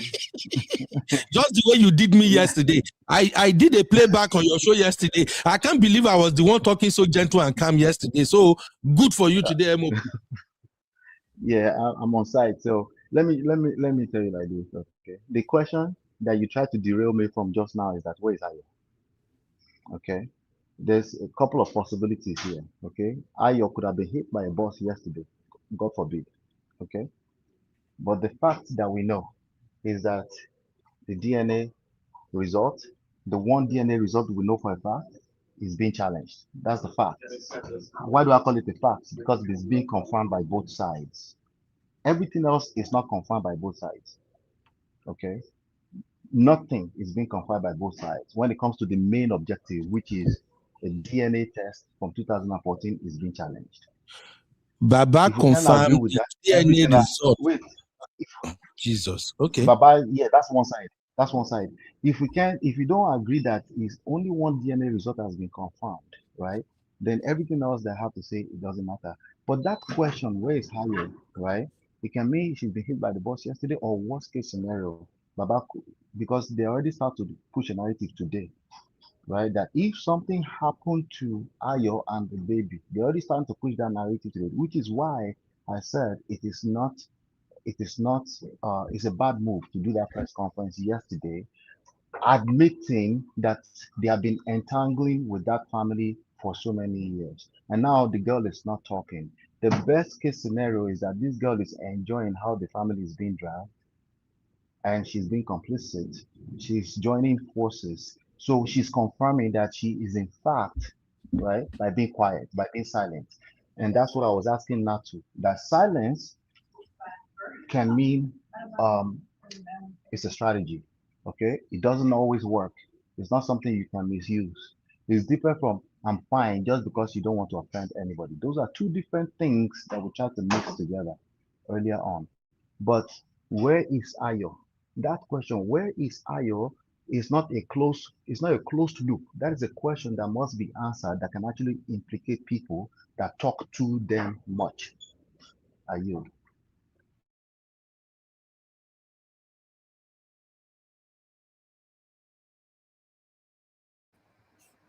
Thank you, MOP. Now, Can I have my take now? go ahead, sir. See, what I wanted to say is simple. I like the way MOP is trying to analyze the situation. However, silence sometimes can be complicit. Silence sometimes can be, I don't want to get involved in this. However, in this case now, from the beginning of this matter till now, we have only been hearing about Ayo. We have not seen where Ayo herself said anything, either in support or against. It has always been somebody speaking for her mother, her auntie, and Dr. Kemi. Where is Ayo? That is a very, very profound question. And I want to say this clearly. If she has a valid reason, let's just assume that, let's even assume that all the DNA done so far are false. She will not be quiet like this. She will not. She will be the one shouting at the top of her voice that, no, let them do the DNA again. Nobody has heard her voice. Can you even put out a narrative there? When she was impersonating that, oh, I'm a busy woman, I travel a lot, I go around to go and buy markets, I don't have time, I'm a businesswoman, blah, blah, blah. We thought it was Ayo putting that narrative out there, but it was Kemi, which has been confirmed that she was the one. Question is, where is Ayo? Ayo is reading all this. Ayo is hearing all this. My take is that it's either she is enjoying it, as MOP said, or she wants to distance herself from it. Because when push comes to shove, she will be like, I never said any one of those things. It was Kemi that was just blabbing away. And you yourself argued that she was the one that created that. I never haven't. She can easily deny possibility of deniability. That's why she didn't say anything. Not because she supports, but for her to have an excuse to be able to deny in case there is a bigger tussle. She doesn't have any means of escaping. So to me, she may be keeping quiet, knowing fully well that she does not have any proof. Because after about 3 DNAs, everything is clear. But because Kemi chose to go this route, she didn't say anything. So when legal tussle now starts, nobody can pin anything on her because she said, I never said anything. I never confirmed or deny anything. So you cannot accuse me. That's what I think is happening here. Because if I thought she has any valid point or any outer of point at all, she'll be the one shouting at it. And as for the mother was just trying to play sentimentality here. Each time they bring a DNA, she always alleges that, oh, she saw somebody paying them off, they have done this, they have done that, they have got the results. Until they did 3 DNAs and even do 2 extra for be read. Just because they want to best David Adeleke. Maybe there's a mix-up in the names. And all of them came back negative. Now, the mother now went again to meet Oni of Ife. Do you know what that means? That is the highest Oba in Yoruba land. And because of this relationship with Daddy Adeleke, they went to appeal to him. They even went to his town king of Ede to go and do the same thing. The same grandmother going about. If you have your points, if you have reasons, why can't you go to court? Challenge them. This DNA that you did was fraud. Let's do it officially. Let the court summon them to do it again. They will have done it too. But people now putting the onus on the Adelekes to do it again. To me, I don't get it. Adeleke paid for the 5 alleged DNAs.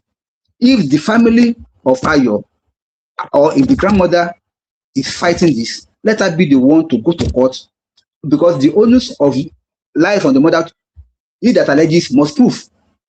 You are alleging that they did a wrong or they did a fraud DNAs. Then prove it by challenging them and calling them to court. Let the court order a new one and let them do it. It's not about the money to do the DNA. It's about the fact that they know that if you throw there's another in Yoruba, let me explain. We all know ants. This ant fan that we normally use. If you throw it up 100 times, it will still lie down on the flat side. So no matter how many times you do the DNA, it will still come back negative. That's why they are not trying to adopt a different route to see whether they can prevail upon them, which to me is not necessary. Admit the fact, let the matter rest. No, but are you not saying anything is for possibility of deniability so that she can say, I never said anything. So nobody can come for her. Thank you. Thank you, Uncle Dayo. Honey, babe, do you have anything to say? Or to add? To be honest, now I do definitely agree with Uncle Dio. I've just got to call all this story. I'm tired, man. Honestly, I'm tired. All this story. He's not the only one that have been accused of that. The child is theirs. Just do what other people do. Just the onus should be on her. If she's not satisfied with the 15, 20 DNA tests that are false, then go to court.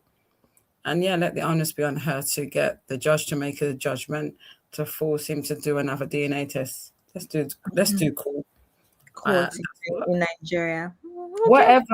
The thing is that the fact that Nigeria is not working, how is that anyone's fault but Nigeria? So I know, but Uncle Dada lives in Nigeria. The way he shouts in court, I know, but something has to be done. It is when something has. Yeah, I just think something has to be done because you muddy the waters by thinking you want to be, and this is what I'm saying, and I do agree with MLP. You want to be the nice guy. Being the nice guy is not always the right thing to do, especially in this situation. As far as I'm concerned, regardless of how nice you want to help a person, until you can 100% confirm that that child is your granddaughter, you don't be the nice guy. You be objective. You leave it all in the hands of the DNA. And if it's fake, it's fake. But because you've muddied the waters by trying to help someone, by giving money, by putting them in school, you muddy the waters. And this is what I'm saying. Sometimes when you do certain things, you get the result where now everyone's looking and thinking, fair enough, it makes sense that the dad is having a press conference, even though my opinion is that that's a bad move. But that's what he decided to do. And then when I found out that you did this, you paid for this, why are you paying for someone when you do not have 100% proof that that is your biological granddaughter? Make it make sense. So I just think that certain things should have been withheld. Certain things you just have to go through that process, whether it's 10 years, 15 years of proving that that child is not yours or is yours. You should have gone down that process. So I think this is what happens when, you want to be the nice guy. Absolutely. I have one question and then we can start to conclude, to be honest, because if nobody else is coming up, then yeah, we might as well end the show because I don't have that much else to say. I want to ask a question. Why Davido? Because remember that it's not like they had anything, according to Davido's story. Davido's story is, I don't know this girl, period. This girl is alleging. Davido said, I don't know this girl. Not that, I had something with her and I definitely used the condom. Just an example, right? He doesn't know her, so he's never, been in bed with her. That's his point. Why Davido? Why is he like an easier target? Why not anybody else in Nigeria that has some fame, that has some money? Are you saying that she's aware that his father is I mean, this is now we're talking about 13, 14 years ago, right? So are you saying that she's aware that his father accepts her grandchildren? Because how many grandchildren did he have 14 years ago? So you can't say that at this point now, if someone decides they're going to pin something on Davido, it would make sense because now we know how the family moves. 14 years ago, did we know how the family moved? Would we have been able to say that 14 years ago, we know that the Adele kids, they don't like their children outside. So why Davido? Why not anybody else in Nigeria that is either famous or rich or both? So these are some of the issues. Or is it because it was convenient? Are we saying that this girl is so mad that she has this fantasy? As in she's obsessed with Davido? Because that could be an angle. So are we going to say she's obsessed with Davido? Why Davido? Because again, if Davido came out to say, I had something to do with her, but I'm pretty sure I used protection, I'm pretty sure this and that, it would be a different story. But he's saying, I've never met this girl, I don't know this girl. So why Davido? Does anybody want to go? I think for me, you look at someone's pattern, you look at someone's behavior. And okay, this is hypothetical, so no one should come for me. It's like me, I sleep around all the time. And then at the end of the day, I now cry wolf. and it's a situation where people are not going to take me seriously because honey babe, you've been sleeping with, you do one night stands, you do this, you do that. And I know it sounds very judgmental, but I think we have to be realistic and we have to live in reality. I think the issue is, and I don't really know his story that much, so you can obviously, Abby, fill me in, but I think it's always been a case where he's been a ladies' man. And unfortunately, your past procedure in the sense where people are going to see you as an easy target. You understand what I'm saying? I can't remember the guy that. This pregnancy is from 13 years ago. Yeah, Davido did not 1 second, sorry. Davido yeah. did not have the reputation that he had 5 years ago when all of If you heard what I said a ladies' man. I didn't say he was as a celebrity. As far as I'm concerned, if he you're did not have reputation of a ladies' man 13 years ago. This but child is what, 13 years old. okay, so but the issue is that how many children does he have, Abby? Honey baby, you're not following me. This No, girl, I'm 1 second, honey baby. The very yeah. first time that she accused him Yeah. was 12 years ago when the child was, Okay. I think, something like that. Before he now Yeah. said to come back more recently. He did Yeah. not have the reputation of having 7 children, being up and down, Anita coming to drag him. He did not have that reputation. So why was he an easy target then if he's never met her before? As I said to you, certain people move a certain way, and I don't want to generalize, but men sometimes they like to have these type of kerewa. And I'm trying to say to you, you're acting like this is a new thing. We don't know his history when it comes to women. There are some men and women that are very promiscuous. Let's just call a spade a spade. And I'm not judging him, but I'm saying to you, it shouldn't be a shock 14 or 13 years ago, regardless of the fact that he wasn't famous then, that he was moving a certain way and he was a ladies' man. I don't know why it's inconceivable for me to have that analysis to say that, because as I said to you, when you look at someone's behavior, you go back in time and there's always a pattern. That's all I'm saying.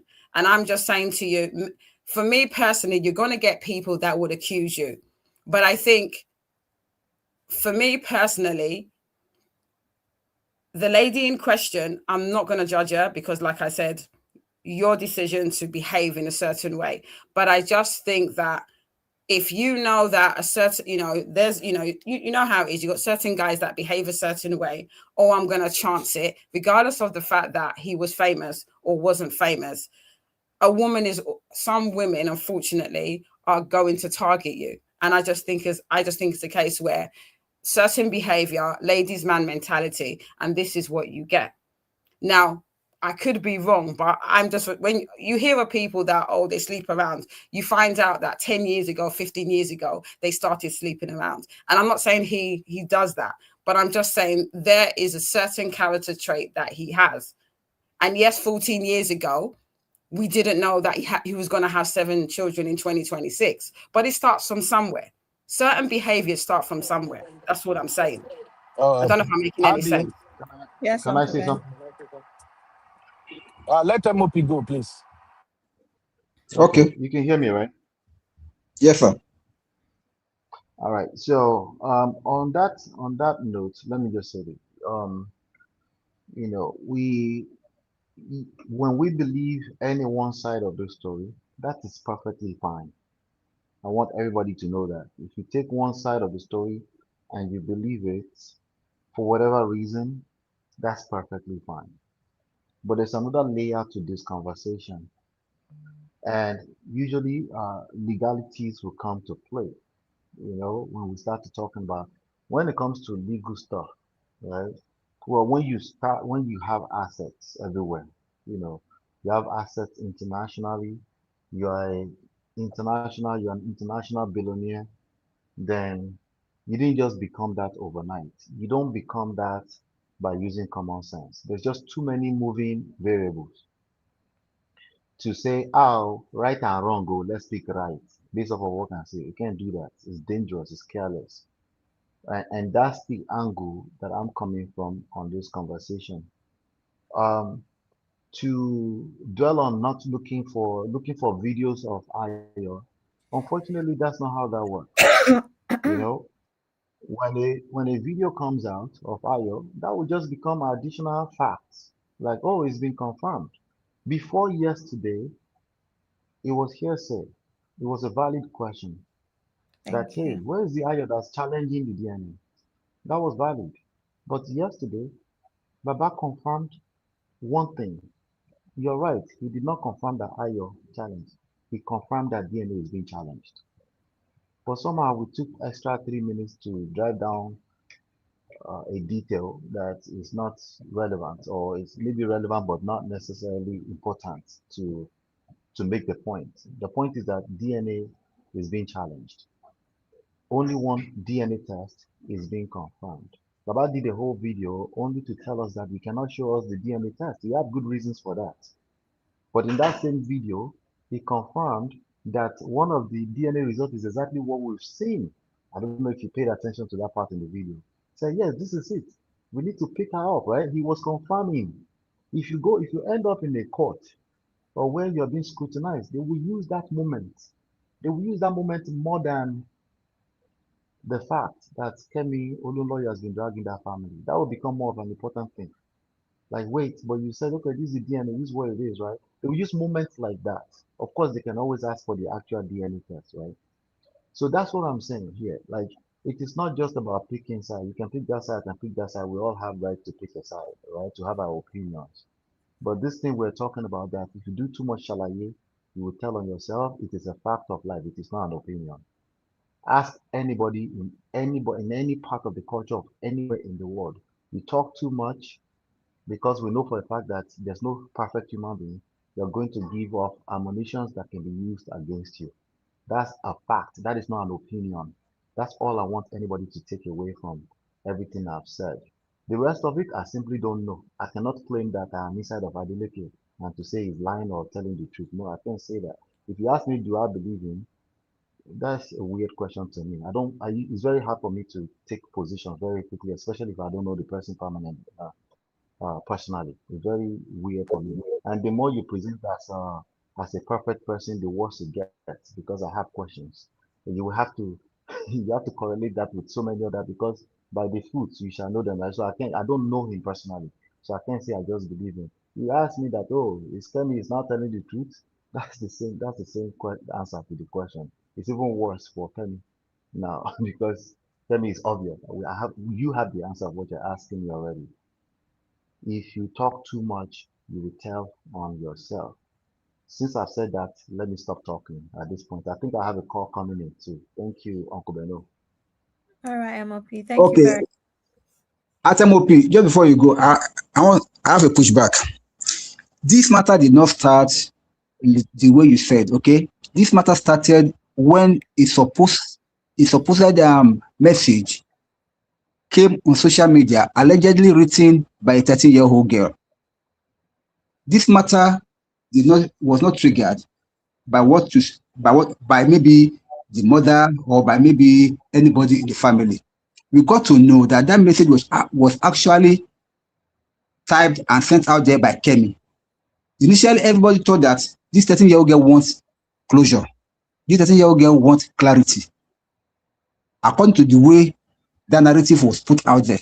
So everybody feel triggered that this young girl, she needs clarity. She needs to have closure. She needs to confirm that Davido is her father or not. That was the general mindset. Not knowing that it was Kemi that actually triggered that. Question is this. I have two questions. Number one, this Ayo girl, as at the time of birth, she put her name as Ayo Adeleke. That is, as a wife of Davido. She put the girl's name too as Anu Adeleke. Who does that? Except you can convince me that she bears Adeleke from her father's house. How can you put a name of a man that never married you as your surname or as your matrimonial name on the birth certificate? Uncle Dayo, I just want to let you know that you can't do that, Uncle Dayo. You can't do that. Can't do what? You don't have to be married to someone for. Only babe, 1 second, please, Uncle Dayo. MOP is not. Yeah? MOP is not. Okay now. Let me because this question will still clarify a lot of things for those of us that are still on the platform. What am I saying is that for the girl to have gone ahead to do that, it shows a dubious character. Number one, about this Ayo girl. if you notice anything at all, you notice that Davido has constantly maintained, as even as you have said, Abby, that she does not that he does not know this girl. It's not as if he had an affair. Maybe they were maybe boyfriend and girlfriend for some time, and then this thing happened. Davido has whether he's lying or not, but he has constantly maintained that he has never seen her before. That's number one. But this same girl that he is claiming that he has never seen gave birth to a child and named that child after Davido, and they even changed their own name to Davido as if she is Davido's wife. Let's clock that. Number two is that when everything started, from the time she went to do the DNA with the daughter and everything, and they did it, there's something that MOP brought out, which I want to clarify also. He said that the father has only produced only one DNA. No, the father had the five DNA tests on him, but he just presented the first one, which they did. And I believe if he's asked to produce the remaining, he will surely do that. He has no reason to lie about that. He has no reason to lie about the DNA. And then secondly is that the ones that they themselves even want to do at a clinic at Ilupeju, that is the family of Ayo, because he gave them the option that choose any other place that you want to go and do the DNA. Davido and the guy, and the child went there, they did it. At least they have that result. Why are they not presenting it? Let us even assume that all the ones that Dr. Adeleke did were false. The one that they themselves pick a clinic and they want to do it and they have the result, why can't they present it? So these are the issues here. Let's not be sentimental about this thing, because this thing is so emotional, because a lot of angles are coming into it. We are looking at it from the maternal angle. We are looking at it from kind of a rich and poor angle. We are looking at it from kind of a somebody being cheated, somebody being this, somebody being that. And if you want to know about Davido, the question that you asked, let me now use that one as a round-off. Davido always moves around in gangs. If you have ever seen him, he moves around in gangs of about 5 to 10 or 12 people. And anywhere they are going, you see them all together. And they are always drinking, marrying, partying everywhere. And almost on a regular basis, they do parties. You know, all these parties that they just invite girls and come in and then they'll be having whatever fun that they're doing. So anybody that knows Davido close enough, we know that these people, they move mad. Okay, so it will be easy for her to smuggle herself in for anything like that, possibly, or to just assume that if I make this claim, there is no way he can prove or deny it. Because when they are there, now I must tell you this, the way these guys drinks, I bet you an average person cannot follow them in drinking. They spend money on drink, on booze. So that is their lifestyle. They move around in guys.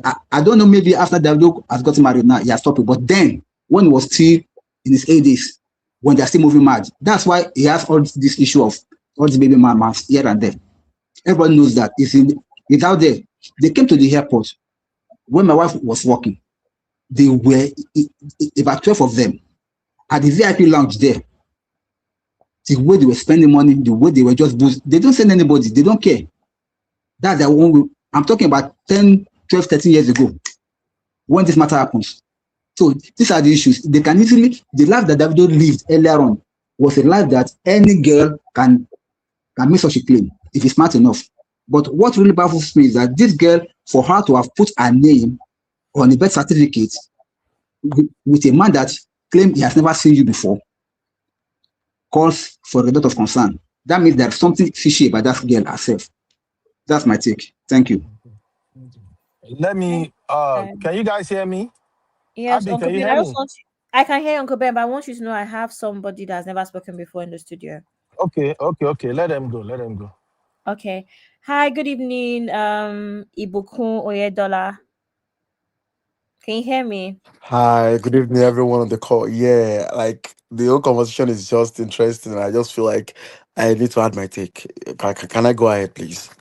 Thanks. Yeah, of course you can. Thanks for joining us today. Go ahead. Oh, that's fine. All right. So good evening once again, everyone. It's just that I have one or two opinion that may be contrary to some points that were, I mean, that was dropped earlier. I remember a time, Oni baby. I don't know if she's the one, the Oni baby. The one she was speaking earlier. She was like, when you know or when you're aware that the child is not your grandchild, then why do you keep sponsoring her? That he was trying to be the nice guy. And I don't know how long you left Nigeria. I don't know if you've lived in Nigeria before. Now, I think the core values in our society, you know, is kind of garnished, in empathy, especially when you are financially, comfortable. You know what I mean? For example, and I mean, I think that would lead me to a particular video I watched on Justice Court last week. A man and a guy, they brought themselves to the court, and this man kept saying, "You are not my son." The guy was saying, "No, you are my father." And the reason why the guy sued the man or the alleged father was because in their village they were trying. I mean, I think they were giving out one acre of land to their male children, to their sons. So the guy saw it like an opportunity to get his own fair share. And the man we're talking about here is about 42-year-old or 43. Meanwhile, in the early 1990s, this man kept saying, "You are not my son. Your mom." I mean, looking at the man's mathematics, he felt, "I can't be your father." Could you believe that even though he had those proof and everything, he was pushing back? The families, I mean, just like the grandmother, I mean, Anu's grandmother went to Oni, the Timi of Ede, to pacify Baba Deleke. You know what I'm saying? Yeah. So I mean, just something. I mean, something like that. People had to pacify the man, and eventually, the man raised this alleged son, even though he kept pushing since maybe 88 or 1991, 92, that you are not my son. So I don't want you to feel maybe because he was magnanimous and he was just, I mean, just feel like, let me just do that. I don't know how long you stayed. I mean, you stayed or lived in Nigeria. I feel like people like that, he's a philanthropist normally, and people like that, they don't see such as a biggie. It's kind of embedded in our society. Like, as soon as you know, so you do all right. Okay, let me just see how I can just help. And this man came. Secondly, this man came with facts. I do not think this man will come. I mean, have that kind of a press conference and just kind of put lies out there. For me, I think he has no reasons or he has no point to do that. God really blessed him. He's fine. I think he's just trying to clear the hair. Now, this man, at the point, I remember he gave, because I saw the video, he gave his phone to one of the interviewers to read, his message with the younger sister. So for me, I want to believe that the lady in question, the Ayo lady, must have met. I just feel so must have met Davido, because it's not so likely that you know go meet person. You just be like, "There you are, the father of my child." For me, I feel that might not have happened. But the last person said these people, they take alcohol, they take eye things and all that. Yes, that's like, I mean that can be a huge possibility. Possibly he wasn't in his clear eyes, and may probably one or two happened. Yeah, that is very likely. But I feel like the fact that they never had any connect is almost not likely. But from what happened, I mean, the last person, highlighted the birth certificate again. If you're not married to me and you're putting your surname there, then that means you already felt in your mind that you have your, what do you call it now, like retirement plan already. So I think the attitude from that lady shows that even the mom knows who the video is, and probably in their mind they felt like, we don't reach our final bus stop. I mean, we've gotten to where we are gonna, get our stuffs, forever. I feel that is what is going on here. How would you put your name as Adeleke when you're not even married? What the man said made sense. Secondly, they have the copy of their results with them, and that was why, I mean, when I was hearing the conversations, I remember the video I said I watched earlier, and I was just smiling because when the court eventually mandated both of them to go for another DNA test, and it was still negative. Then the person that brought the result was saying something that DNA results most, if it was done under the normal condition, it doesn't, like, it's not likely to, I mean, to differ from the next one. Even if you go to Jupiter or you go to Mars, go and do another one. And Baba said something that was really apt. He said that he looked at the profile, the analysis of the one David did with Imade, I mean, vis-a-vis with what they just, with the Anu child. It's the same. That alone, for a common sense person, we know that this, I mean, any other thing that is out of it, that's scam. So before I round up, I would like to say that I feel like, because at the point we're talking about why is Arno silent and not see, because I feel like maybe for some people who are in the Western world, maybe we don't try, of course, there's a way the whole thing is at this side of the world, like, you need to think, but in the African setting, the Niger proper way, we need to think the way it is, right? So I feel like, but the fact is, I feel like we need to say it the way it is. So trying to talk about, I just lose my train of thoughts. But the fact is that I feel like that lady has cockroach in her cupboard.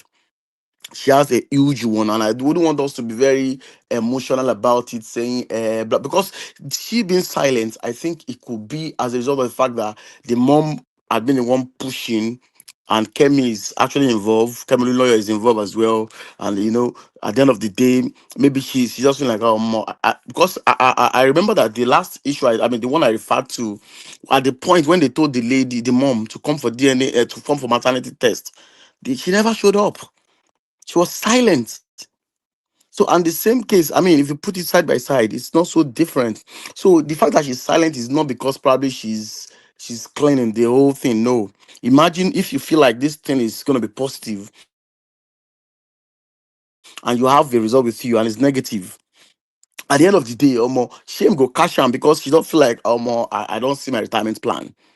So that is what I feel. So I don't think we should be very emotional. Adeleke will not come on screen. When I was watching the video a couple of hours ago, I was just smiling because I've never seen that man, in the news or in media, whatever, before.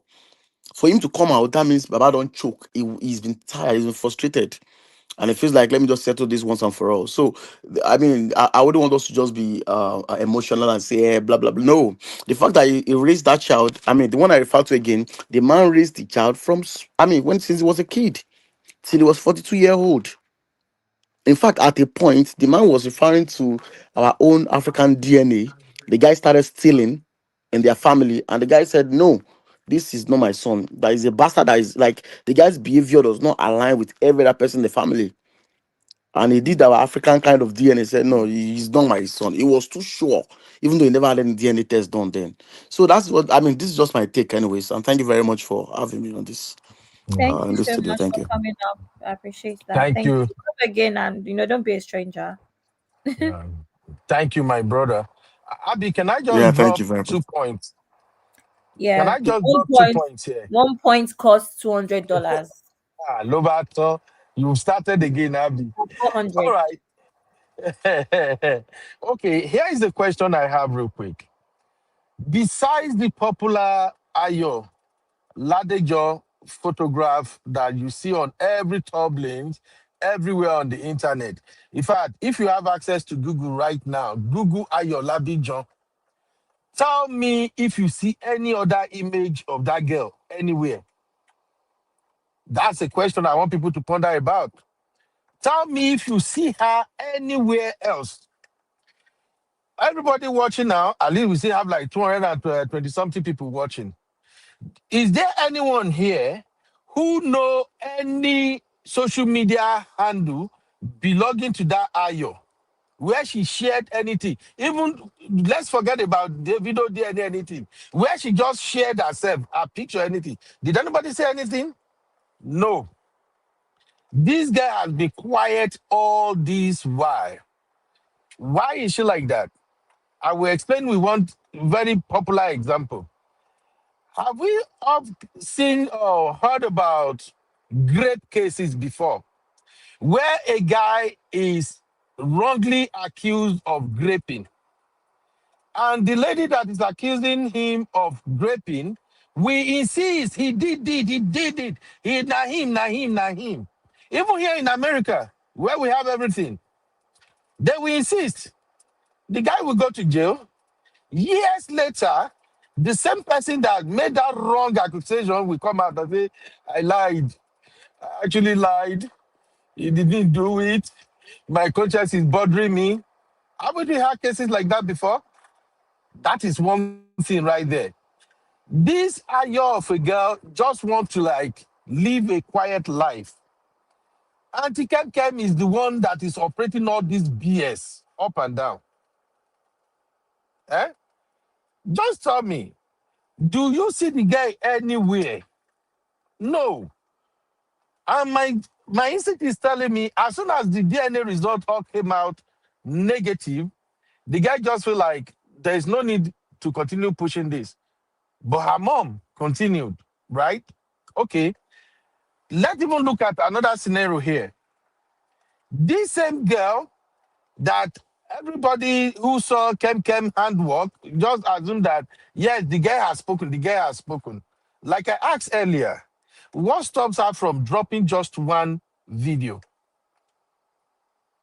Auntie Kem Kem is playing multiple personality disorder here, I beg. Only her was typing as the little innocent girl when this whole drama started.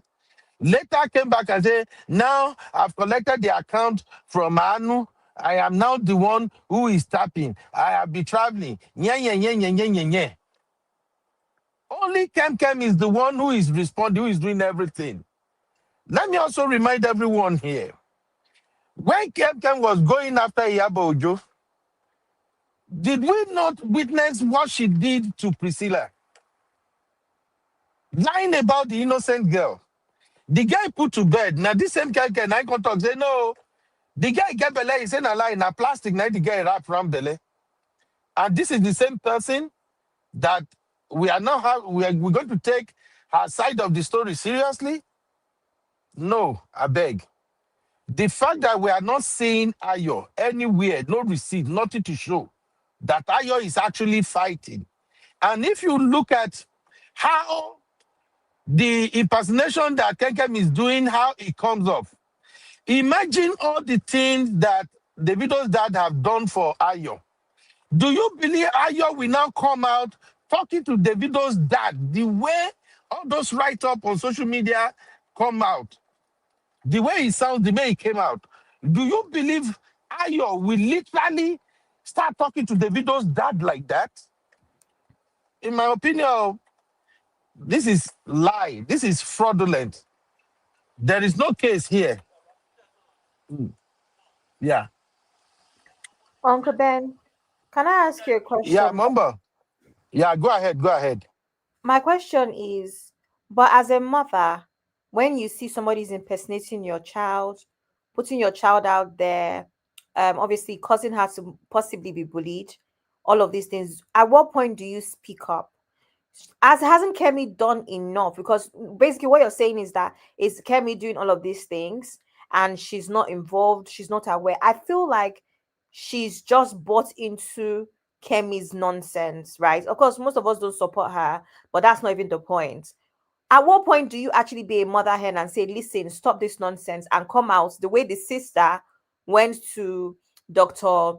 Deja Deleke to say, listen, we're not a part of this. We've disassociated ourselves from this woman. At what point does this woman think, okay, I'm going to come out and use whatever platform that's available to me to say, listen, I have no business with this woman. I don't know why she's speaking on behalf of myself and my daughter. I'm not, I'm not involved in this. Don't you find it a bit weird that she's decided to keep quiet when her daughter is actually on the line?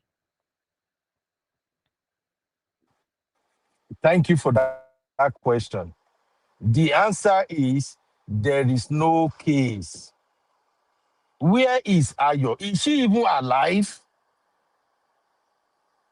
Where is she? Why is she not protecting her daughter and coming to say, no, my daughter did not write this. Stop it.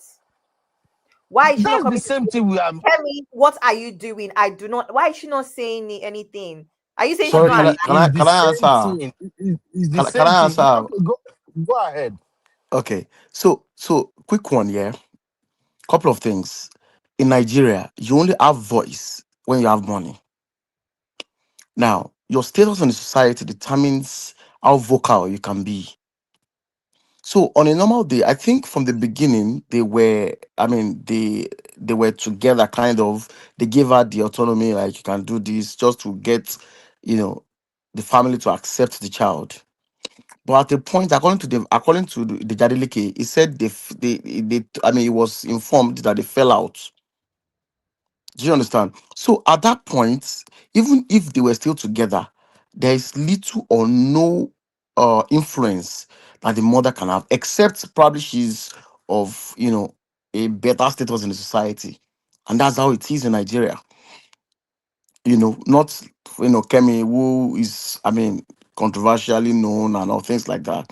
So it's gonna be very hard, and it's actually a big case. Like you guys are having issues with Davido, you know, a popular artist out there, very big guy in Africa or in African music. So I feel that is the reason why she wouldn't have that fighting spirit, that vocal.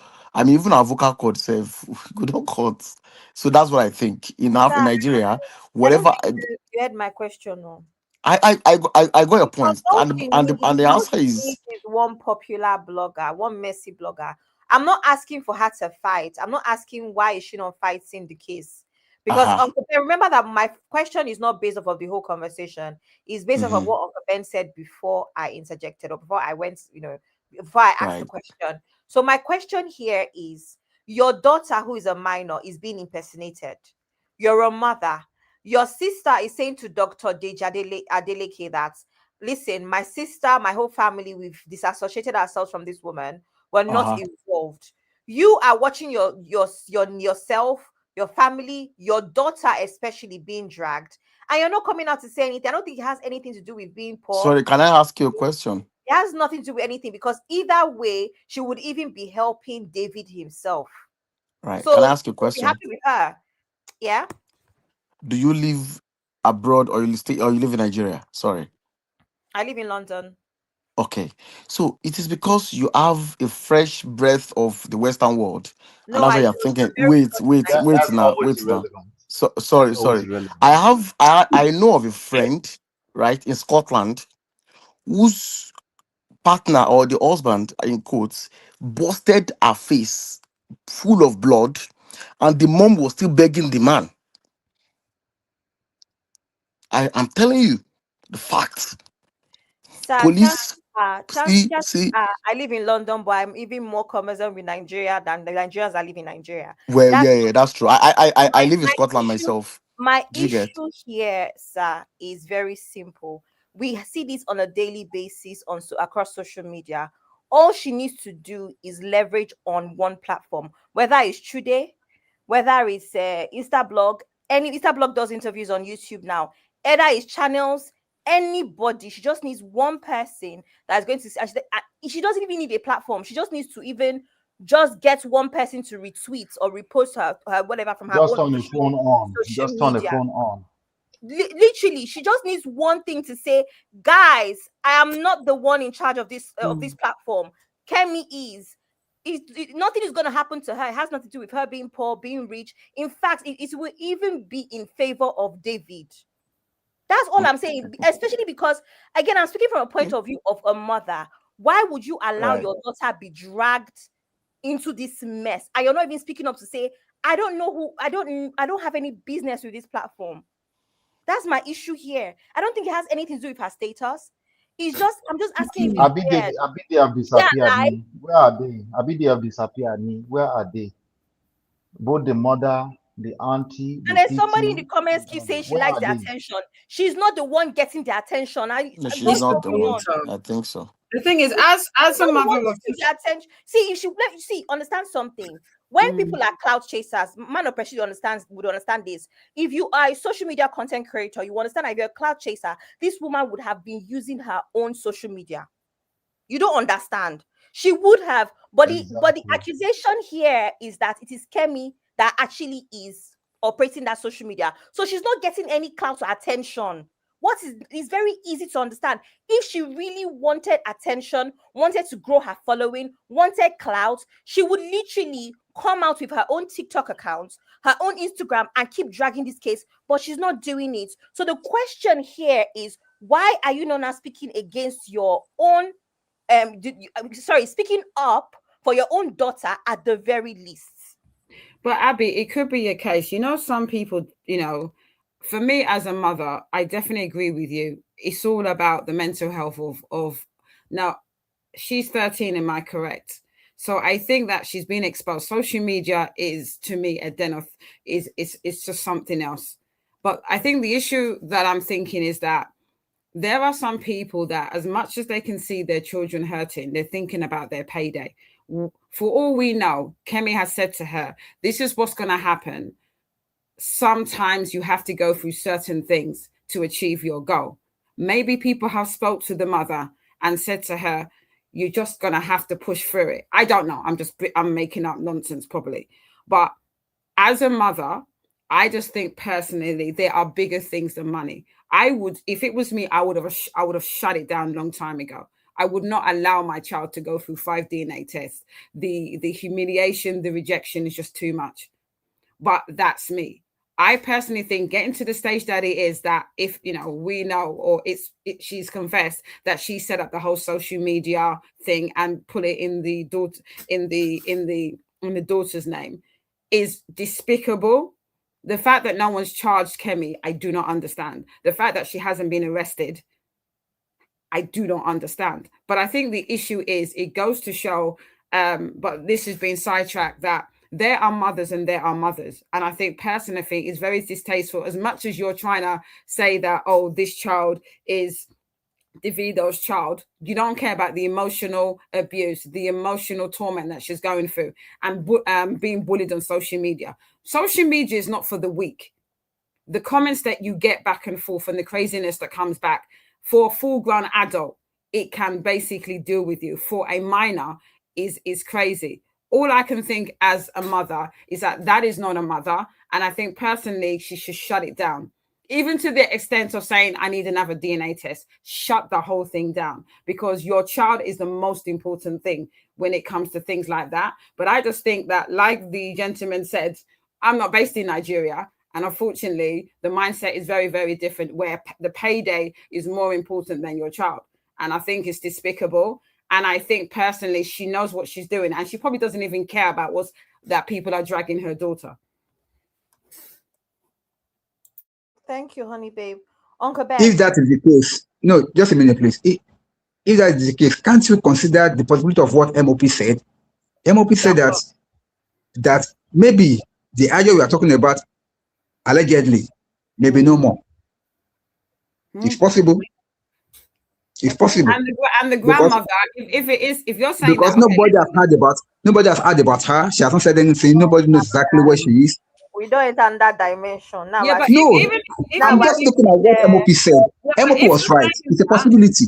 But if you're saying that, then it's just the grandmother. The grandmother is what I'm saying.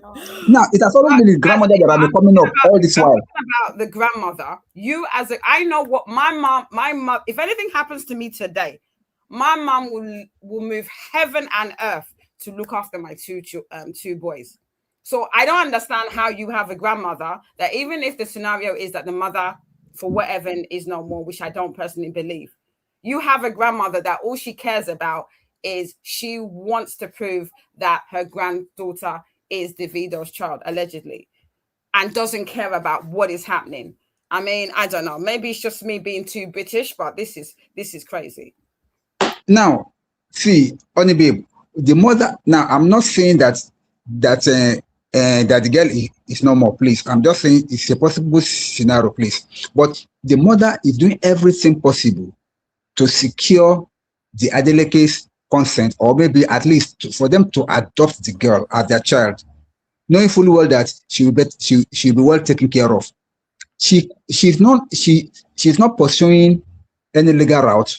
Rather, she's not pursuing rational routes, which is appealing to kings, appealing to people of great importance in society to go and prevail upon the man. So to me, she's doing everything possible, but I would have expected the real mom, Ayo herself, to be doing this with the mother, or maybe she should be the one to be like advocating for this. But Ayo has been quiet for whatever reasons nobody knows. And every time that we thought that she was the one posting, we got to realize that it was Kemi that was posting all along. And then I like what Abby said. Why would she keep quiet when her daughter was being dragged on social media and all these things is happening? Why can't she come out and stop it? Or even in the list, stop Kemi from doing all this? Because at the end of the day, it's a name that is being put out there. Yeah. Until we realized that it was Kemi that was doing all the right things. But the thing, Uncle Dio, can I just ask a question? And I'm going to ask Please this to do. everybody. I don't know.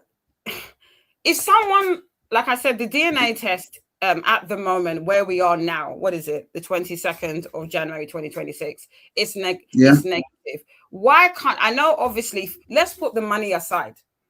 You've had a DNA test, yeah? I'm just doing devil advocates, and it's all negative. Why can't you close it and say, you know what? I don't know who your father is. The person I thought was your father isn't your father. I will bring you up. There are single moms all over the world where men have, even when there has been DNA to prove that they're the father, they don't want nothing to do with you. I don't know. As I said to you, I'm not in Nigeria. Dynamics are different. But where do you have a line in the sand, and where do you say enough is enough? You've done 1,000 DNA tests and it's still negative. Where do you stop? And where do you get to? Where do you get to a place to say? Where do you get to? I just want to. Where do you get to the place to say that, you know what? They're all negative. We need to accept that Davido is not your father. Let us move on. Can I be honest with you? Sure. If she's reasonable enough, she would have come to that conclusion a long time ago, and should have told the girl. She would have told the girl that, see, I made a mistake. Davido is not your father. But if I cannot get you your father, don't worry, I'll be there for you. Fine, the girl will understand. Of course, later on, she maybe due to dragging by her peers, or maybe due to dragging in her school, or maybe due to bullying, the girl may want to say, oh, I want to see my father. At least that would have given her the option of looking for the real father. That's number one. Number two is that if she has done that after the so-called 5 DNA test that they have done, and she was like, okay, I give up, I can bet you Dr. Adeleke will have done something for her. He will have, in fact, just exactly what he did, he will have taken care of her and the child till in fact, he can even give the child scholarship onto the university levels. But now this is what we talk about, accountability. She doesn't want to take accountability. Yeah. She doesn't want to take accountability of her actions. Fine, you did something wrong. Fine, it does not work out the way you really wanted it. At least you're supposed to own up. Okay, I messed up. I made a mistake. Now, what is the way forward? And then you brace yourself up. You had an opportunity to go to school free of charge and get a degree so that you can have a better chance to get money and make money for yourself. Thank you, Uncle Dio. You jumped it and you left off. So to me, I don't really understand. But question is, I'm still doubting. If she's alive, please let her come out and say something. I beg you. Thank you. Thank you, Uncle Dio. We have comparable fact in the building. It's been a while, my brother. How are you doing, sir? Mr. Comparable, you are muted. I'm charging Mr. Comparable Facts $200 for absence. Jesus Christ. Abby, hey, you will charge everybody here. Yeah. Mr. Comparable, can you hear me?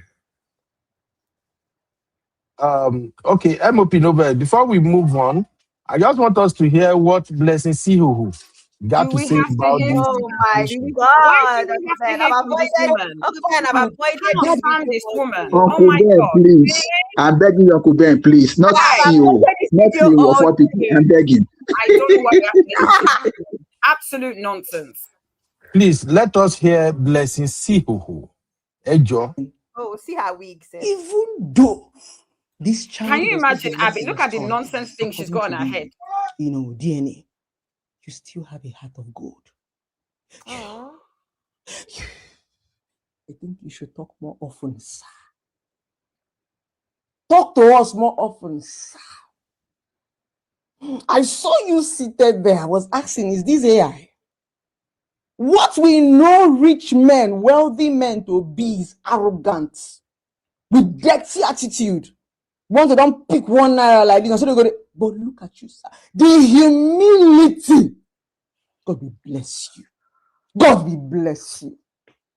What? It shocked me. These people that you are helping are people that are dragging your name and your family to the mud. But did you see how calm you were? Did you see how soft you were? Did you see how respectful you were? People like you, big billionaires, like they don't used to talk. You sat down like a father. You brought out evidence. For close to 1 hour, you were explaining, constructive. Even though you were explaining, you were still humble. No foul language, no anger, just a man that is so soft and outspoken. I said, let me come and heal you, sir. If I did not say this thing this morning, I'm not going to rest. Oh my God. Oh my God. You have inspired me. Money does not make noise. It's with me. Thank you so much, sir. And to the lady that says she has a child for Davido, they say no being picky. Leave Davido now. You know, it actually baffles me how this woman claimed that she got pregnant. She's not sure about who impregnated her, and she has given her daughter a delicate. Make it make sense. If you are confused about the paternity of your child, you will use your father's name now. Yes. If you give birth and practically maybe the man talks, I don't want the pregnancy, you can use your father's name. Which one can be a delicate you can put for your name? Make it make sense. Women, we need to learn to close our Lego. Enough of this nonsense. We are not finished from this Pascal Ukochuku Helen. Now this one is here again. What is it? Eh? Women, I beg now. Eh?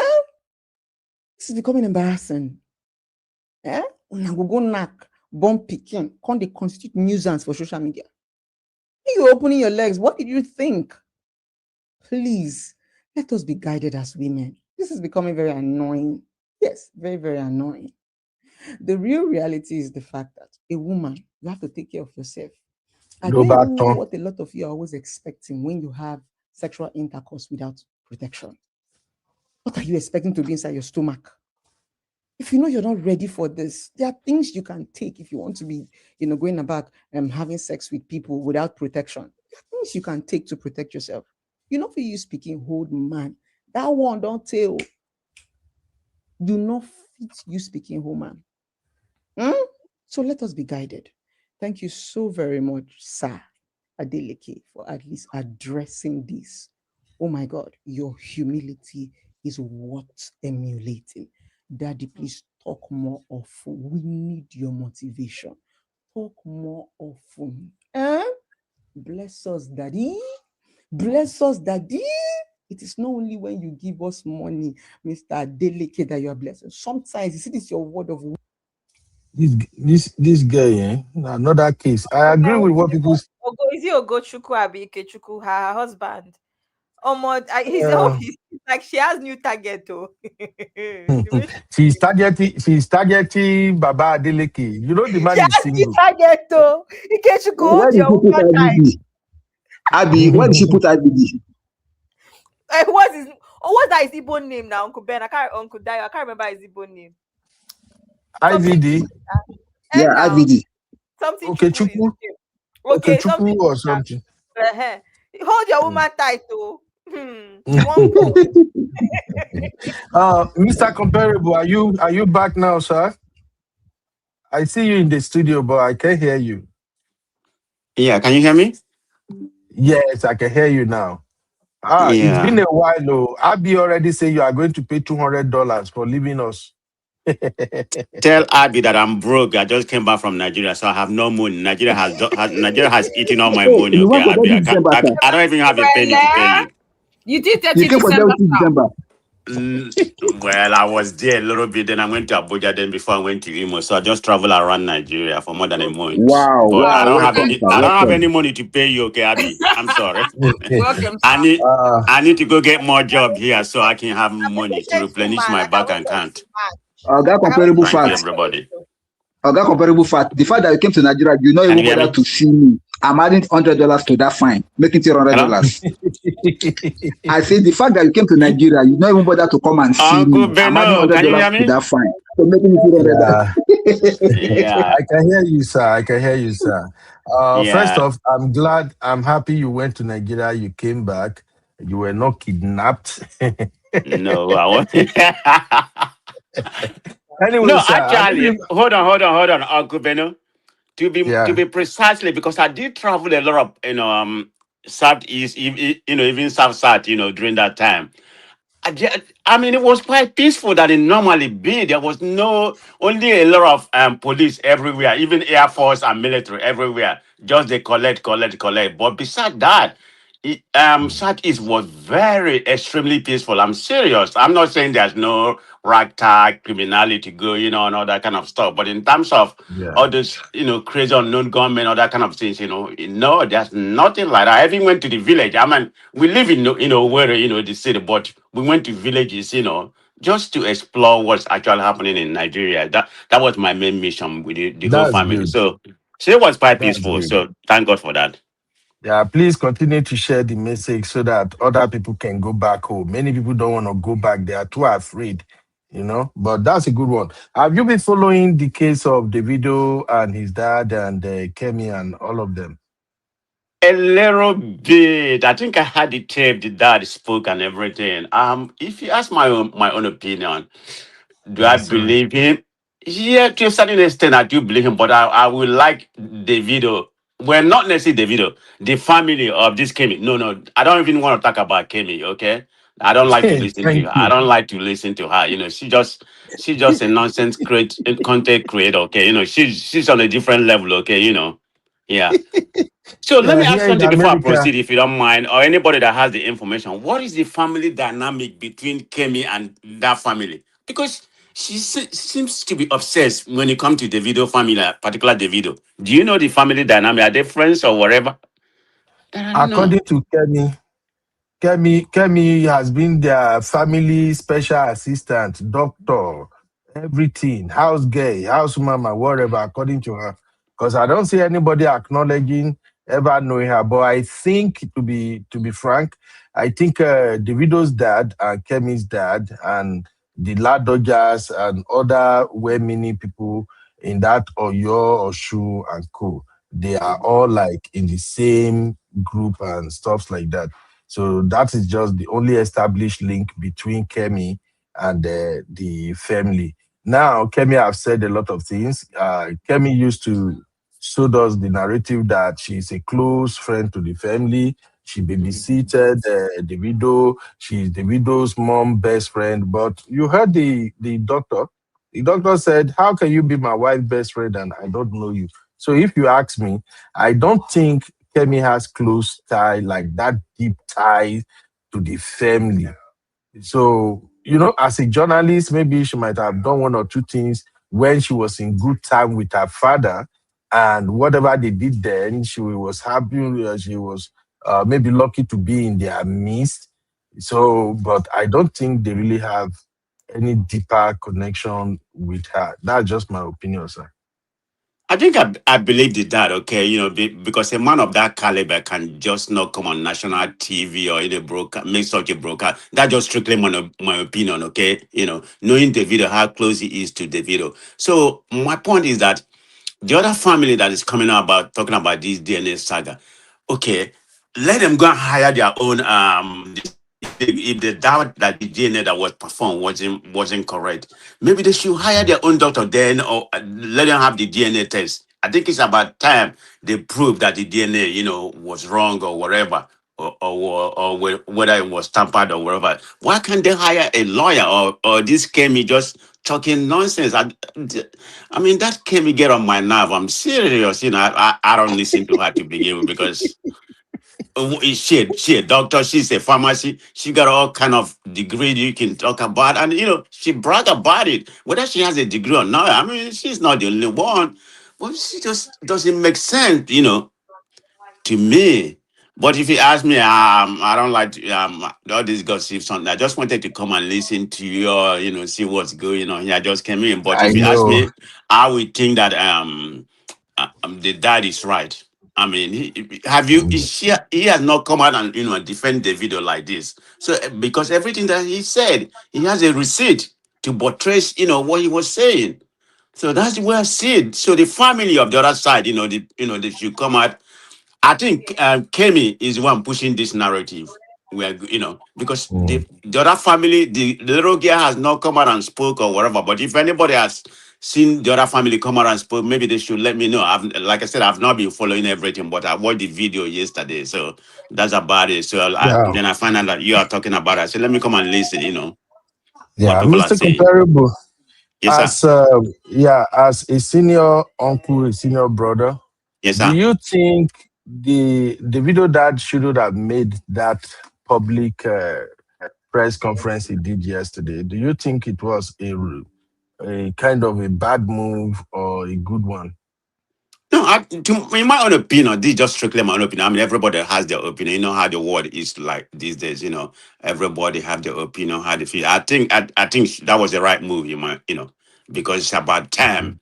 Because Kemi is taking it to a different direction right now, and like the video has professed that he has taken about 3 DNA before, and the dad pretty much confirmed what he said. I don't think the dad will come out on national TV knowing the caliber of the man that he is, and seconded what the video said.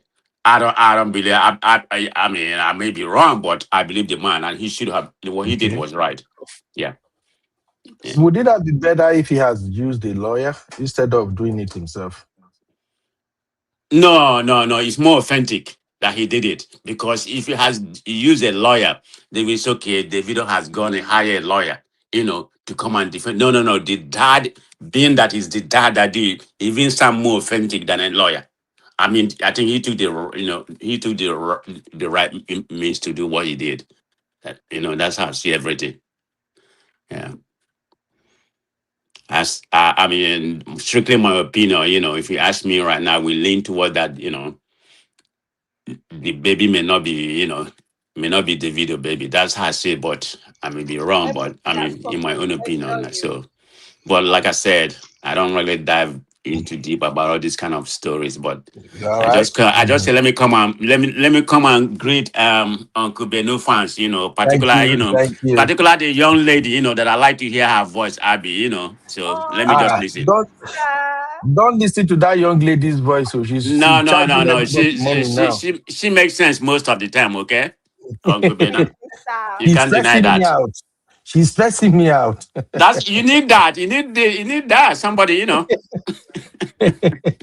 Well, let me listen, Thank you, okay? sir. All right, Yeah. thank you, sir. I appreciate you. Mm-hmm. MOP came in and went out again. Okay, we can begin to pack it up now. Younger, Uncle Ben. You say? Don't you think my stress keeps you younger? No, your stress is giving me high blood pressure. I have to go and eat Okeba. Sorry. After you God Can you stress hear me me? today, I went to Ben, eat don't say that. Okeba before I came back. Uncle Ben, Can don't MOP, say we everybody can that. hear hear me? you. Yes, we can Okay, hear you, thank MOP. you. All right, I'm back. All right, you want to So add sorry. anything, MOP? Yeah, unfortunately I didn't hear the submission of the fine two gentlemen that came on stage. I was just hearing somebody, and I think I don't know if was Mr. Emeka was here earlier. Somebody was here earlier too. So I Yeah, missed their someone from submission. UK. Someone from UK was here earlier, and he pretty much kind of like give us the same narrative Uncle I've Beno, what I'm kind of hearing is been that emphasizing all day. you are coercing them into your point of view, Uncle Beno. You keep asking Abby, them, okay, don't Abby, am I go, coercing Uncle anyone? Beno. Honey, babe, am I coercing anyone? No, let Uncle the Ben, panelists don't answer now. Uncle Ben, don't You're even. asking them a question. This is the question you were asking them is that, so do you think it is right or wrong to do a press conference? That's coercing now. What do you How want is them to that say? That the Baba is coercive? wrong. The Baba is not wrong. No, sir, that's a question, sir. That's Because the not Baba is not coercive. wrong. That's a question. How is that No, coercive? It's a the Baba is question. not wrong. What was the question? Sorry, I was doing something. What was the question?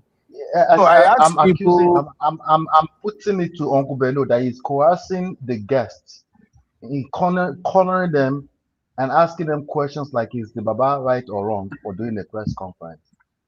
That is coercing them into a corner. All of us agree that the Baba did what he did in what he thought Yeah. was his best interest. He had good intentions. We will never take that away from him, Mm. ever. We don't have the right. It doesn't make sense. We believe what he said as a matter of fact. I don't think he came out to come and tell the world lies. Staying with This is us. the tricky part, Just Uncle before Beno,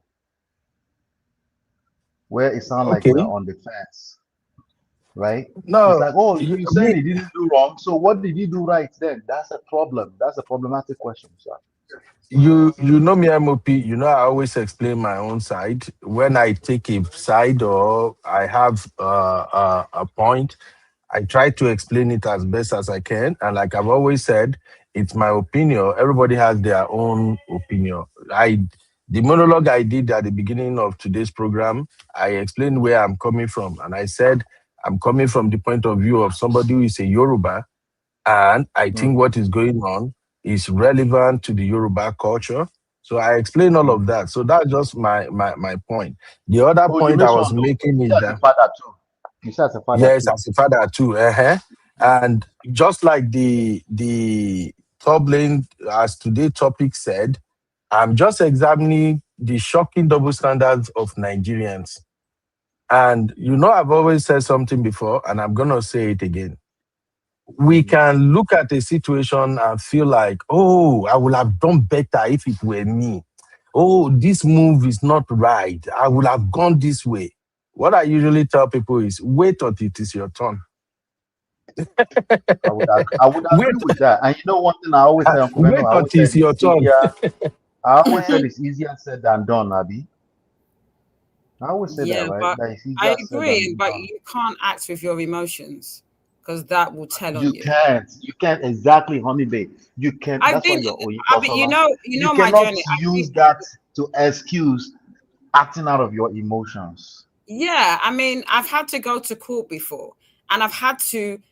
If I was caught up in my emotions, I'm like, oh, I'm going to go to court myself. Oh no. And the way I talk, I probably would antagonize the judge. I use wisdom. I hired a lawyer. So sometimes there's certain steps that you take, even if you're in a situation. So I hear what you're saying, UB, and I respect what the dad says. But sometimes you have to take a step back and don't be ruled by your emotions. That's the point. And then also I feel like I heard somebody uh tackling the idea of using experts. So somehow billionaires cannot use lawyers when we know that any one of the multi-billion dollars conglomerates that we all work for or work with, that they all have multiple team litigation legal departments for a reason, Exactly. right? Their bosses are richer than them. And somehow I feel like we watered the conversation down to it just being about money. Money is just one variable, just one factor, right? And money shows up because people know how to hire the right people to handle the right things for them, particularly and especially when emotions are involved. The Uncle Beno, you're absolutely correct. If my child is involved, if I find you, I will bite your head off. That's why I cannot be handling it by myself. Because my solution will create more problems. That is a real thing in real life. People creating solutions that create more problems. So the conversation is always going to be deeper, like I always say, than who is right and who is wrong. You know, to the general public, oh, me, I like it, or it's just my opinion. Yeah, if we were his children, that would be valid. That would be extra valid. It's already valid because an opinion, right? Will be extra valid. But we're not Davido, and we're not going to be Davido 20 years from now. Is this the right move? Is this a good move considering long term? 10 years from now, 20 years from now, only time will tell. In my opinion, just going back on ancient wisdom, right? I will re-emphasize it for everybody that did not hear me earlier. I think Uncle Dayo wants to push back. Let me repeat it so he can push back, so we can learn.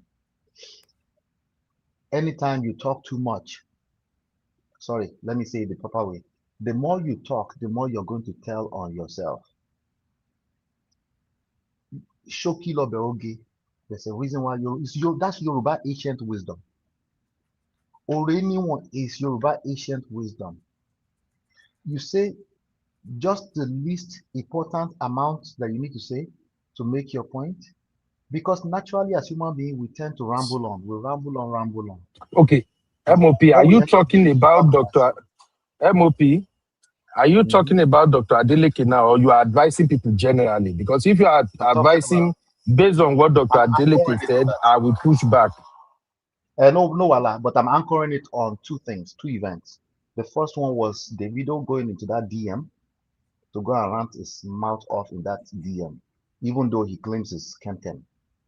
The second event is Dr. Adeleke's 77 minutes rambling on, where he was basically implicating himself.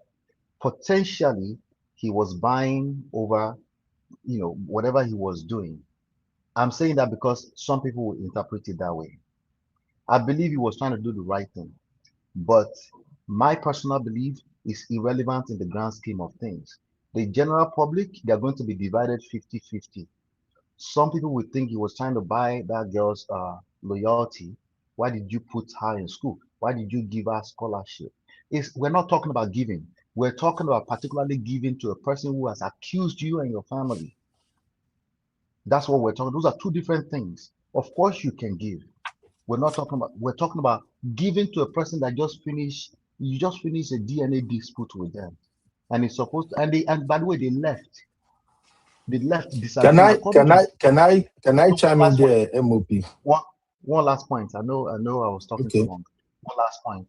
According to Dr. Adeleke, they disagreed from day one. They challenged the DNA. They, not Ayo, because I don't want to go down that route again. They disagree from day one. And yet, some random auntie of Anu called. And you started sending money to somebody that you don't know. Even me and you, we don't do that now. We will verify things now, that money. And then the person is sending screenshots and pictures of laptops to you. And now they are now denying that money never made it to them. Or maybe she only gave 100,000 naira over the years. Who created that hole where that was possible in the first place? Go ahead, Uncle Ben. Okay. So, first thing I want to ask MOP. Do you think Adeleke has not consulted his lawyer before he made that press conference? Precisely, I think so. Yeah. You think he just do it on his own, just pick up the... So you think he just pick up the phone and say, hey, guys, bring camera. Some people don't always listen to legal advice. Hold on, honey babe. Let's take it one at a time, please. Some people don't listen to legal advice. Thank you, honey babe. Honey babe. But first of all, I believe that he picked up his phone, his PA picked up the phone, called John Momo's assistant, and they said, just bring the camera over to my living room. That is you, MOP. I appreciate you said, I think. Yeah, I'm just replying so that we won't drag it. You already answered the question. But you already answered the question. You say, I think. No, let me still on the point. I also think many of these people, they got away so much without having to listen to legal counsel, and they continue to do it. And he admitted that he doesn't do social media. He doesn't understand the intricacies of what he did with social media yesterday. He doesn't, and it's okay that he doesn't. Hopefully, I won't. This is where we have diverse opinion, MOP. I won't agree with you saying he doesn't. That is where I brought the point I emphasized earlier that this is a man. I didn't say doesn't. I said he didn't. For this one yesterday, he didn't.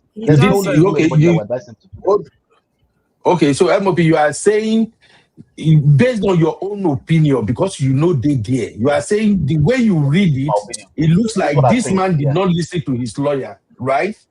Yes, either that or he didn't ask at all. Yes. Okay, I respect that. I respect that. My own take is he consulted his lawyer This is a man who has not. Honey babe, hold on now. When you chime me like that, it will override my voice. Honey babe.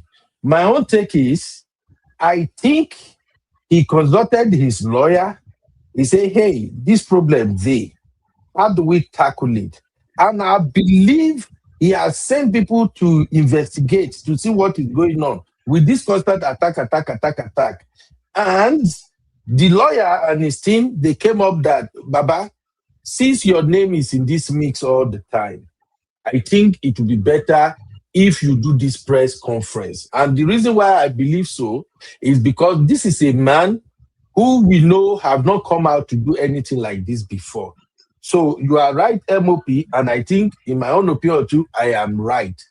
So the line for me is, I usually look at things this way. When something happens and people reacted, I want to take it that the action they took at that very moment that thing was happening, that is the best course of action in their own estimation.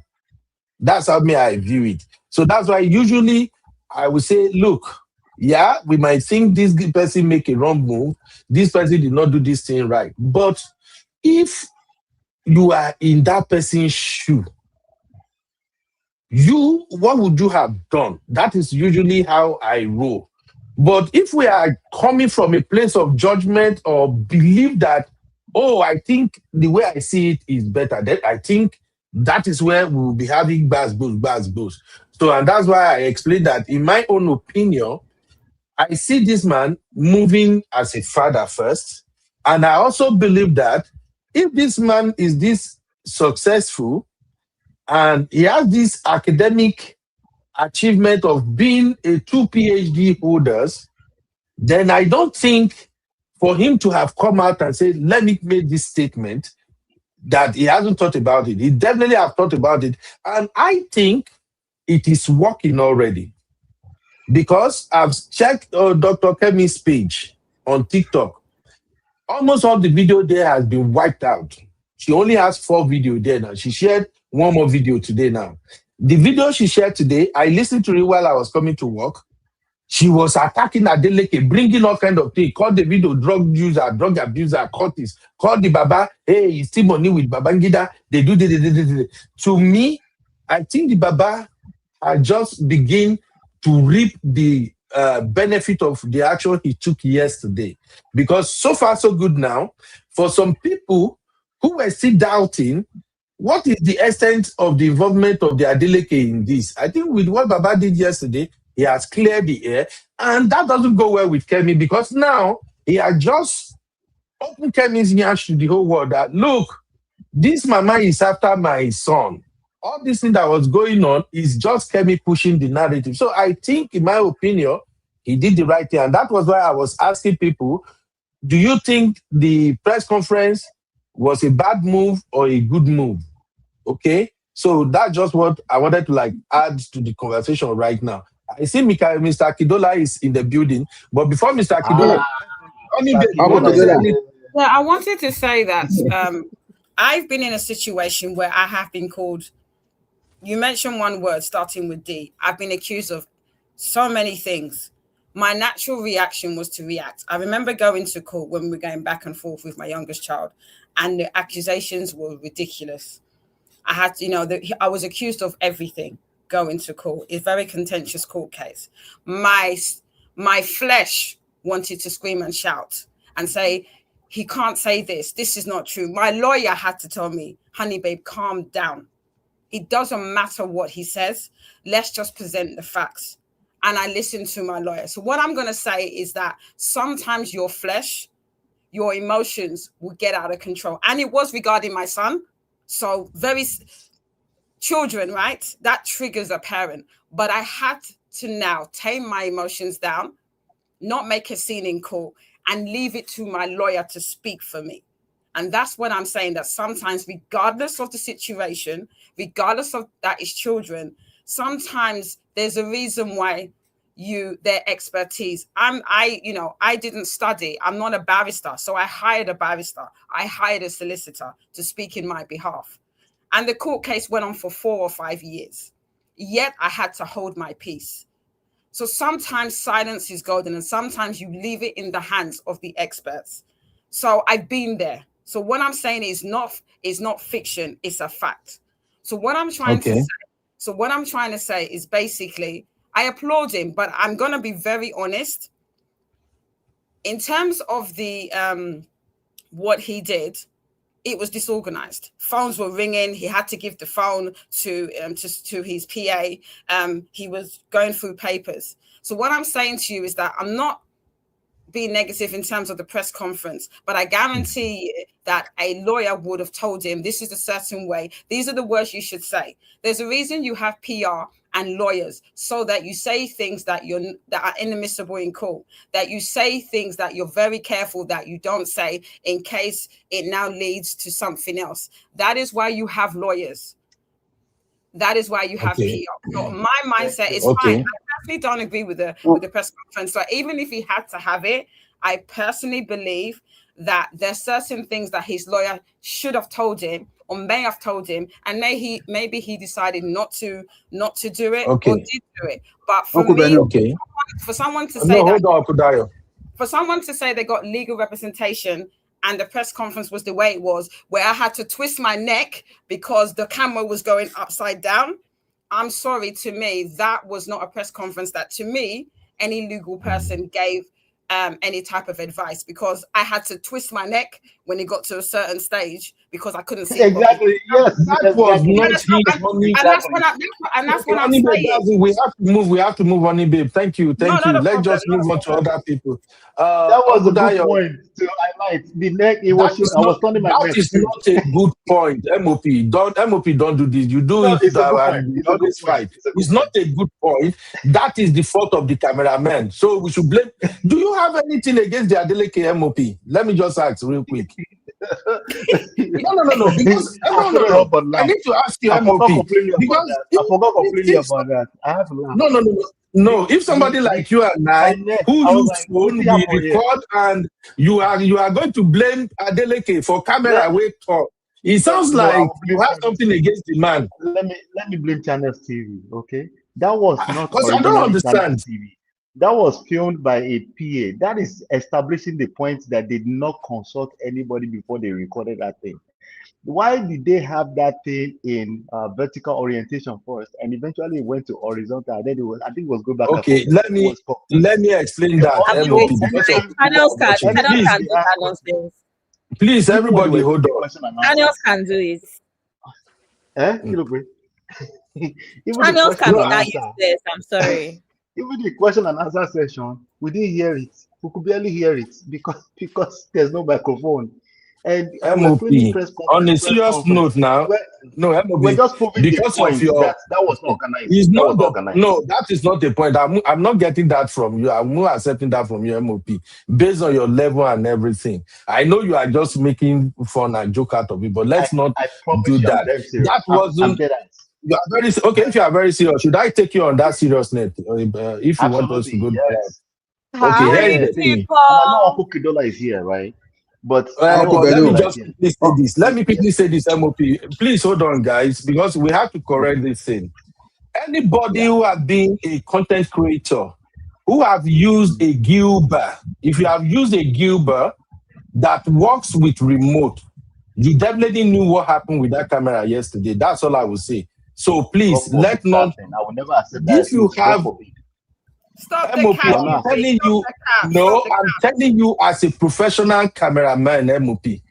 If you are using a Gilbert, I'm coming, Misty, please. If you are using a Gilbert and you set it on remote, if you do not charge the battery or you mistakenly press the remote where you're not supposed to press it, or you link, if you are using something like a DJI, if you link your phone with the Gilbert, with your app on your phone, as soon as the app goes off on your phone, the Gilbert will just destabilize itself, and then you will see the phone make a turnaround. So please, if you have something against the Adeleke, it's okay. We are offering, but let's not pinch everything on demand. Now, I agree that maybe the press conference was not organized, is not a standard one. I agree with that one.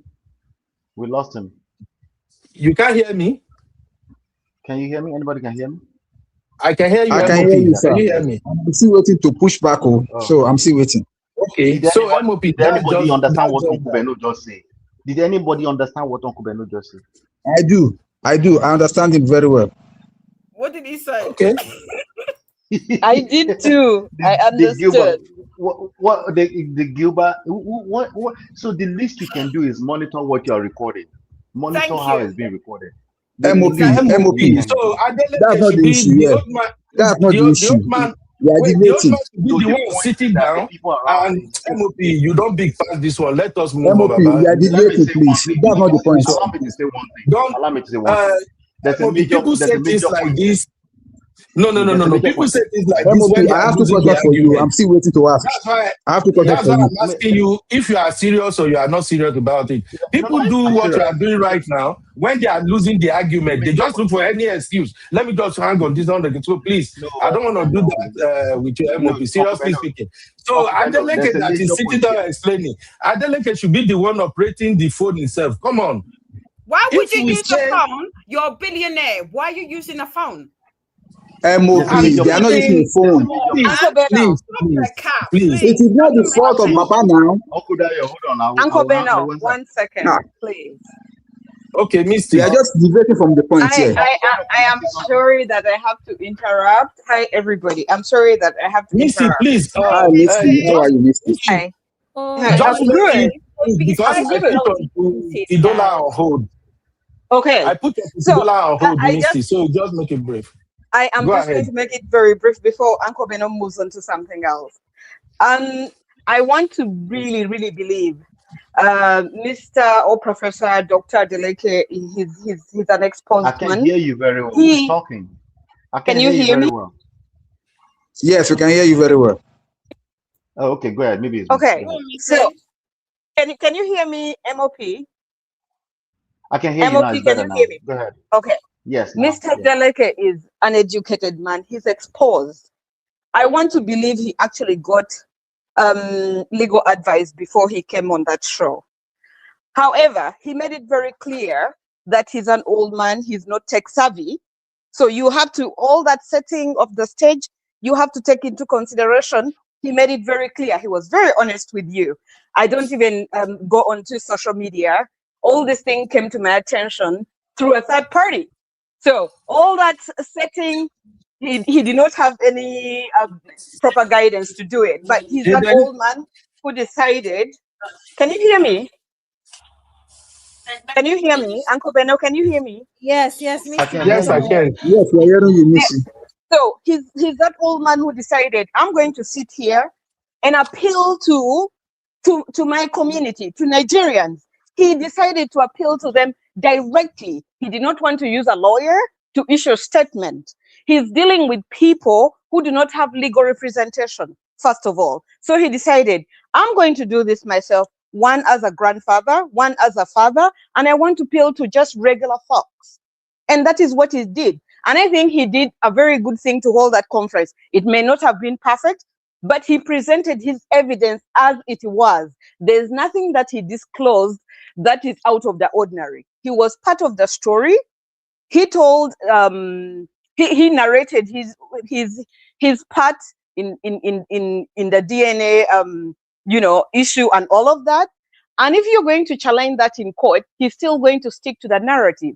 There's nothing that he said that is out of the ordinary. He read the text messages that he exchanged with whoever. He gave his opinion, and you can't hold him against that. I really think the issue of, the camera wasn't straight and things like that. It's not, that is not the substance of what we should be looking at. I mean, you expect maybe more because he's a billionaire and stuff, but he wants to relate to regular people. That is my take. All right, let me say that point I was going to make, because since I wasn't able to make that point, that's why you still have that take. The point of the camera was not about camera.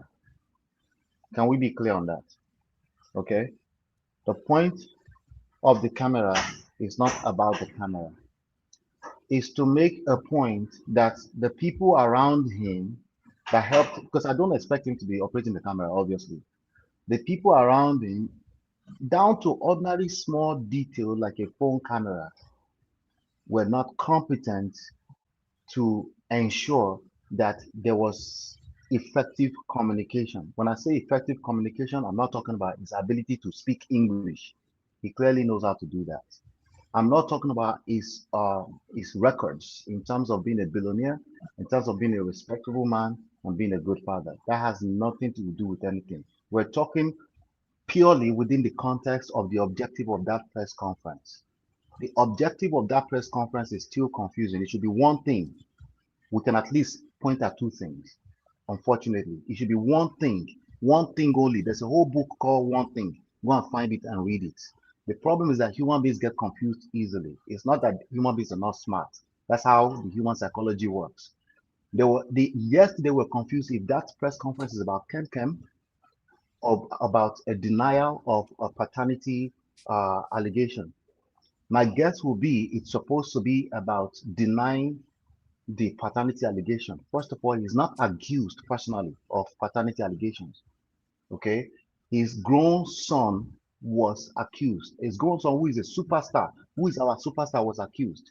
Okay, but somehow we wrapped that up into Yoruba culture, and in Yoruba culture, the patriarch should handle it. I disagree. It's just, yes, you're right. It's my opinion, but I'm also willing to bet $100. 6 months from now, this conversation is going to change. He gave a bunch of ammunitions in that. Yesterday, we didn't need to know. We didn't need to know that he had been spending money for years on a lady who Oh was my supposed to God. be the Okay. Okay, so MOP, so we'll so come back to this, let Baba. me let me Maybe round hear up 30 Brad seconds. Kidola. Give me 30 seconds. Give me 30 Okay. seconds. That's all. Yeah. So I'm summarizing this simple fact. Since I was cut off earlier, the camera was not about camera, and we tend to do that a lot. Let's not do that. The camera was about is to point out that he definitely did not use advice. If he got advice yesterday, he didn't use it. Maybe he wasn't capable of using it too. And we're just using the camera as we just used to make a point that it was disorganized. That's the point. People also were dropping everywhere too. At one point, he had to search through his phone. He didn't plan what he was going to say. He was searching through phone for what message to say and stuff. I mean, continue, Uncle Benny. No, I just want Brad MOP. Kidola to chime in real quick because he don't stand. Okay. Uncle Dayo. Brad Kidola Okay. don't wait since. Brad Kidola,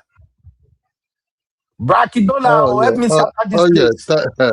Thank you. I just hear this thing. You see, we Nigerians want to. If Davido was a carpenter, with all these things come out. If Davido was a driver, with all these things come out. Uncle Davido was Kidula, just an pardon ordinary our man. manners. Make we greet you Hold properly on, now. hold on, How hold you on, doing? hold on. Let's If greet you Davido was, properly now. if Let's Davido greet was you all these properly, people, Oga. Oga, let's if greet you Davido was all properly. this. Happy Hold New on, Year. first. Happy New Year, my Ah, brother. God bless you. oh You my see, God, yes. that man was even too kind. Would have picked that woman up long time, go and jail first for all kind of shit. That man came out as just as honorary man, not really as a billionaire. He's involved in all this DNA, not really his son. He forced his son to be there because he want to know if it's his grandchild will take over everything. He didn't really come there to make no trouble. Somebody might be beyond this thing begging this man, please help us. We cannot take care of this child. Help us, help us. I think that's why he was doing all these things. How much? How this thing does it cost? This guy is a billionaire in dollar, not in naira. So for these things, I just want to buy newspaper with, give you 300 or 200. This is nothing to him.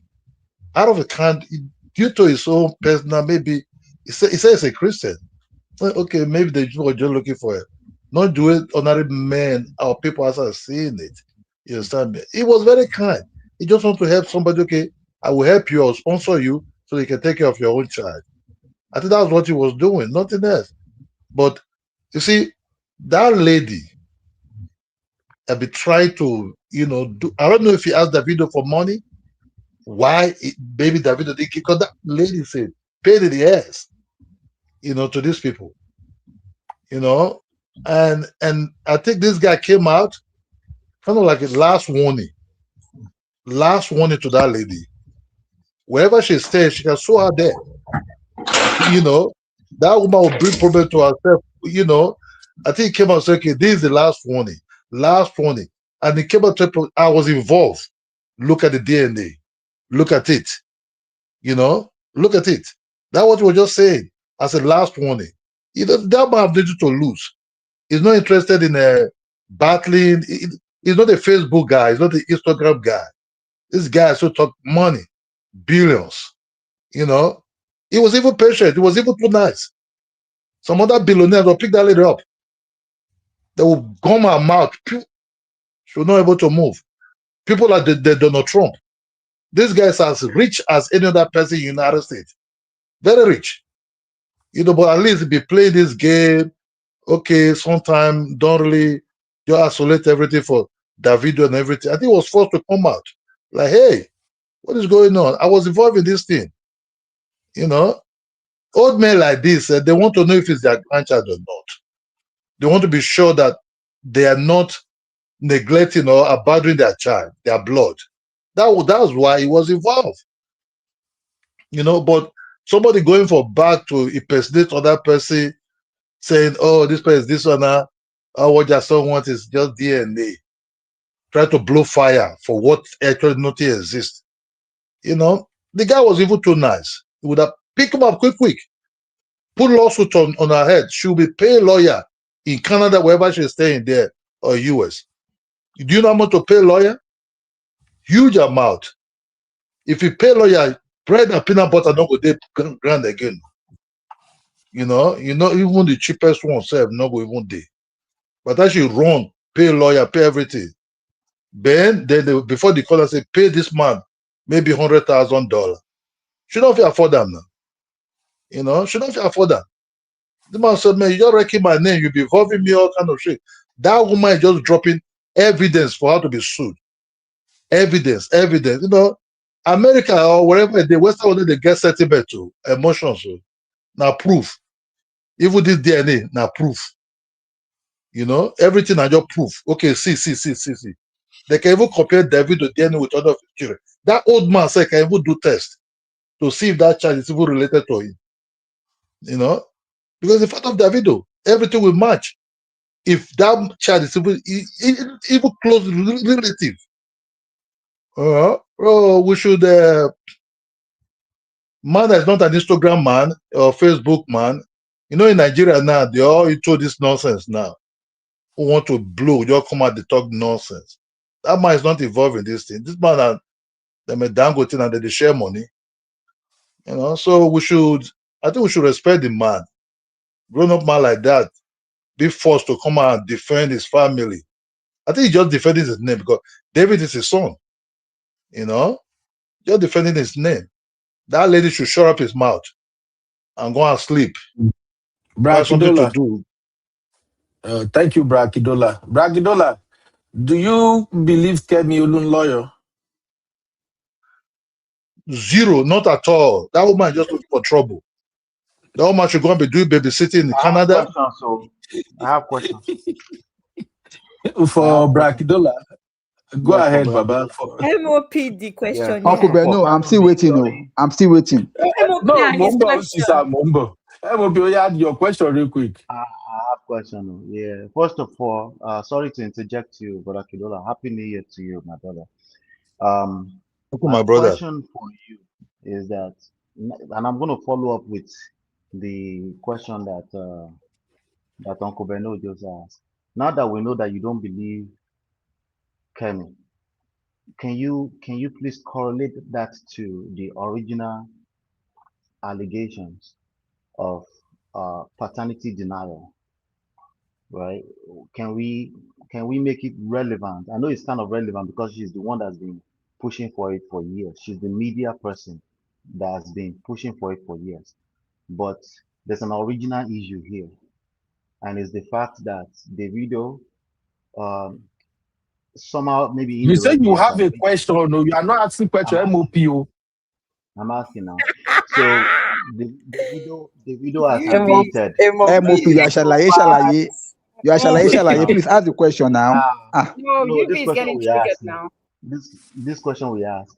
Davido did something or allegedly did something, right? So can you correlate it? Because now we know you don't believe Kem, but the issue is still on ground. How can we resolve this issue? That's for Uncle Kidola. My brother, no, Nothing to resolve. That woman should go out. That baby mama that is trying to play behind the scene, using this woman to be talking nonsense. There's nothing to prove. There's already scientists tell Good. that this will not relate. Nothing Good. involved there. Good. Nothing to So prove. If so what the there's man will nothing do to now, prove. if I were Davido, the Davido even too nice. That woman make Pam again, but that say blah blah blah. Pick her up. So Both of them, so both if that there's one, that nothing to prove, so if there's there's nothing nothing to to prove, prove. why did he do the press conference if there's because nothing to because that woman was dragging his name for nothing. So the press That conference man is be about quiet. campaign then. So the press Yeah, conference is about campaign yes, then. yeah. That man with that see for a big man like that, such an advanced man like that, with his age and everything, that man have nothing to lie about. If he say he have 40 grandchildren, do you think it's one? That man can even take 5, 7 extra grandchildren, which is we have very soon because his children they still give it birth. So why He can't said he he just have get nothing. Kem arrested? Why can't he just get Kem arrested? Because you see, because maybe if he doing this, oh no, oh this is just think it's just waste of time. But I think now the statement that for him to come out and sit on that his chair and be saying this thing, that's like a last warning to that woman. The next thing you'll be hearing now, lawyers from Nigeria and lawyers from America. You understand me? Okay, then we That's wait what that and see. woman We will be wait. hearing. And No, and when the Nigerian man said, this is the last time I will say this thing, he mean the last time we say this. He will just put $200,000 or $500,000. Kemi will be running his ass, running click. Say, there you will know the real truth. See, when these things are coming to shut up that woman, if these people can buy Rolls Royce and everything for about 400,000 cash and ship it with the plane to Nigeria, to chase that woman with just 300,000, even $150,000, then she will compensate that man with $220,000 for all kind of deformation, all kind of things. Did that woman there? I think that woman should be busy, go and be looking for babysitting job in Canada, or go and be looking for whatever she'll be doing. Should just leave these people alone. Try to bring Davido. Do you think if Davido's mother is really alive, that woman will sit Why can't and sit allow and be somebody else and allow that kind of woman to be dragging her the son? people You have to Uncle understand. Kidola? Once Davido's mother have a proof, it's not his son, it's not his, that girl doesn't relate to them. You make them, that woman will go after you with a hard stick. You understand me? Uncle This Kidola, is a in a man. He's normal just quiet. It's a gentleman. Uncle Kidola, in a normal world, a cease and desist, even Nigeria will do the magic. We don't have to drag If our na because everybody. Nigeria, they don't No, bring na that day Nigeria. and they say 3 times. Now 3 times they do Fighting. that thing. 3 times. He proves say he did that thing. Once they just go court, he throw them to now court. Now this thing they go now. This one is so you go enter court. Now that for Nigeria, and this other poor woman will not get money when they want to they run a man behind the scene. That woman say wrong go Canada or na US wrong go, they go pick him up. You understand? She go the wrong court. For this man to come out next time in court. Yes. If na court now, here say the right time, they will call and say, we not they involved, oh, no be also, we don't see the thing, no. They told the man from the back, we are not involved at all. You understand me? So is that woman just trying to cause problem, is sorting this gentleman, saying you are this, you are that, what kid this, what would the kid this, try to bring things that are not really true. That woman will be discredited. That woman should go home and sleep and try to go and look for Thank you. specialty to be massaging his arthritis and all these things. Thank you, Brakidola. You don't diagnose people tired for this show today. Anyway, Uncle thank Ben, you. sorry, Uncle Ben, 1 I second. see how my pushback, Uncle Ben. Can I say something, please? I've been holding Okay, the go secret. ahead, Uncle Dayo. Sorry, Uncle Dayo, go ahead. Two things. 1 second. Uncle Dayo, wait. See, you will go. I've been holding on since now. I know you'll be holding on. Have you heard my voice? I want to say only one thing. It's been holding up for 2 hours. I want to say one thing. I want to say number one, Uncle Kidola. This is New Year, new Uncle Kidola. Has everybody heard how soothing Uncle Kidola's voice is? It is Actually, Uncle Kidola, if I must say something, my wife always asks after you. I've not heard Uncle Kidola's voice, so I've not heard. I was like, maybe the man has traveled. If I tell her when she wakes up now that Uncle Kidola was on the show last night, she'll be so happy. Wallahi. My brother, I go bury my mama. for very long. I go bury my mama. So this was not Yeah. a dream. That just part of people just live life and let life leave us and enjoy our life. That just be the only thing. I get well, no, yeah, I lost 2 people from my family. You know, my Sorry, sister was a Yeah. sorry. sickle cell patient. My sister that all hit me. Then my mama could not take her death. Then my mama died Yeah. also. You know, Sorry. within a year plus out of heartbreak. Wow. So that just Sorry. all. Sorry. Sorry. Sorry to Thank you, my hear that, brother. sir. Sorry. Sorry That's to hear Sorry, unfortunate. Sorry for your loss. Thank you. No Sorry for your problem. But loss. that's it. You know. Anyway, MOP, I have 2 questions for you, sir. oh that. my My god. first pushback that I did the last time that you went out of the studio was simple. But let me start by the last issue that you raised. Okay. See, we cannot overflow this matter. Okay. The way you are perceiving this thing is always from one angle. But you must be sincere enough to realize that other people will perceive it in some other ways. The way you are perceiving it is that as a man, as a multi-millionaire, is supposed to let his lawyer do the talking. But you have to understand 2 things.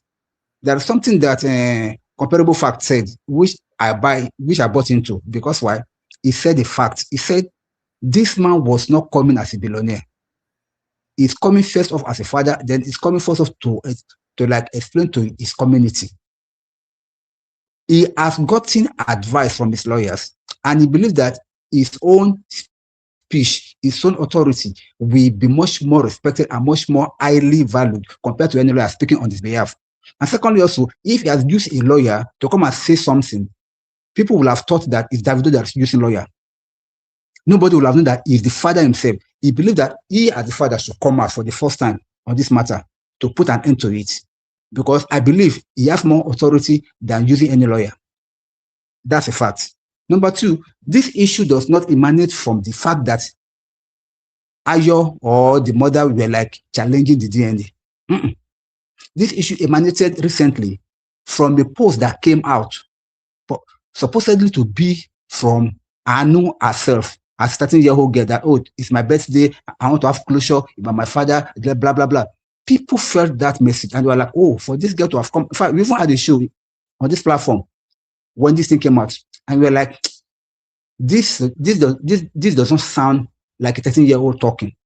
But if for any reason she's the one talking, then definitely she needs closure. She needs to know exactly who is her father. That was what prompted it. This matter would have died naturally if not for this 13-year-old birthday that came up, and she was asking again to confirm who his father, who her father really is. So that's what prompted the man to come out. It's not Ayo, it's not anybody in the family that was asking for the DNA. It was supposed to be the daughter, which we thought was asking. Not that it was Kemi that was doing it all again. So it was Kemi that set up all these things. And for us to have clarity, because somebody like me, and I believe that's the question of so many people, we don't really know exactly the true story behind these things. All what we just had was that Davido busted into the DM and said that after 5 DNA, blah, blah, blah. No, but when the father came out, the way he responded, the way he like explained everything was clear. Nobody is in that as per what really happened.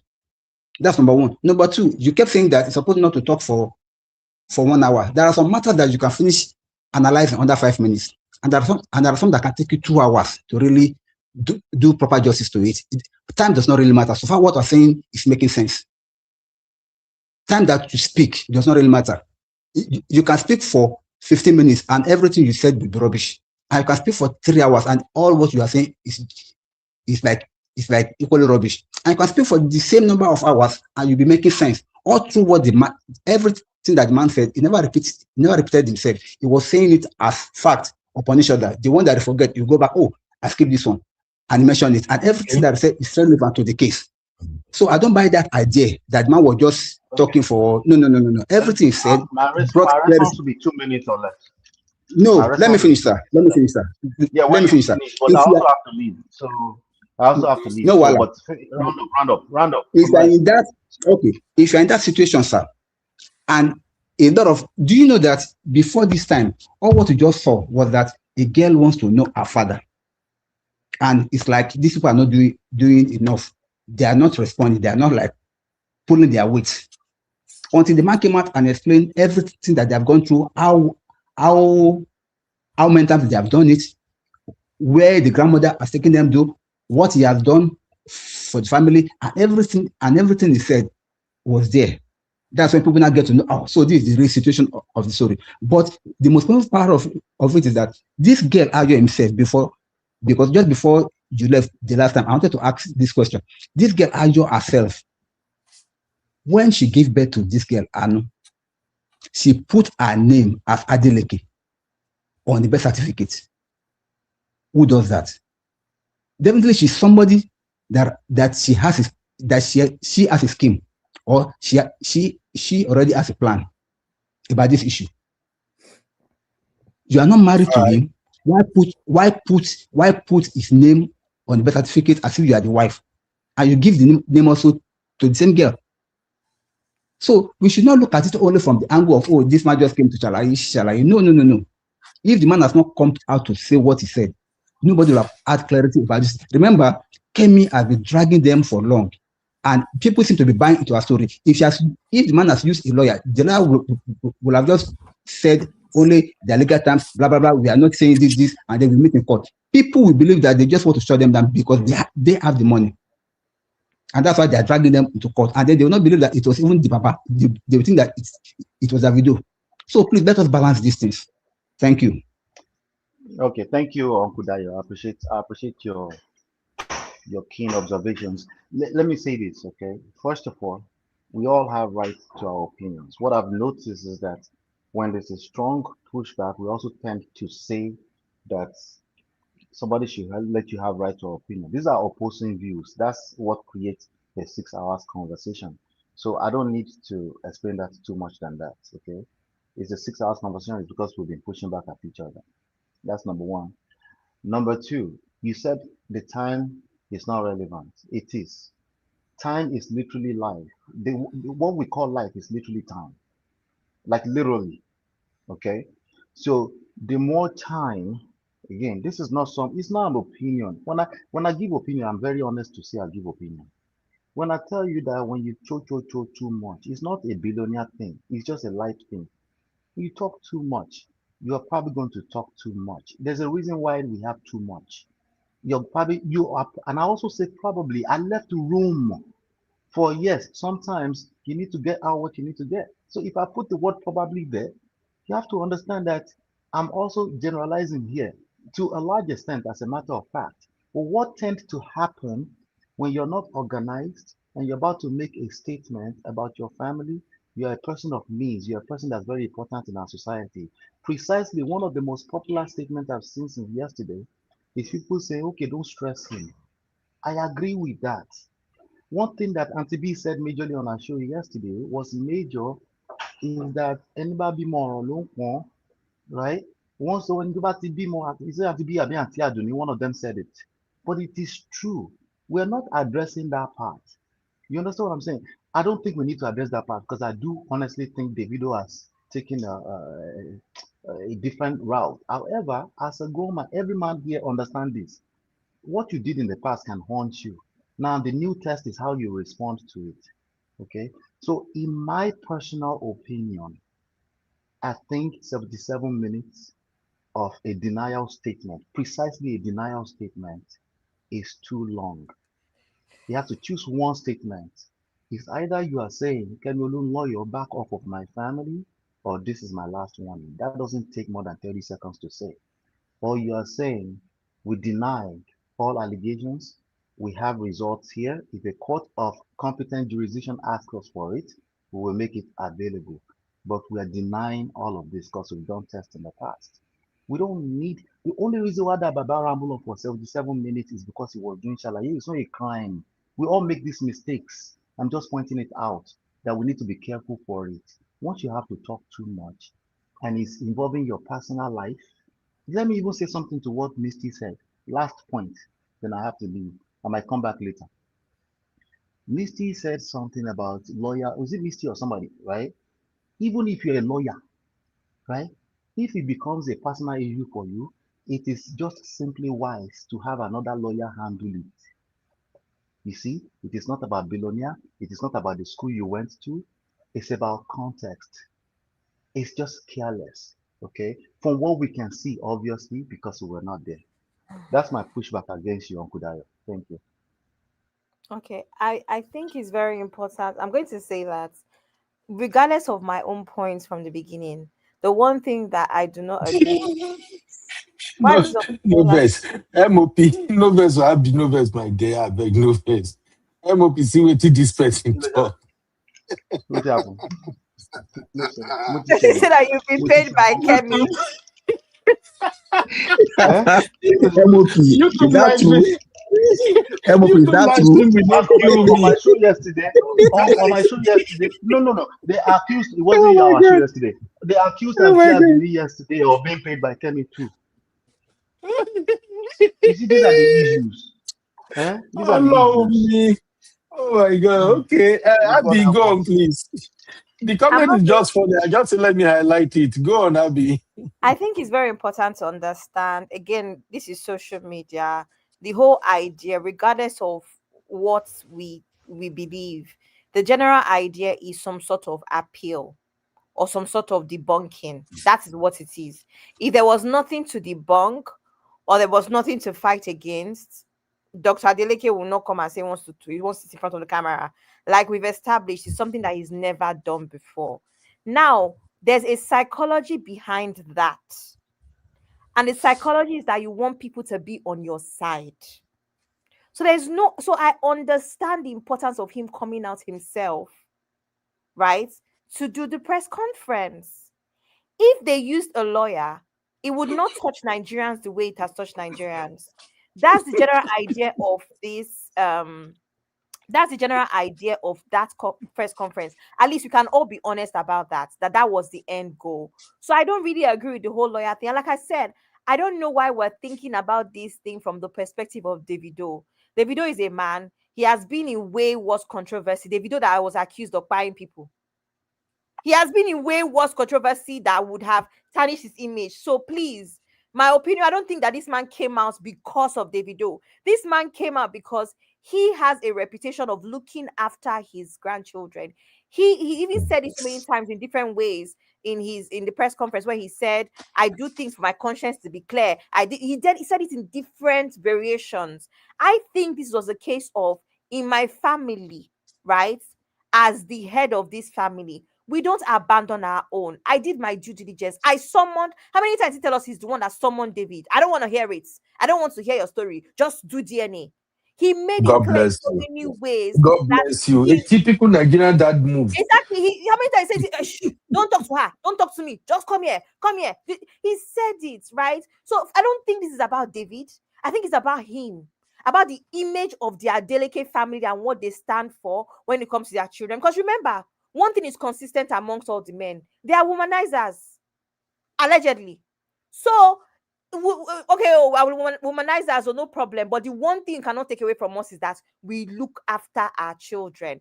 So I don't think that one is something that should be argued about. It is obvious why he did it. It has nothing to do with Davido. If it was always about if it's always about protecting Davido, Davido has been in worse mess, in my opinion, that can tarnish Agreed. his image. So this is not about it. But yeah, Anthony, I think it's a strategy because at the end of the day, you kind of need to appeal to the people. Even in this case, why would a Dr. Adeleke dress up, bring press into his house, and not do things the way he thinks would be worth it? I needed to believe that story. You needed to believe that story. I don't know if what I'm saying makes sense. It's not even about true or false. I'm not even saying that it's not is false or it's true. No, that's not the point. My point is that it had to be sold.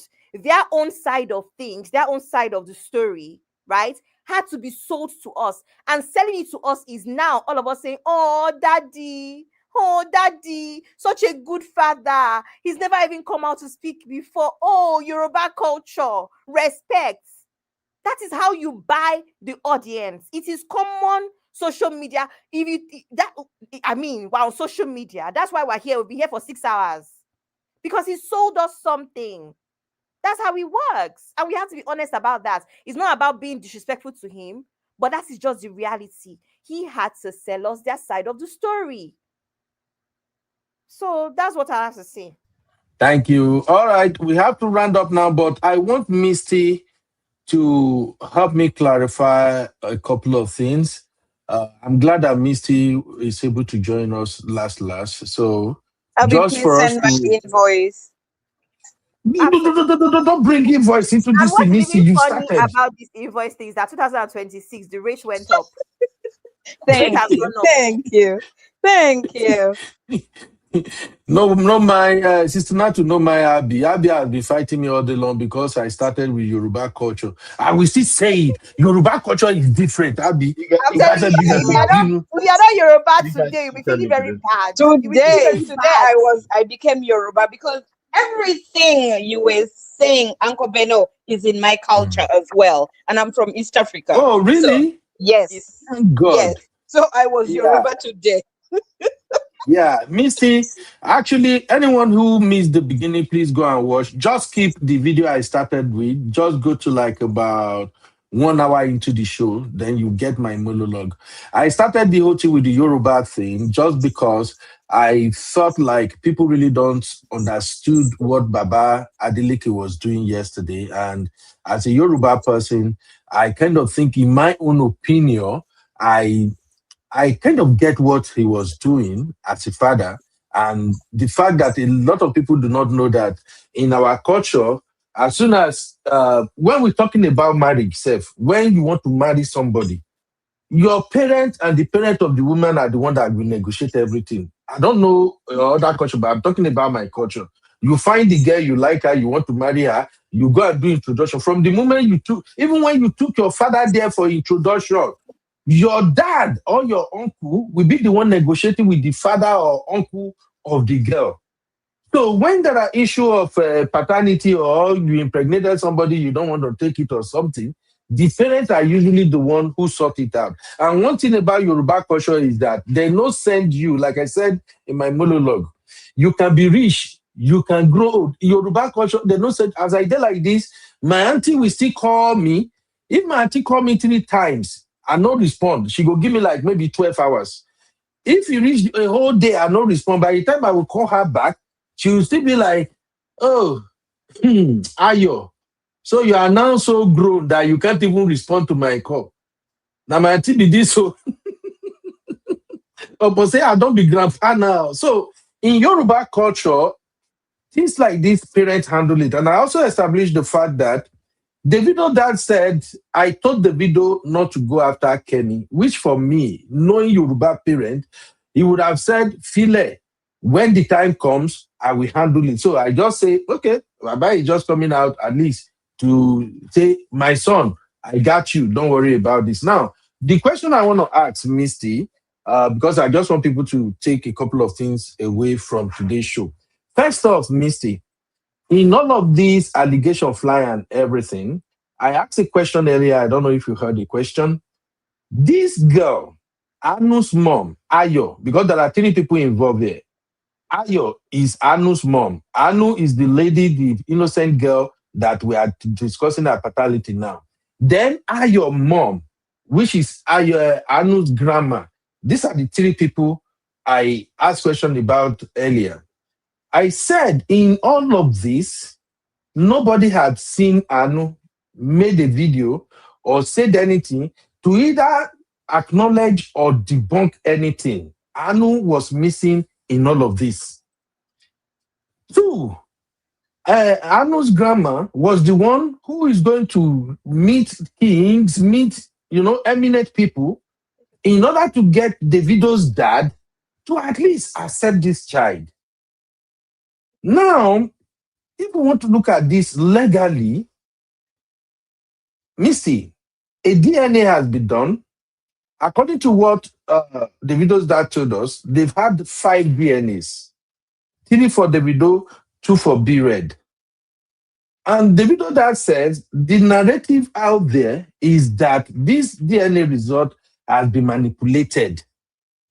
But we've not had Ayo come out and say, this is what really happened. Only thing we heard so far was Auntie Kemkem speaking, pretending to be the baby, Anu, pretending to be Ayo, the baby's mom, and being herself.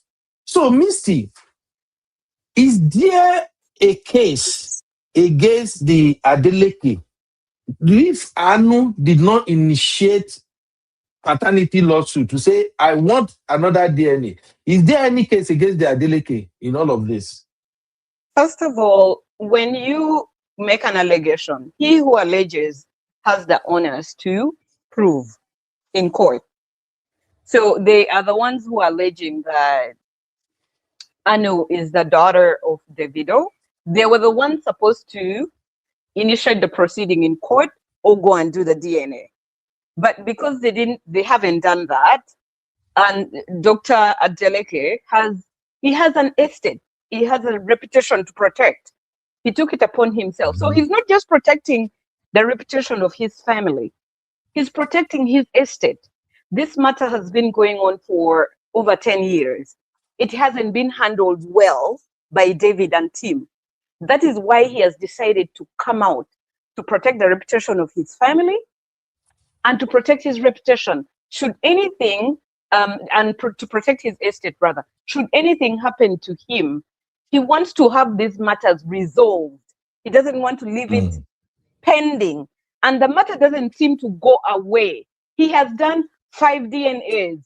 If the other family, if Anu's family, if they feel that they want to counter his this DNA, they have a right to actually have it done by themselves. They have a right to choose a hospital or a clinic or whatever, which is different from the ones that have already been done in, and then it can be done.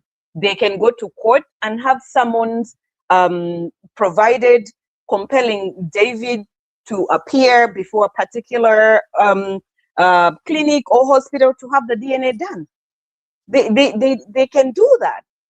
Now, I feel like Mr. Deleke is doing all this because I've already mentioned, he's protecting the reputation of his family and his estate. And he has the money anyway. This thing has been pending for so long. It's not been resolved. It's just beginning to look ugly. And it's now rearing its head because Kem keeps, reproducing material about it. And he's debunking this because he has evidence. He was a part of the processes of the DNA.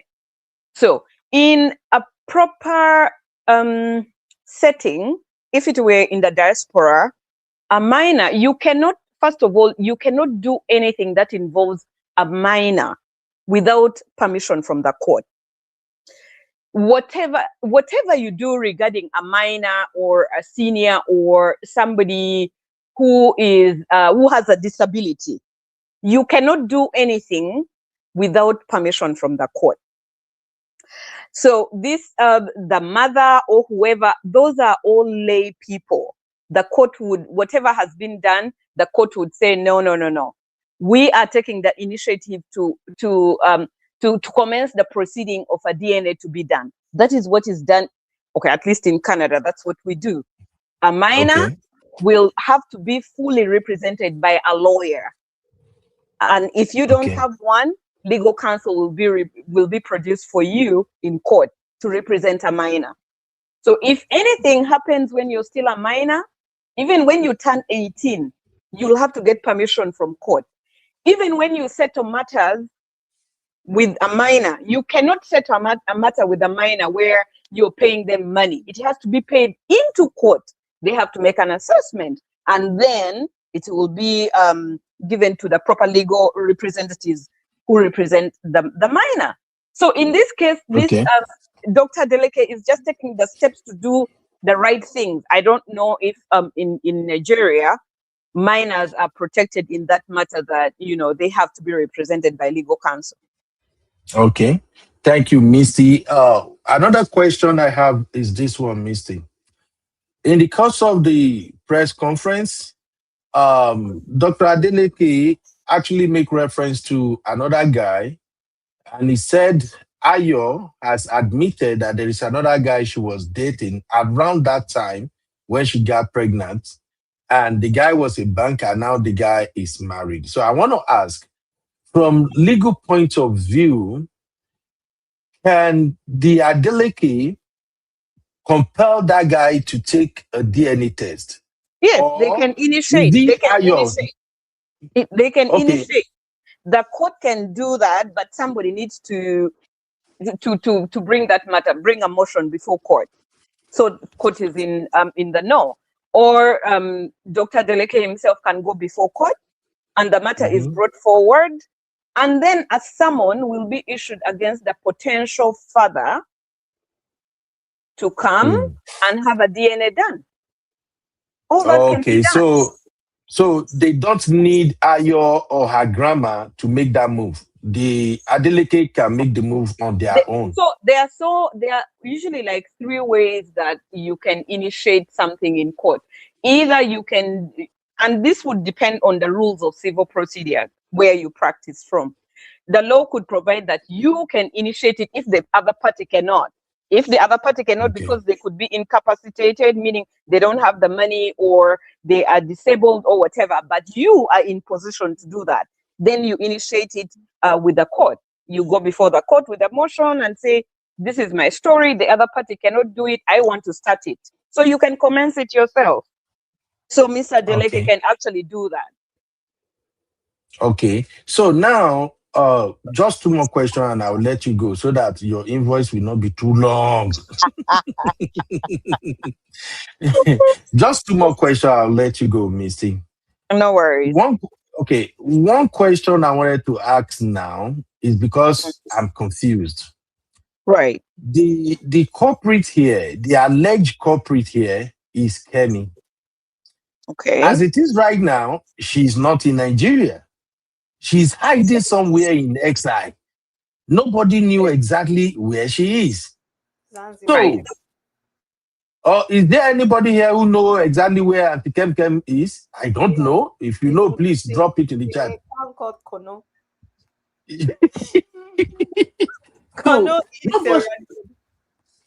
So nobody know where she is. Is there any way they can take legal action against her? I mean, they are delicate to at least get her to stop this nonsense. So there are many ways you can serve somebody court documents, right? If you first of all, you can have an investigator. Have an investigator try to find out where the address of the person. If they cannot find the address of the person, or you have tried to serve them at their last address, and it has been unsuccessful. There's what the process server, the person who came and served, tried to serve, will swear an affidavit saying that I attempted service maybe 3 times. At this time, I failed because there was nobody at this address. But usually what people do is find a private investigator who will find the address of the person and have the person served, regardless of the jurisdiction they're in.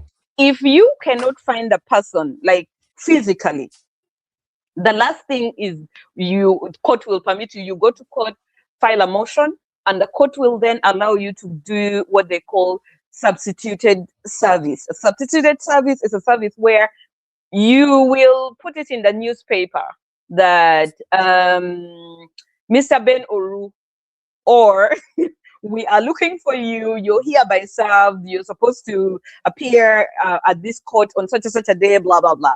So some kind of publication which is in public, which you expect that person can actually get to read that summon or notice that you're putting forward. So it may not be your address where you live. They fail to find you. If they can't find you, they can use your email. I don't know. When you do YouTube, I don't know whether you display your email address. If you do, they will serve you using an email. If they can't do it, they will put it in the newspaper to summon you.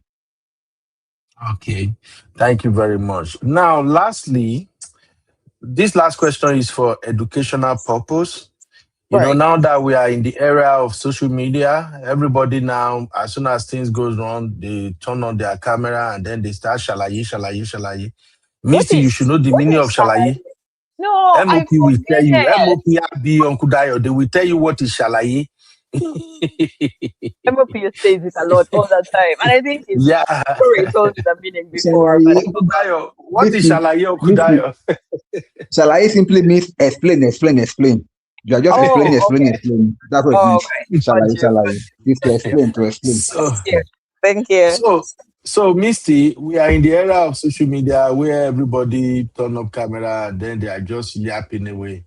And trust me, sooner or later, we're gonna see more eminent people doing the same thing Davido that did yesterday. For me, I don't see anything wrong with it because I remember when Dele Farotimi defamed Afe Babalola. Afe Babalola did not explain his side of the story till date. Rather, Afe Babalola did what a lot of people are suggesting Davido that should have done: arrest, sue, do this one. But in the minds of public opinion, in the public court, a lot of people still believe that Afe Babalola is dirty, is allegedly corrupt. That's why he did not come and explain himself. So, whichever way, there is public court of public opinion, and we have the legal system itself. So it all depends on what you want to do. Now, for educational purpose, having listened to what Davido's dad said yesterday in the entire 77-minute show, do you see any aspect of his press release that we can say he has implicated himself legally or he has made himself liable in one way or the other? I don't see that, but I mean, another lawyer could play devil's advocate and, use his argument against him, right? But for me, I feel like he typically narrated his part in the DNA process, the paternity thing, when it started, what role he played, and to be very honest with you, he has so many mitigating factors. Mitigating factors are those factors that that would help your case in court. Like let's say you committed a crime, but it's your first time to commit that crime, and maybe you're old, you're a senior, you're like 70 years old. They're like, oh, this is the first time, you're a first time offender, you're 70 years old, so you're old, you're diseased, you have all these diseases you're dealing with. So the court will, and then you actually like pleaded guilty first time, so you haven't wasted court's time or taxpayers' money. Then court will be lenient and say, okay, you know, we are going to let you go, maybe with a caution, or we are going to fine you $100. This man put a case for, he built a very good case for himself. He is not obligated to do all the things he did, that DNA, but he took it upon himself to do 5 DNAs. It cost him a lot of money to do all those things, right? And then he's pleading and he's saying that, listen, I have taken 1, 2, 3 steps. This case has been going on for over 10 years, dragging the name of my family before the public. But here is DNA that I've done 5 times to prove that this child does not belong to us. I did not only do the DNA test to prove that the child doesn't belong to the Deleke family. I offered a scholarship to the mother. I have been paying tuition for this child. So in the eyes of the court, you've taken steps to do so many things of charity that was not, you were not even obligated to do it, but out of humanity you did that. So your credibility is already up there. You put the other person on the defense. Why do they keep attacking you? So in my opinion, I think he has a very good case. He put up he built a very good case for himself and his family. So for any lawyer who is going to object to what he put forward yesterday, I mean, he's not a lawyer, so he's going to talk over and over and over and over because he's trying to prove himself before the public, right? He's appealing to the public, and he's not a social media person, so probably he doesn't know he's rambling on and on and on. But he said so many significant things that were a takeaway from his presentation. All right. Thank you very much, Misty. I know You're welcome. this is like the highlight of today's show, this legal advice and all of that. So God bless you, Misty, for doing this. Thank Please do you. not don't instigate Abby to come and bill me. Abby don't know how to bill people. She just call money. Like the money is just flying in the air. But thank you, Misty. I appreciate you. You're welcome. Have a good one, Mama. All Thank right, you. let's round up. Uncle Ben, Uncle Dayo, Uncle Ben, you are hereby being fined by accusing Michi of instigation. We have to go to Bora Bora. Abby, I please. think Abby is related to Kempton. Have you seen the result I want us to go to in Bora Bora? It's 10K per night. Yep. Oh, Jesus Christ. Abby, please leave me. All right, final take. MOP will give the random final take. So let's start with comparable fact. You want to drop any final take because we're closing now, sir? You are muted, Mr. Comparable. I think my brother don't dare another show. All right. Uncle Dayo, your final take, sir. You really try Yes. for us to do. Hey, 6 Thank you, hours, sir. 7 hours. Yeah. 7 Your hours. final We take, have sir. about 7 hours now. Dayo is fighting for his adopted family. He's fighting. Yeah, of course he's going to be held. You watch him. I'll be, and I will call you in the way this Mr. Bills call you. Happy. You understand? Anyway, my final take is simple, Uncle Beno. I want to first of all round up by saying thank you for having me, and I want to really thank the whole Ray Farm for their support and for their understanding and their patience also. See, one thing that I want us to take away from all this saga is simple. We need to be careful when we are in a public space out there. Number one, if you are wealthy and you are doing good, please be more careful, because more often than not, your goodness and your goodwill will be misinterpreted by some gullible fellows that even though they know that you are doing them good, but they have this kind of a entitled mentality. They believe that they should exploit you for more. And I think that's exactly what was happening in this case concerning Davido's dad and the family of this Ayo and co. But the good thing is that we that are on social media, we as the social media court, we cannot always prejudging matters without looking at it from a balanced perspective. I, for one, I like to look things from a much more balanced perspective, because I put myself in that person's shoe. If I'm that person's condition, if I'm that scenario, will I have done it better or will I have done it differently? So before I now start talking, because in this matter now, this could happen to me myself. Because I look at it critically, if I see myself in that kind of situation where Dr. Adeleke found himself, I've been a multi-billionaire the way that I am, I will do the same thing. Because I will help the girl, I will support the family, not because I want to hide anything, but just because that's the way that I am. As a giver, I derive joy from helping people, from helping the needy. Anybody that comes around me that is in need, and I know that I have the capability to help, I will not hesitate, no matter what anybody will say. So people should not use that to condemn him or to judge him. I saw somebody on the platform, everything the person was just saying was just like trying to bring Sophia matter into the case, trying to drag Davido and his father, I was like, Charlie, where are the facts concerning this? He never responded. But the thing is that we cannot rule away people like that. But if at all we forget everything this night, let's not forget that as a good person, sometimes your goodness will be misinterpreted. So please, when you're doing good, apply sense and apply wisdom also. Thank you. All right, thank you, Uncle Dio. MOP Baba, your final take, sir. Hey, Uncle Beno, good show, good show, good show. MOP is driving already. You are driving You, already. you can hear me, right? Can you hear me? Yes, I can Can you hear hear you. me? Please go ahead. Okay, let me I can see. hear I'm you. already Go ahead. driving. I'm already driving. So, but let me say this very quickly, right? The point is very simple. If you talk too much, you can tell on yourself. You might say, "What did I do?" But nobody is perfect.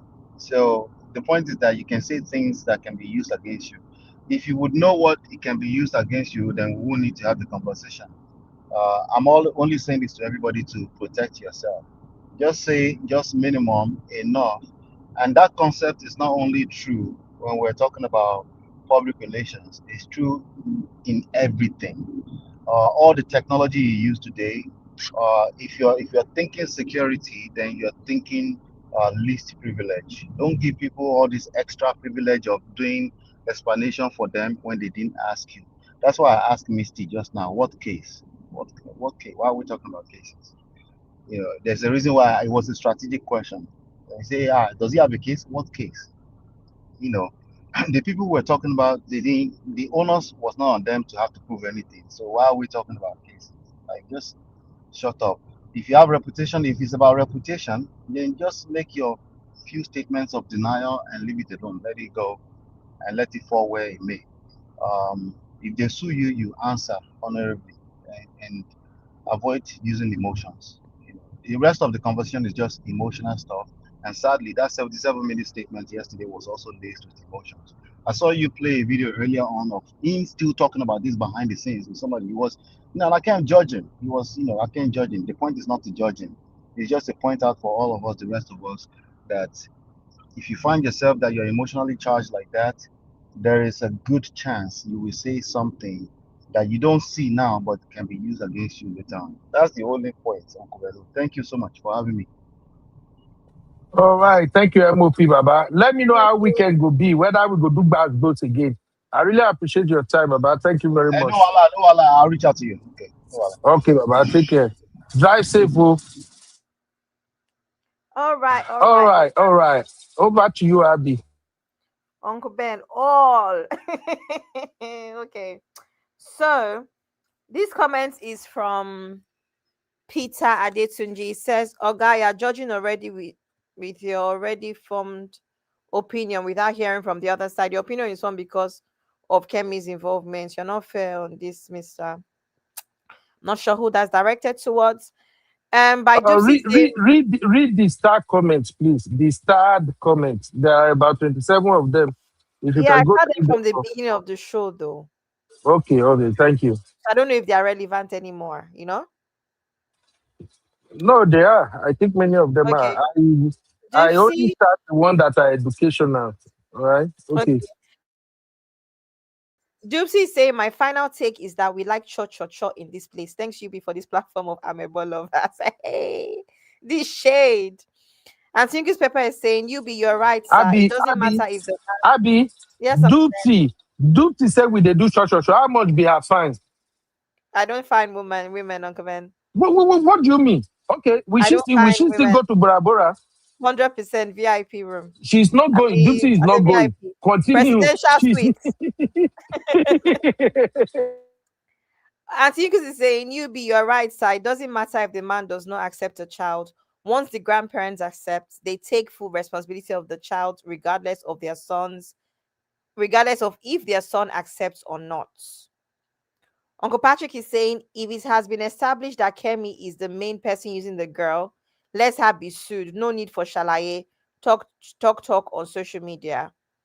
Uncle Dio is saying, until this point, we never knew it was Kemi that was using the account to ferment trouble. After the expose, Kemi now came out to admit that she's the one who opened and was operating the accounts. And Tinkus is saying, good hard no they pay most times. There are always folks looking to tear one down. Our folks always look to take advantage of others. And Suyukis is also saying, why is Baba even having conversations with all these folks about DNA already? With all these folks, after DNA already showed Davido wasn't her dad.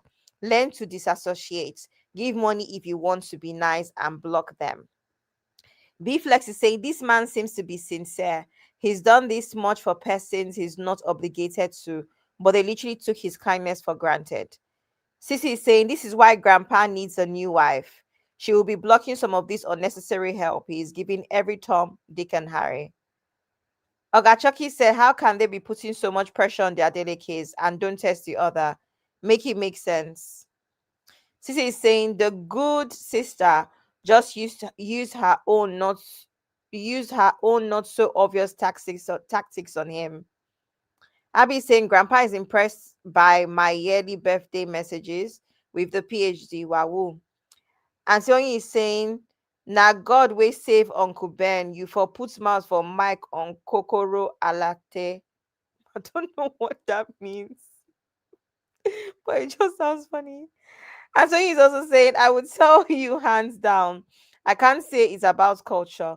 My dad would do the same for any of his children, and I'm tethering on it being simply because he's my dad's first and foremost.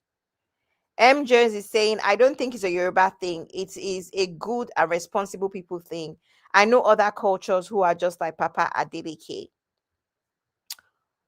Onyema is saying, I think Kemi Olunloyo is fermenting trouble always. She ought to be taught some lessons. She goes above her base. Jaye is saying, it is all so sad when we are told to keep our legs closed as ladies. We feel it is gender war. We end up with the pregnancies and more confusion if multiple men had access. Best to keep your legs closed. Jaya is also saying Grandma thought as long as Davido still entered her daughter, he was liable to an extent. Jaya is also saying in my Yoruba land, that I understand, sex binds you spiritually in a way that even guys will say one day bear, always day bear. Ben, I know Uncle Ben is laughing, which means you always connect once you meet again. And it Abi, can you be can never understand. You need to go back to Ekpe to go and learn Yoruba. Once they bear, always they bear. It means say, once you sleep with one woman, you can always sleep with her again. Oh yeah, carry on. so Kafo's law, right? It can be used for evil. Mary is saying, as Kemi is even lucky that David does not have mother, she would have gotten pattern on her face by now. Man of Pressure is saying a 1 minute statement after arrest of Kem is the magic, not 77 minutes of self-indictment. And so he is saying, and some people had the audacity to say, despite all the revelations, that there's always some truth to whatever Kemi says. Exactly. I changed my mind. After press conference, do one more for closure. Abby is smart. Bola is saying, I am a woman of 66 years of age and a Yoruba woman. No need for another test. All looking for is way to get money. Adewale is saying, what difference will it make when 3 DNA have been done already? The lady in question is a gold digger. Momo 5 is saying, to solve this alleged baby mama to solve this, let the alleged baby mama take them to court since she alleged that they did wuru wuru to the results. This time be open and fair, no need for shalaye. Gideon is saying even if he used a legal representation, people will still say he will use money to make things go his way. He used money to influence the whole thing. What Dr. Deji did was right. And then one man gave us £2 and said, Happy birthday to Cece. Thank you, sir. That's all, Uncle Ben. All right. Thank you very much, Abby. So let's go to the last two comments. I have a question. So you say, Abby, that 10K per night, is dollars though? We're going to the Uncle Ben. What's the name of that hotel we're going to, Bora Bora? We're going to We are going to Paradise Hotel. Paradise. We don't know the name of the hotel because it's not part of the planners. I will remember. I'll let everybody know. No, It's $10K per night. I will take Ationi to Paradise. The Paradise Hotel, we go take Paradise her sounds like it has bed bugs. Oh, all right. What are the last few comments here? Okay, so Manopeshi saying the objective is never to appease you, it's just for the records. Fair enough. Absolutely, absolutely. Why about Auntie Yinka? I think I say my final take is that let's all drink water and drop cup. Adelekes can handle their problems. Grandpa needs a sissy to hug him tight. He did well, and can someone lock Kem Kem up? See, that's my own. My own is that can Kem Kem be locked up? Thank you very much. I'm tired of it. Not the person where you know where in there you go lock up. It's where you don't know where Adeleke in can there you want find to lock her up. with his resources. He's a big man, Eh? he can find her. Adeleke should find her with his money, with his resources. All right, everybody, that is our show tonight. Thank you very much. We Sorry, Uncle appreciate Ben. tomorrow. Uncle Ben, sorry. Continue, but I want to show everybody something. But continue, sir. Okay, no, go ahead because I wanted to leave everybody with the reaction from TVC so that people who are using Okay. this thing to cash crew, they go still have extra 30 minutes. But go ahead. Once you're done, let me know. Okay, I want to share my screen. I want to show you people where we're going to in Bora Bora. Can everybody see my screen? We're going to the 4 seasons in Bora Bora. Is it 4 seasons? How much is it per night? I don't. The one I saw that the room that we're going to Gong is 10K. The room that I'm choosing for everybody, Uncle Ben. How is the bed? The bed, how is it? The Why are you bed in telling the me? I room. don't know how the bed it was there. I've not been there before. No. Abby, when Yes, me, I want choose hotel room, na bed that they look for first. I'll check the why? bed. If the bed is worth the money, please. Is the bed in this hotel 10K per night? Is it worth the money? If the bed doesn't worth the money, I'm not agreeing. What is it? The softness? What about the bed, Uncle Ben? Are you talking about? I'm confused. Abby, you The can never bed, this is understand. You are beautiful. Gen Z. You are Gen Uncle Z. Ben, are you Have talking you about seen bed? Abby, have you seen Ife and her husband when they went for their honeymoon? Some of the skits they were doing, where the Uncle husband was Ben, checking the bed, Uncle checking Ben, I'm a everywhere. single Uncle Ben, I'm a single woman. I don't. These are not my issues. I'm a married man. I'm I'm talking about my issue. If you I'm are going to also Bora I'm also Bora, not planning a trip for sex purposes. I'm planning a trip for holiday purposes. Anything else does not concern me, sir. But Uncle Abby, Ben, you can see the how room. do you go to holiday? How do, You can use the bathtub to do your action. You can use the couch. You can use all these chairs on the patio. You can even no, drink no, in the no, sea. Abby, you don't understand. Let me walk you through, Abby. You see, Oh for my a God, hotel Uncle room Ben, with I'm a $10,000 single per woman. night, the bed must come with double duvet, with 6 Double pillowcases. thing. I mean, don't be duvet that they call and double duvet, 6 pillowcases. The AC must be chilling. So that when una don't go gyrate, enter water, do everything finish. Yeah, I mean, you not go understand. Now, people Bed is where king get bed. boyfriend or married, now then go understand what I'm saying now. Ask our elders, ask the senior Uncle Ben, aunties. let me just tell you something. When I finish this show, I'm going straight to it's my prayer time. This statement that Uncle Ben has used, I'm going to use it for God this night. I'm going to say, God, have you heard that Uncle Ben said that people that are married are the only people that will understand? God, let Uncle Ben change these statements by this time next year. That's my prayer Amen. point for this night. Amen. Amen. So Abby, those bed, if I'm telling all the men listening now, when you pay for a hotel, the money cost, check the bed. When you know say the bed na standard, okay? You have to stand around the bed. When you see say the bed, it come up, reach where it's supposed to come up, reach. You understand? But Uncle Abby, Ben, but the like I carrier pardon is you, you not still gonna be at understand. home now. But Uncle Ben the carrier will still be at home. Anyway, this is the view. Anyway, for everybody that is interested, this is where we're going to. So, save your money, okay? 10K per night. Okay, you see, Thank you very Abby, much. like this place now, the bed must be looking directly at this sea and everything. You know, we are creating Yes, it memories. is. It We is. are It is. creating memories. So at least let us have the memories that when we went to Bora Bora, as we are doing the kerewa, I see one mommy water the waka pass. You know, that one go click. Eh? At least you and your honey go stop and I go see the mommy water and I go wave. Then we continue again. That's the Uncle reason Ben, why. what? Mommy, what time that you wave? Uncle Ben, Uncle Ben, if you see mommy water, you will not faint. I know go faint too. I go call babe, say, babe, you see our fan is looking at us. This will be a memory we cherish forever. Eh? You say, man, go pay. You say, make I go pay $10,000 per night. Well, I'm one of the worst people when I go to expensive hotel. Oh. I told you when we go back to position last year, the hotel where I pay $700 per night for 2 days. I use I carry my son, carry everybody. In fact, at a point, I was telling them, you people are not exploring this hotel. Though. If you don't use everything here, I'm wasting money. So when we go to Bora Bora, I'm paying 10,000 per night. Oh, Abby, no. No. In fact, Abby, make I ask, share that Bora Bora hotel. They get those rooms where they underwater. Where we go underwater, and we see fish they swim around. Yeah, they have the special room, but that one is more than 10K. I put a cap Oh at my 10K. God. So the Abby. 10K one is 1 bedroom, mountain view, over water, bungalows. I don't want mountain view. I am from Africa. I don't want mountain view. No.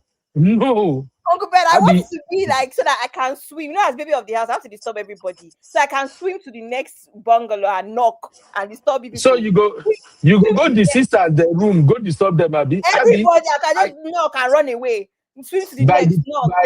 By the power of Almighty God, you are going to that Bora Bora with your husband. You will not have time to be moving. I will tell my husband, see, I know I'm married to you, but I'm still baby of the house. So I have to do what I have to do. My husband has to understand, baby of the house forever. It doesn't matter. Even if I have 2 children, I'll still tell them, wait, I'm coming. Well, thank you. Thank you, Auntie Yinka. We see mountain tire for Ondo. Have you been to Idori? So I go Bora Bora, go to mountain. How do you lie? But do you see this kind of mountain with water? With sea, with ocean? You don't now. You don't. Abby, anyway, the room that I wanted is the room where we did there. We go see shark. We go be like, say they won't come bite us. That's the room I want. Underwater room. Period. Okay, no problem. I will look for that one. This guy continue to stress me every time. 20K minimum, Abby. Our money as you are okay with the budget. I will increase the budget from 10K to 20K. Oh, wahala. 20K, Abby. Oh, fam. Catch you later. Abby, you're not serious. Funny girl. Anyway, for those who missed the reaction on TVC, here is the reaction from TVC. Thank you, everybody. Thank you, Auntie Oyin. Thank you, everybody. Uncle Dayo. We love your sister Yinka. Now, when we talk Bora Bora, Sister Yinka show face. You see? Now, then Auntie Oyin show face. Mary show face. Even I saw my Zeno earlier. As soon as we say Bora Bora, Bino show face. Everybody want Bora Bora. Eh? All right. Thank you, everybody. Thank you, Abby. I'll catch you guys tomorrow. Bye. Topic, we have some information to share with you from our last special feature, the Westerfield College UK. So for the summer camp, you can reach them on Zoom. Adding that, the family would not hesitate to accept another grandchild should a biological link be established. Ladies, what are your thoughts after watching the viral video? And as usual, we'd like for you viewers to join the conversation on 0201-635-2012 or 0201-635-2011. You can tweet to us at TVC Connect using the hashtag YourViewTVC, and we're streaming live on YouTube. Ladies, what did you think when you watched that video? At least initial thoughts, what were they? So I was conflicted. First of all, I like how he came out to, give light, throw light into the situation, explaining, taking responsibility, accountability, saying the things he had even done for the woman and the child at the time. But I was conflicted because I know how human beings can be. I know how people like to take advantage of good people and nice people. I would have preferred that he didn't do that himself. I would have preferred that he moved it to a professional, maybe a lawyer, family lawyer, who would handle all of those, a media person who would handle all of those. So he doesn't put himself in the limelight, giving so much access to people to come and do this tomorrow, because a lot of people are watching, they're, okay, this man is nice, I can just ruffle him a bit, at least I will be put in a hotel, I would stay a couple of days, I will have scholarship, I'll have this, I'll have that. Even at the end of even if they find out at the end of the day that I am not I was lying, I would have benefited something. We know how human beings can be. So that was my confliction. But I like the fact that he came out and he talked about what happened. He talked about the DNA that was done. He talked about how he was liaising with the family, talking to the grandmother, you know, making sure and telling them that if this child happens to be my child, we will take, you know, the Adeleke's have been known for taking their children all over the world. We have examples of that. They are not people that will run away from, you know, their responsibility. They are capable of taking charge or taking care or taking responsibility for the things that belong to them. But if you are insisting that this is it, and they are saying, we've done this test, we've done this DNA, we've done this, what else do you want? For me, it seems like something fishy is going on there. There's a reason why you are insisting when, you know, they've shown track record, they've shown results, they've shown DNA, and trust me, they will take their child if it's their child. This has been going on for so many years. I'm even asking myself, why is this coming out now? That girl is how old? 13, 14? 13. So yeah, it's been going on for so many years. They've been doing this over the years. So why is the insisting now? What is somebody gaining from doing this right now? Well, maybe to just answer a question before you go in, is that the child is old enough and this time she reached out herself. So before it was conversation between the family and the mother and grandmother, but now the child is involved, wanting some clarification for herself. But you said something could be fishy. Is that the only reason this woman could be asking for more information? Isn't there a place of maybe she, for many reasons, is skeptical of a very rich, powerful, influential family, who she, rightfully valid to her that she believes that they could influence the results of the DNA. Courts, then let the courts give them. Well, let's hear about that. Take them, at least maybe they would rest when the court trusts DNA. But for me, I think the father had to, because she's insisting. And now the girl is all grown up. She's made to believe, not to trust science, trust the DNA. Because her mom is carrying on in a particular way. So Davido has been, you know, so many controversies concerning his lifestyle, women, children, and, you know, all of those things. And DNAs have been a continuous feature to clarify things. And, you know, other systems, they are trusted. So if one DNA had said it was his child, and we trust that, then one says it's not his child and we don't want to trust it. We have 5 DNAs and we still do not trust it. You know, I think that woman who has this child should focus on the human she has and build her, not destroy her. That's the Anoluapo girl, you know, in context. Because what she's doing and the way she's carrying on, insisting, does not show any dignity in her person.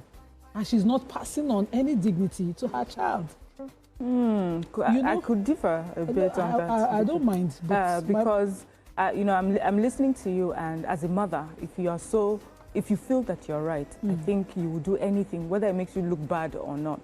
If there's a reason she believes strongly that the DNA test was not right or was manipulated, don't you think as a mother you would want I would go as far as you can, no matter what it will take for your child? I would go with your argument if there's another form of science that, you know, would justify for that testing, for that, you know, verification of who her paternity was.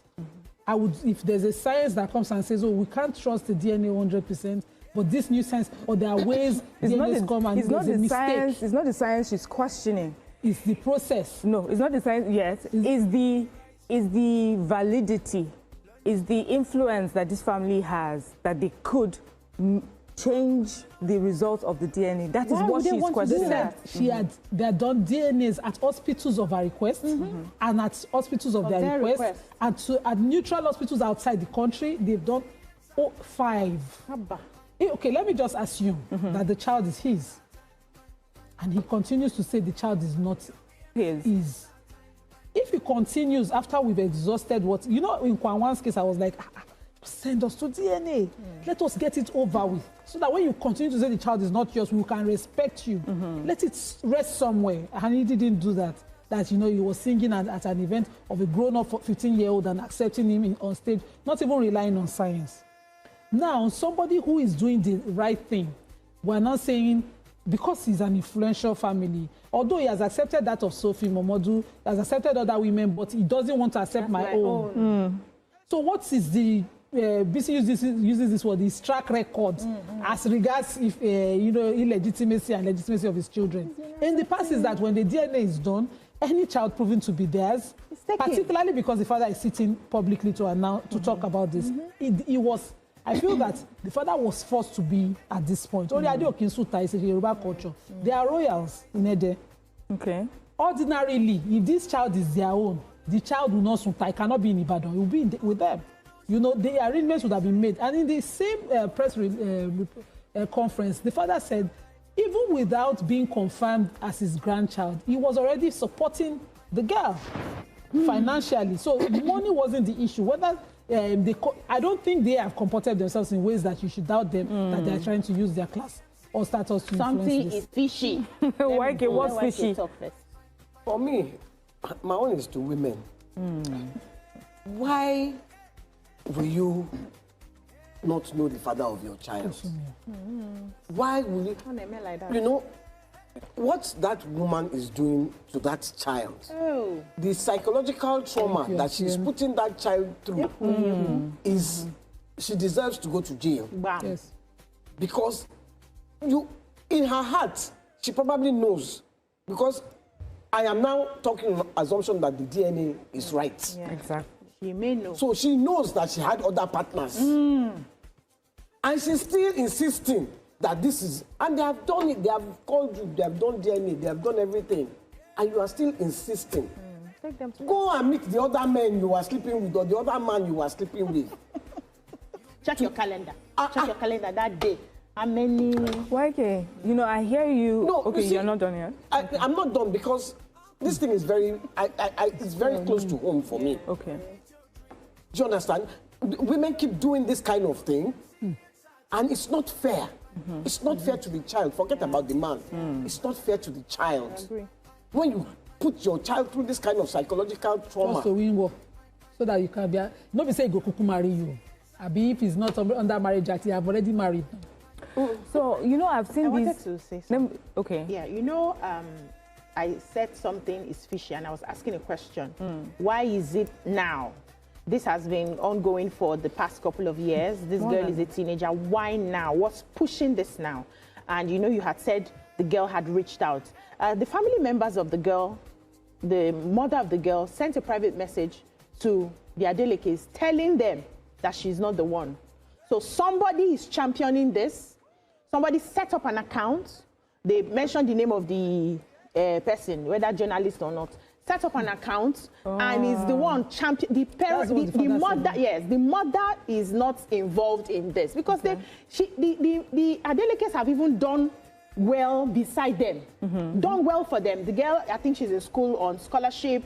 They've been taken care of. Like, you are not my child, but I will not just leave you like that for coming forward. So the person who is doing this is doing it for a reason. Something is fishy here because how does it take? It can't take that long to ascertain all of this and move on from that.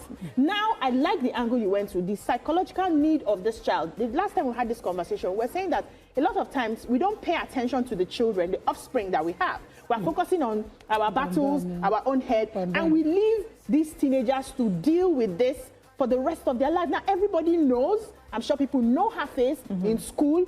We know our father and our mother, you know how we're bullied in school growing up, not to talk of this child. Nobody's paying attention. And whoever is sitting behind the desk who is pushing this should be punished. And should made be her fished go out to and public punished. Yes. to show her face. Yes, should be punished. So the child to show her face. Chief Adeleke alleged that Kemi Olu lawyer is operating certain social media accounts, faking to be Anu, and also pushing this narrative of Davido rejecting paternity of the girl, and pushing her, and you know, also my managing social media accounts fictitiously created with fictitious names, and she also has used her platform to continuously push this. The legal position of that, for me, is where the problem is. You cannot not be able to use scientific means, documentary means to back something and allege it publicly. I think the family knows what to do, and They I know what think to they do. can find the person Yeah, they know what in to do, question. really. Because if we do not make things, set things, we don't make examples of certain things like this, it will be acceptable going forward. I think she forced Chief to address this. Other cases, I never saw a press briefing. I was shocked. But So obviously her we are continuous dealing with carrying- more than a DNA issue right Yes. now. We're dealing with how people use social media. And social media also as a tool of harassment, intimidation, or manipulation, right?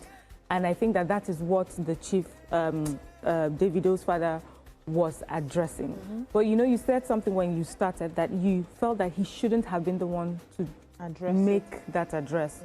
A legal person should have done so. Why, you know, why was it important? Why do you think it was important for him to have done so? Doesn't it put him even under more? For me, I feel like it may send a message to people that this is an easy target. What do you think? I don't think so. They are not an easy target. Whether you like it or not, they are the. I mean, if it's only clout you are looking for, isn't that a? It's not an easy. They are not an easy. And if you are looking for clout, examples will be made. You know, I've just mentioned the legal route, but they are not an easy target. But when your family, not just Davido, this wasn't a battle between the whoever is behind the social media account and the Kemi Olu lawyer in question and Davido. But there were references to the extended family, which is patriarch of, continuously on you know, on a platform and on other platforms that share her videos. And so it will be forced at some point to say, I have addressed this as the patriarch. This is how this and this and this have been addressed. And so I think it's in his right place to do that. For me to do. Okay, no, before we go there, let's go on a short break. When we come back, we'll continue with our conversation. Stay with us. We'll be right back. Thank you for staying with us. So, ladies, I think where we have now landed is the use of social media, as I said. But some people would say, let's not be too quick to jump and assume that this is someone trying to manipulate. It may just be investigative journalism. And as we know with investigative journalists, they would dig deep, you know, nothing sways them. So could this just be someone really seeking the truth? And maybe we should look more into that, you know, into that this may just be someone truly wanting us to open our eyes a bit wider and listen a bit more to the truth and just not be swayed by, you know, what's on the surface. The track record of the person would be in question. It's like when you go to court and you're standing as a witness, and then the interrogator, what do they call him? The person on the opposite side, prosecutor, will now start asking you questions to determine that you are of good character, to whether that will show whether your testimony or your witnessing will be admissible in court. If you are not of good character, they will strike it out. So if you have lied in several places and then you go and you're acting like this is the truth, they can strike it out because you're not of good character. So the first thing is to check this investigative journalist and journalism. Which other cases, that's in terms of track record now, has she handled? Which other truths has she brought out? How has she been in those other issues? Has she had a track record of you know, making sure that the truth comes to light and we've seen that this is what she does and she does it well, for instance? If she doesn't have any of those, we too can still question even the investigative journalism that you're doing, because if you see that your track record is nothing to write home about. That's on one hand. Before you go to the second hand, let's take Elizabeth from K2. Good morning, Elizabeth.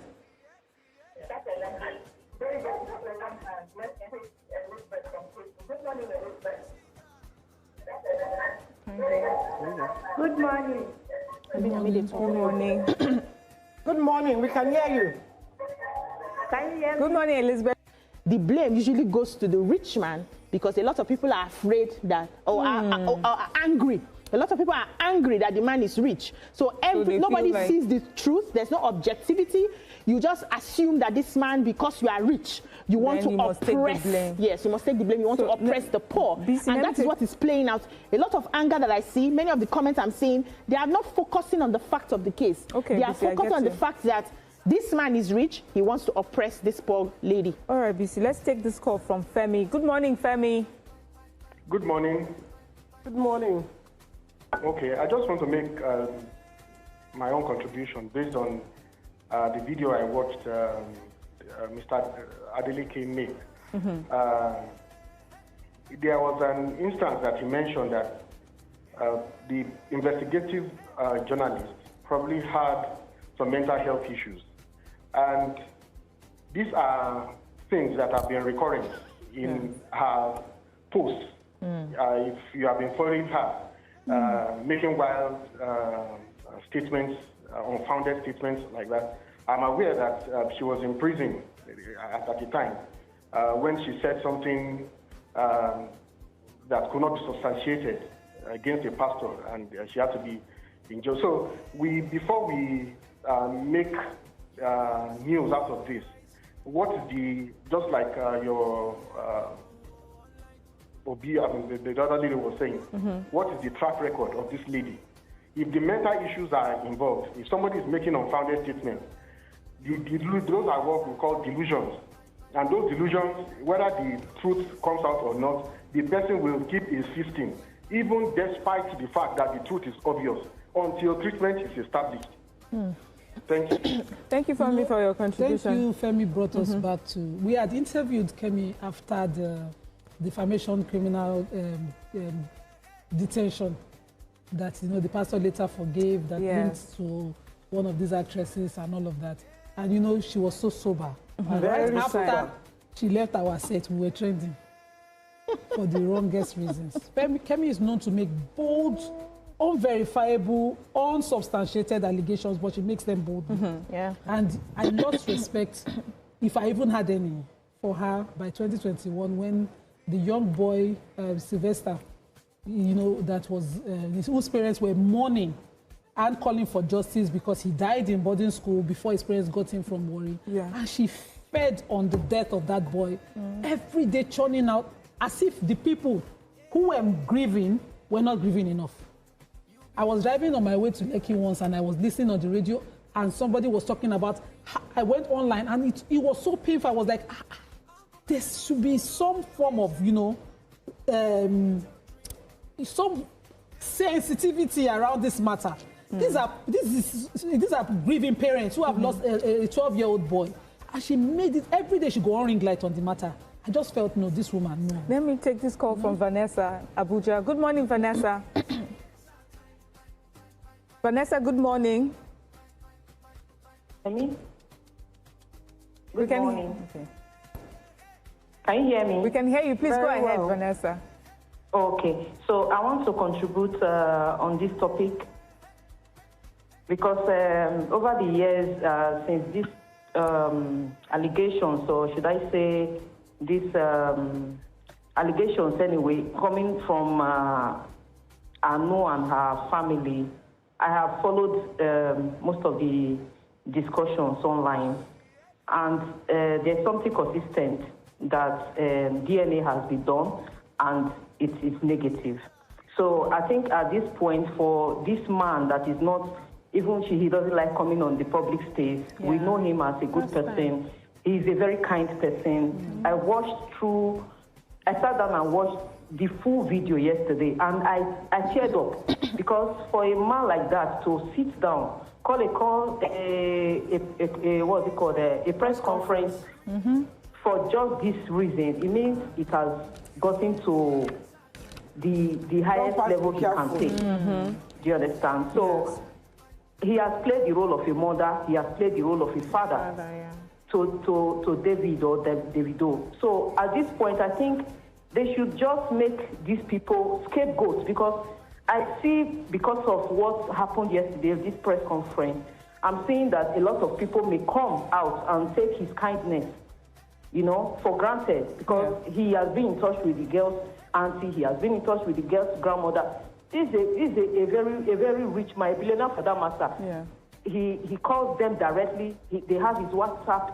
He's been assisting them. So I don't think there is anything they need now than going in for it. Like, they should pay the price for what they are doing. This is a family that they are supposed to even... Do you know where I felt so pained yesterday when he had to bring the late grandson's DNA out? Do you know what it means? So at this point, they should just sue them. They should sue them and let us just watch from here. Thank you. So that's my contribution. Thank you, Vanessa. I agree with her. Let Nima finish and then. That Femi Falana had to petition Lagos State to arrest the situation and criminally prosecute Kemi for distracting the investigation around Sylvester before she stopped. So meaning is that somebody has to do something.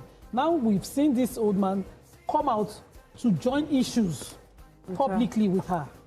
Somebody has to. At some point, we need to sanitize the social media space. Yeah, very important. I wanted to was okay. just about to jump in. No, I just was agreeing with Vanessa because if you don't do something, now, I didn't know because I have not really been following the story. I first saw it a few days ago when the child came out. I don't like it. I don't like it when children are involved in this kind of rubbish. So if it is Kemi Olunloyo, we can't even, she's not in Nigeria. So she's pulling strings, and that's what upsets me, a lot of these social media people. They pull strings from abroad, you know? Yeah. Where they cannot be caught. Where they cannot be caught. You know, they will just go online, talk them what they want to talk, and then leave people to think of the poor children that you are putting through this kind of stress. People, we have Adeyemi from Iju-Saga. Good morning, Adeyemi. Good morning, ladies. Good morning. Okay, I have two things to say, okay, about this matter. Number one, if the lady believes that Davido is a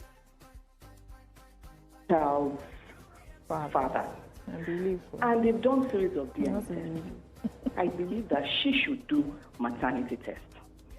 Okay. Why? Yes. She should do in case her baby was swapped. You know? Yeah. Because this might unleash a whole lot. You know, that is number one. Then for Auntie Kemi, it's about time they made an example of her again. It's getting too much. She comes online and says and fabricates stories boldly. It's becoming too much.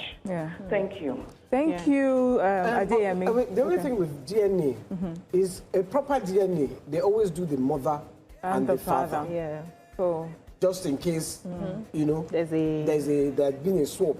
So I do not think Davido's family would not do mother and father together. I mean, they're unlikely to even ask them to involve themselves when they have clearly shown through science that they're not part of it. But I just wanted us to, you know, look at this conversation from a point of for decent people and how they are sometimes targeted.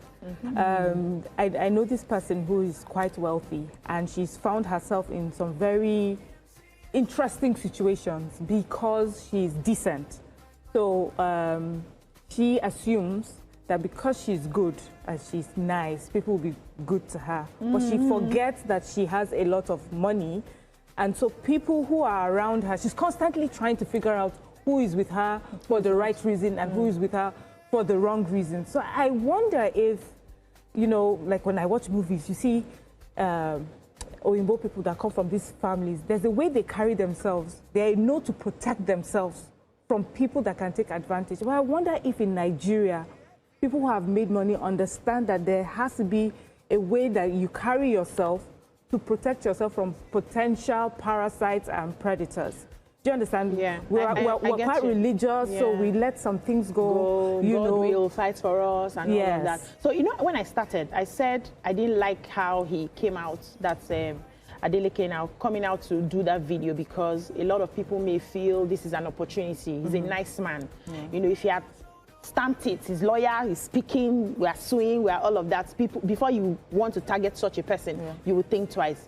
It's the niceness that has taken them to this level. And some people have said that, you know, I talked about earlier, checking the track record of the investigative journalism, and they are asking me, what about the track record of Davido? It's the track record of Davido that got him to this point. Yes. Because if you did not have that track record, nobody will be thinking of DNA. They will tell you, go back home. This is not our child. But because his parents, the father knows his son and understands that my son has a track record, and that's why he has subjected the family to having up to 5 DNA because of that track record. Secondly, who is paying for all of these DNA tests? Because it's not free. Somebody's paying. They're not cheap. They are not. Somebody is not paying for families. No, leave me. So you that is how did they say it? Alleging should be the one to That's prove. The lady, Abi? Yeah, should be the one to prove. So bring the resources for the DNA and let them subject themselves to do the DNA. You cannot leave one person because you feel he has the means. Did he work the money for you to be using to pay DNA doctors? It's not possible. So you they've done 5. Okay. You are good. You are insisting. You need the 6th one. Yeah. Please drop the money. Let them go and do it. So Recently, yes, if we're talking track records, track record is that when you come, because these ones, they know that they cannot be loyal. If they see any woman, they go somewhere, woman could come. They do DNA. That's track record. Yes. Davido has continuously done DNA. And he has never denied any child. It during Kwan. What are you people saying? I know the question if you I come out with your baby, they don't tell you that your baby immediately. They will say, bring sample. I think and they will do DNA. We made that clever. So the question I'd ask is really how people that have a lot of money, how they should conduct themselves. Recently, we know that Dangote sued someone. Immediately, we started hearing a different version. Someone sat down boldly on TV station and made some allegations. And when the person was sued, he came back and changed the story. So going forward, let's just end because we're about to wrap up. Just going forward, the best way to handle situations like this. Legal. You just said it now. Suing them. You just said it. Yeah, you have said it. You have already given the answer. Let me you don't accuse me what I did not do. So me. It's the only thing in social media people you can't catch them. I know why. No, they catch them. I don't know. They catch on them. This I don't try catch one of before. Lagos State is difficult. They catch people. I don't try catch one before. The only difference is that she removed the story. What did that? That kind of thing you screen grab 2 weeks ago. I wanted to catch me. one for a client. I couldn't find the So story. the No, but you see Dangote. My husband was asking, how would Dangote expect the man to pay 500 billion? I said, in defamation cases, you want to show the court that you are worth a certain amount, and you can, such defamation can cost you a certain amount, and he's the Africa's richest man. So 500 billion, if the Adelekes were to sue the madam in the country that she is in, with this whole matter, all right. Money for... Thank you, ladies. I hope that this conversation also finally brings the Davido paternity matter with Anu Oluwapo to rest. Let's go on a short break. When we come back, we'll look at other hot topics. Stay with us. We'll be right back.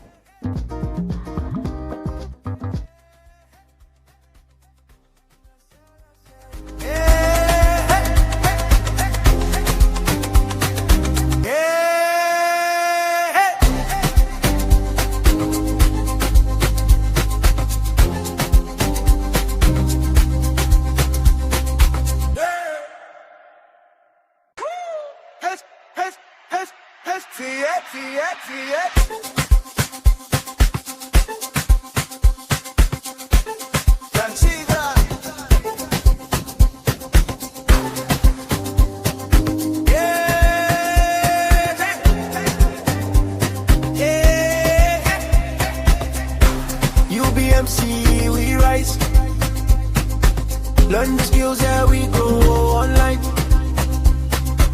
Uncle Ben will show the way we shine. Create your dream, build your life. You'll be MC, it's our time. You'll be MC, it's our time. You'll be MC, it's our time. You'll be MC, it's our time.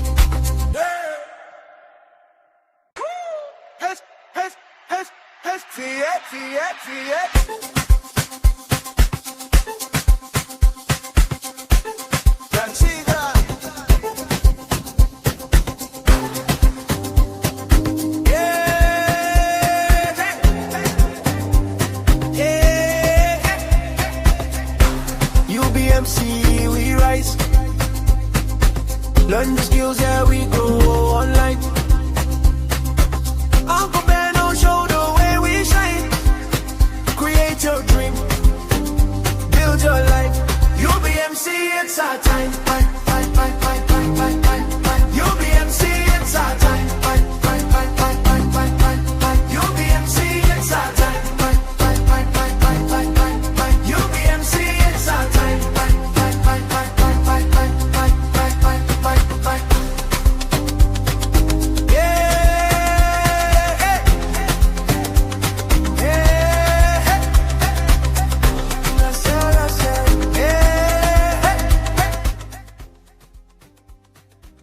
You are watching UB Stories. Like, subscribe, and leave your thoughts in the comment.